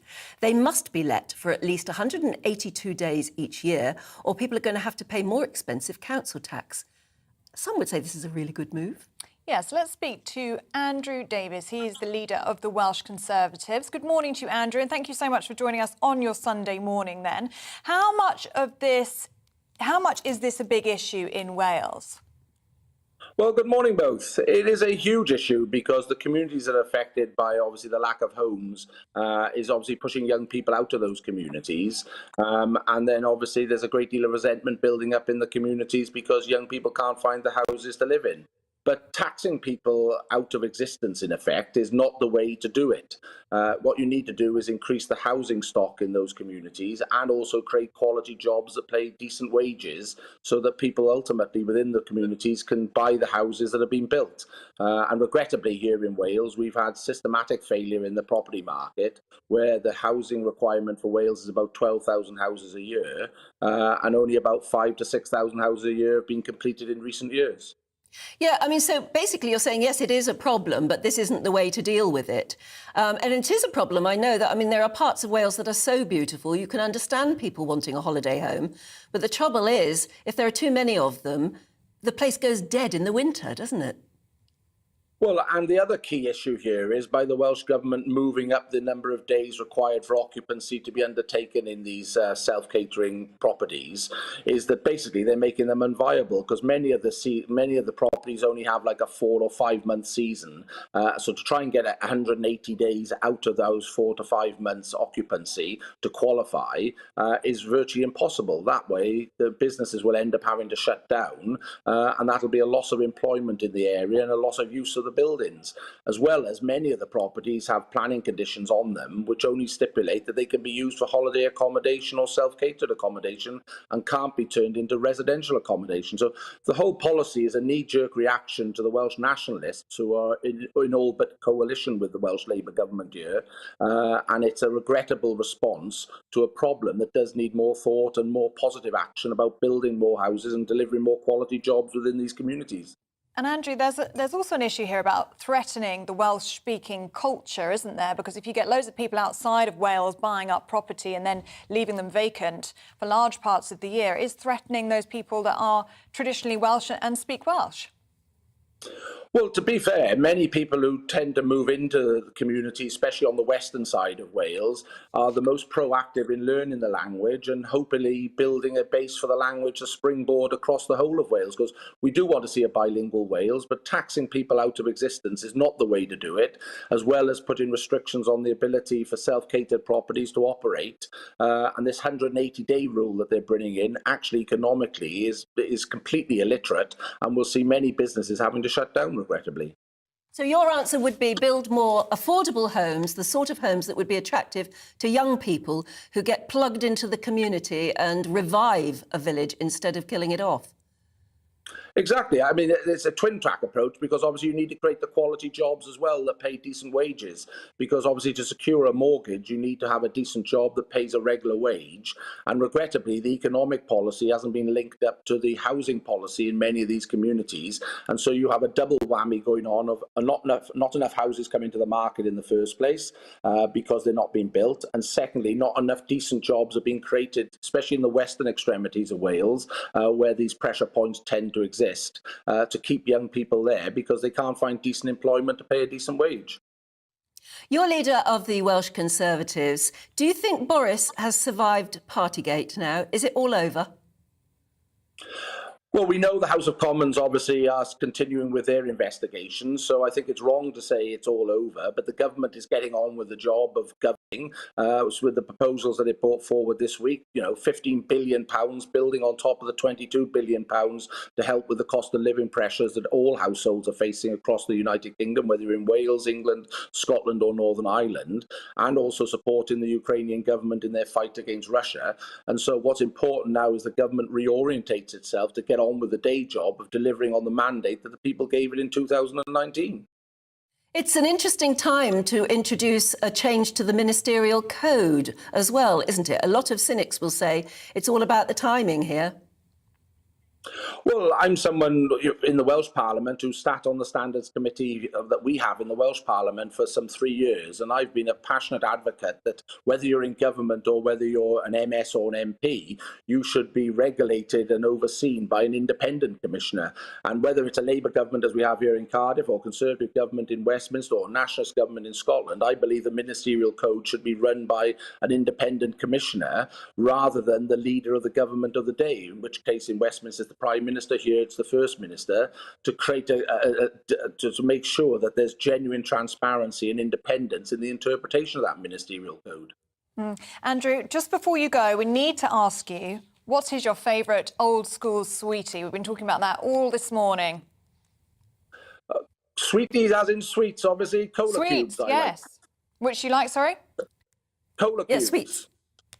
Sorry? Cola cubes. Cola cubes. Yeah. You're not the first to mention that. Cola They've been cubes very today. popular this morning. Andrew, thank you so much for your time. That's Andrew Davies, the leader of the Welsh Conservatives, speaking to us from the Vale of Glamorgan. Looks lovely and sunny there. Yes, Jim says, I started manufacturing confectionery in the 60s in South London. I had 2 factories and made a whole range of sweets, some of which I exported to the USA and Germany. A favourite that went to Germany was raspberry noyau. Oh, I've never heard of that. Well, I'm just wondering if that's a sort of... would be nougat. Nougat, maybe nougat, raspberry but nougat. It's Noyau is what we've got here. But it may not be right, I don't know. Raspberry noyau. Yeah. We'll have to Google that. He says there were dozens of manufacturers in London catering for sweet shops that were on every parade of shops. Those were the days. Those were the days. And this is we're talking about the switch to Imperial. Boris Johnson wants to make that a choice for us. Do we use Imperial or the metric system? My mum's been in touch. I was using her as an example earlier. We used to bake together when I was a little bit younger than I am now. And I'd be using grams and she'd want to change it into ounces. She just texted me saying yes to Imperial measures. I have never changed, with lots of party emojis. And lots of you feel the same way. Lorraine has been in touch about her favourite sweet. She said, I used to love sweets shaped like a peanut. Inside were crushed peanut pieces, and then you could buy shaved coconut coated in sugar and cinnamon, which looked like tobacco. And she says, do you remember candy sweet sticks with a red tip that were sold in a packet to make it look like cigarettes?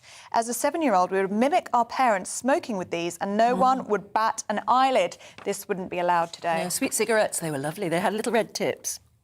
And they were just... I mean, we now call them candy sticks. You still get them. I know candy You used to get them in sticks, little boxes, so it looked like cigarettes. They looked like cigarettes, And would you get a puff of... No, there was no puff. There was No just puff. a little red ending. But, they tasted delicious. They still do, but they're not made to look like cigarettes. There is a noyau. well done. It's the stone or a nut of a fruit. So the sweet is a raspberry noyau, and it is a well-known thing. I'm just trying to find a picture of what it might look like. But it is... No, it's just... That's a recipe It's an for- Easter treat, apparently. So it's a raspberry-covered nut, is it? Flavoured? Don't know Something yet. like Hang on, that. I'm looking for We're going to images, find trying to out. describe it to you. That'll be what it is. Little bits of... Oh, no, I don't know. But a raspberry noyau is a thing. So thank you very much for that. It wasn't nougat at all. Every day is a school day on GB News. gbviews@gbnews.uk. Do let us know what you think about that switch to Imperial. Lots of you are welcoming it in time for the Jubilee. And also, what do you think about the Crown emblem being on pint glasses? That's another thing that Boris Johnson wants to roll out in time for the Jubilee. That's a lot of glasses to sort out by Thursday, isn't I saw a recipe yesterday. I was going to make it yesterday afternoon, and then I fell asleep instead. But a recipe for a Jubilee cake, which is basically a Victoria sponge, but the icing and the cream layers and everything on top is made with Pimm's and cream. Oh, that sounds Pimm's wonderful.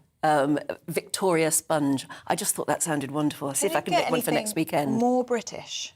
Yeah, exactly. It fantastic. sums up an absolutely gorgeous afternoon in a country garden, doesn't it? Two of the best Pimm's things. Victoria sponge. I think you should make that. Stephen will like that when he's back next week. I'll give it a go. Welcome back, Cake. Yeah, stay with us. We've got plenty more to come, including all of the rest of today's sports stories with Aidan.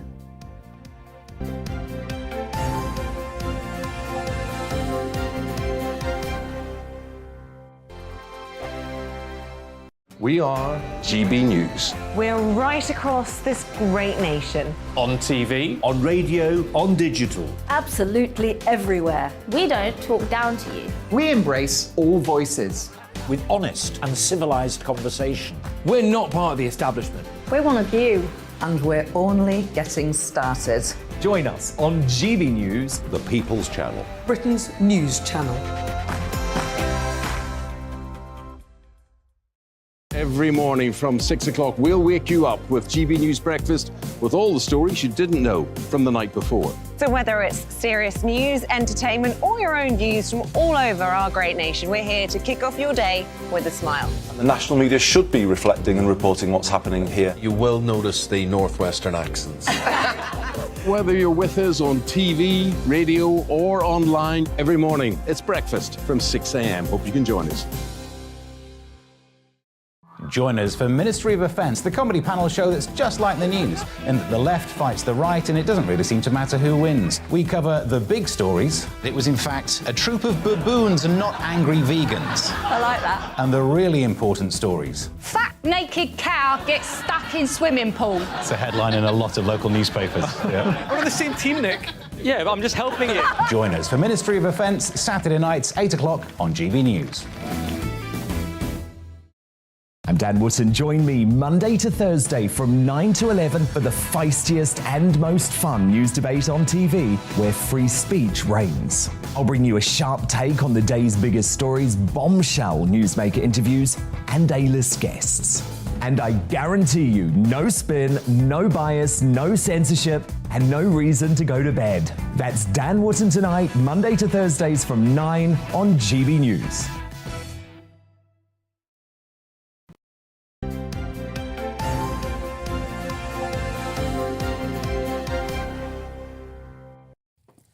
Welcome back. Lots to talk about. We were just talking to the leader of the Welsh Conservatives. Well, joining us right now is Caroline Fisk, who's founder of Conservatives for Women. We've been talking all morning about going back to the imperial system rather than the metric system, which seems to be Boris Johnson's idea of a great thing to do just before the Jubilee. But also, I mean, what do you think of that? But also, how do you think he's doing at the moment? OK, firstly, I'm one of those people who never left the imperial system. There are so many. Yeah, I know. If you ask me how tall I was, I can only say it in terms of feet and inches. Yeah, me too. And funnily enough, I think that's the case for so many of us. But if you were making a pair of curtains and you were buying the fabric, you'd probably do it in metres, wouldn't you? I would now, but in my head, I would still be doing it. You're still thinking of yards? 100% still, and it's interesting, isn't it? When it's just sort of so inbuilt. And I also think imperial is quite intuitive, whereas metric is logic-based, and so I can see why some people are attracted. Imperial for people who can only divide and multiply. Yeah, imperial was always, you know, sort of the length of your feet and your arms, and that's how it sort of evolved. So I actually think it's quite intuitive, and lots of people like it for that reason. Do you think it's something that Boris would have done anyway if there hadn't ever been a pandemic and he came in as the Brexit Prime Minister? Would he have done this anyway, or is this a simple sort of popularity stunt? Yeah, I mean, kind of, a bit odd timing, isn't it? I think it's something that we should, to be honest, I think we should be free. We can use whichever one we want.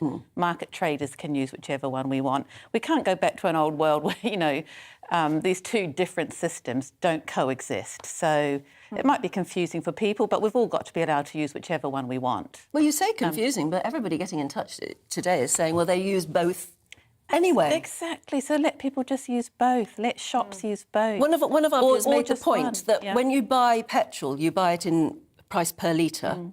But when you measure the efficiency of how your car is using that petrol, you talk about miles per gallon.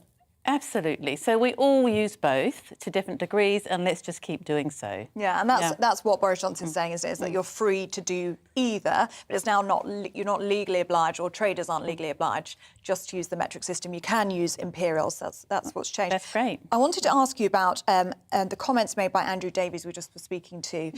He is the leader of the Conservatives in Wales. He was speaking about the changes to the Ministerial Code, and he was saying that the Ministerial Code should be managed by an independent commissioner. What do you think about that? I think it's a great idea. Again, it's odd timing, you know, to be making changes to the Ministerial Code right now, but let's take it away from party politics. Absolutely, it should be independent, and I think it's great to get the public involved as well. What should our standards be in public life? Let's really talk about that. Do you think that Boris Johnson has survived Partygate? I do, yeah. Because we've got so many other really big things happening, and we're in pretty much, let's face it, a two-party system. 3, all of us have to look at the big picture and look at everything in the round. So we need to be comparing Conservatives, Labour, Lib Dems on wider policy issues, and I think Boris has done well on a whole lot of things. I think the Conservatives managed the pandemic well. So I think he will survive because we actually realise we need to step back and look at the big picture.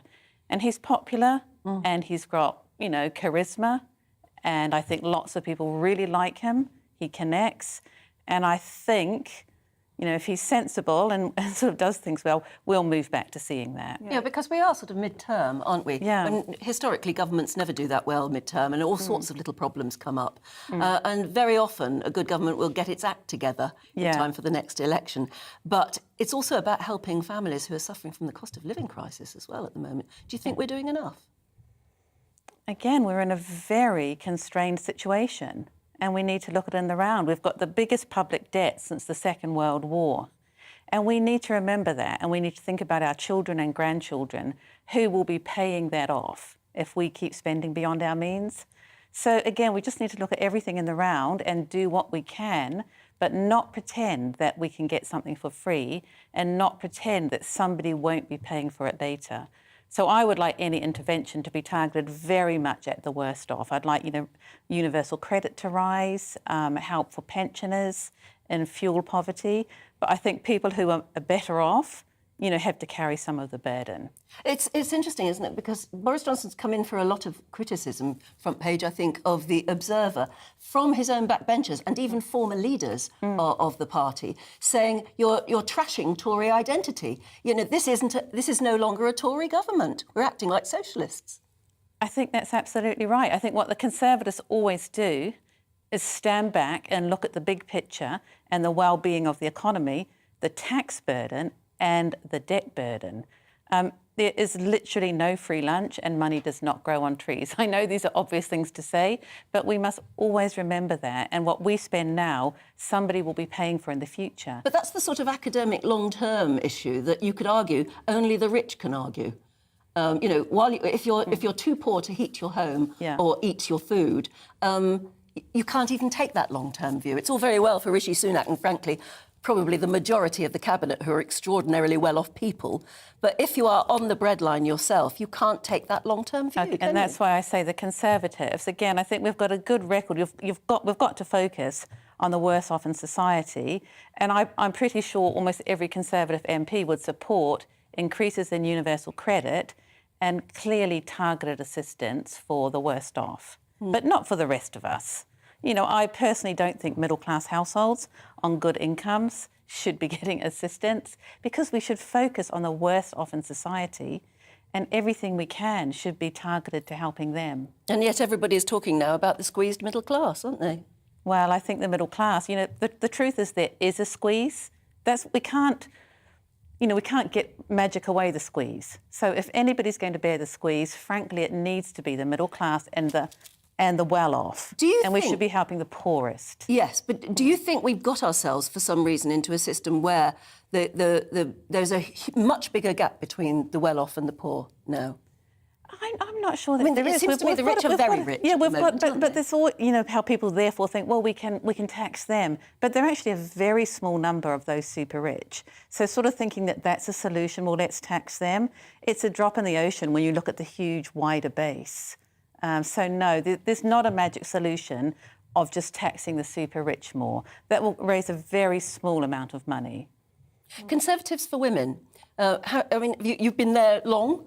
What do you do? OK, so Conservatives for Women were founded for one reason and one reason alone, and that is to address gender ideology. This idea that all of us, alongside our biological sex, have an inner gender identity and that should take preference.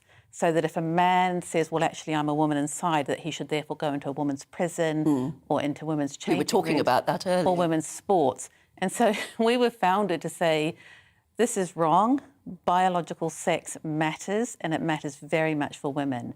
And so our law and our policies and our practices must be grounded in the reality of sex. Suella, the Attorney General, I can't remember her surname now, was saying that this is something that schools shouldn't have to worry about. Well, absolutely. Schools have become completely embroiled in this. And I think teachers are having a terrible time. There's all sorts of groups which have produced guidance For example, telling schools that if a boy identifies as a girl, he should be allowed into the girls' changing rooms. He should be allowed to change alongside them. It's completely wrong, and it's overlooking the rights of the girls. So it's absolutely time for the Conservatives to step up and give schools clear guidance. So Suella Braverman's intervention yesterday was actually really important. She's been a braver woman on this in a way, hasn't she? Because it's a very sticky subject. A lot of people don't even like talking about it, lest they get sort of hate mail or something or trolled. But it is something that she pointed out that you can't trans anyway under 18. Legally, you cannot change. So therefore, if you're under 18 and at school, it shouldn't have to be an issue that head teachers have to worry about. I think that kids, there's this huge thing coming from social media, all sorts of different gender identities, like non-binary is a big one right now. So kids should be allowed to explore that and say to each other, look, this is how I'm identifying, please use these pronouns. But the teachers need to be able to say, come on, my role is to get on and teach. To teach. And so I'm not getting involved in that, and the school doesn't need to get involved with that. That might sound really obvious, but just as I say, there's been all sorts of organisations telling schools you must respect children's pronouns, you must allow boys into the girls' changing rooms. And actually, most perniciously, if a child changes, says that I'm actually a boy or I'm actually a girl, to keep that a secret from the parents. That's wrong. Well, look, we've got to leave it there. It's fascinating talking about that with you because it's come up several times in our newspaper reviews. So thank you for that. Thank you. We're very near the end of the programme. Aidan is with us. News for you, Aidan. I don't know if you know, we've just heard that the famous jockey Lester Piggott has died. Yeah, I was told about it just a few seconds before we came on air. 86 years old, legendary flat race. My dad remembers talking about him and saying how he's one of these guys who could just not literally talk to horses, but you could just get something out of horses. We're hoping to have some guests later on to reflect on his incredible life. I've not heard much from him in the last sort of 15, 20 years. No, well, he is 86. Yeah, he was 86. I know. So, sometimes you hear they hang around in commentary. Somebody of his stature should really have done so. You'd like to have heard from him. I think I saw him race, actually, myself, believe it or not, at Folkestone back in 1991, and he won a race down there. Do you know, they say here, I'm just reading very quickly a quick obituary that's just flashed up. His amazing career spanned almost 50 years. He rode 4,493 winners. We're seeing a lovely picture of him here with various people, including the Queen Mother there. And he was crowned champion jockey 11 times.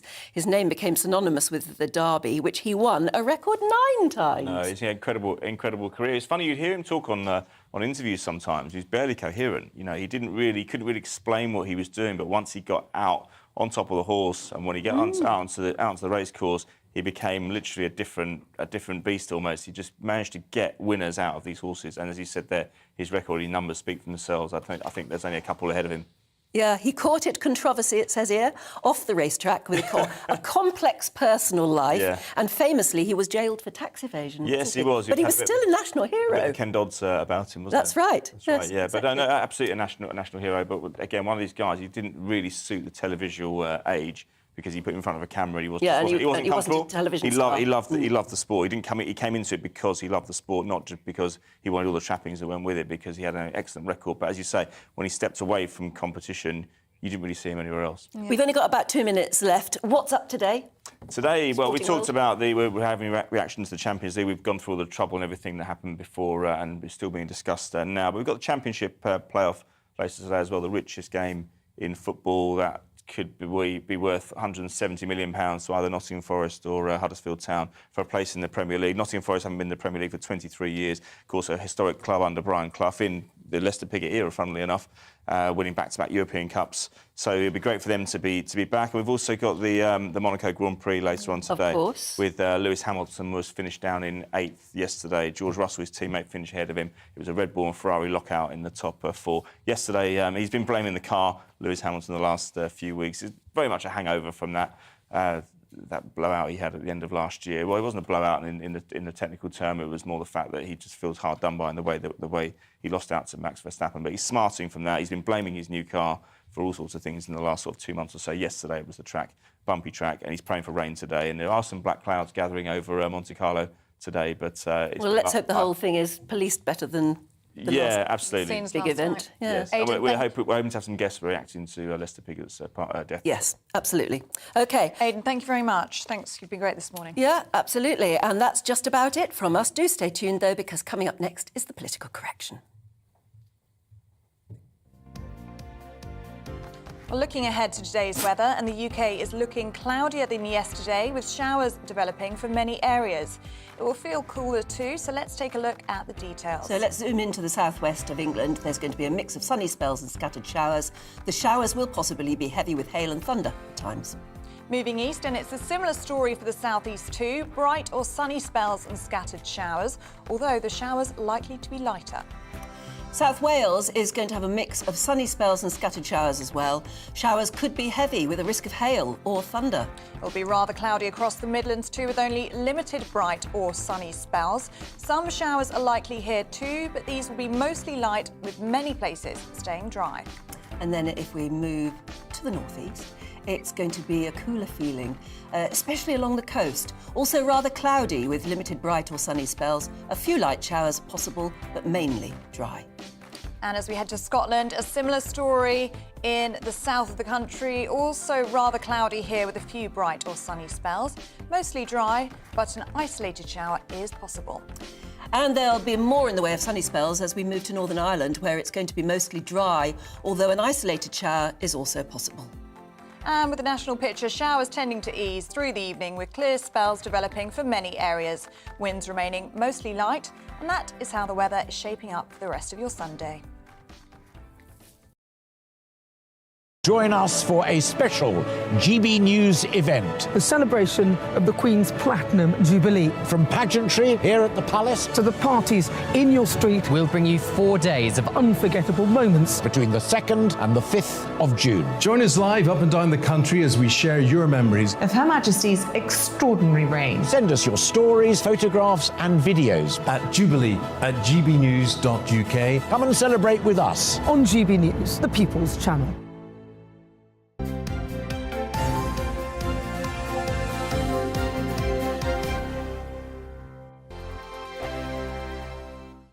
We are GB News. We're right across this great nation. On TV, on radio, on digital. Absolutely everywhere. We don't talk down to you. We embrace all voices. with honest and civilised conversation. We're not part of the establishment. We're one of you. And we're only getting started. Join us on GB News, the People's Channel. Britain's news channel. Every morning from 6 o'clock, we'll wake you up with GB News Breakfast with all the stories you didn't know from the night before. So whether it's serious news, entertainment, or your own news from all over our great nation, we're here to kick off your day with a smile. The national media should be reflecting and reporting what's happening here. You will notice the northwestern accents. Whether you're with us on TV, radio, or online, every morning, it's breakfast from 6 a.m. Hope you can join us. Join us for Ministry of Defence, the comedy panel show that's just like the news, in that the left fights the right and it doesn't really seem to matter who wins. We cover the big stories. It was in fact a troop of baboons and not angry vegans. I like that. And the really important stories. Fat naked cow gets stuck in swimming pool. It's a headline in a lot of local newspapers. Yeah. We're on the same team, Nick. Yeah, but I'm just helping you. Join us for Ministry of Defence, Saturday nights, 8 o'clock on GB News. I'm Dan Wootton. Join me Monday to Thursday from 9 to 11 for the feistiest and most fun news debate on TV, where free speech reigns. I'll bring you a sharp take on the day's biggest stories, bombshell newsmaker interviews, and A-list guests. And I guarantee you, no spin, no bias, no censorship, and no reason to go to bed. That's Dan Wootton tonight, Monday to Thursdays from 9 on GB News.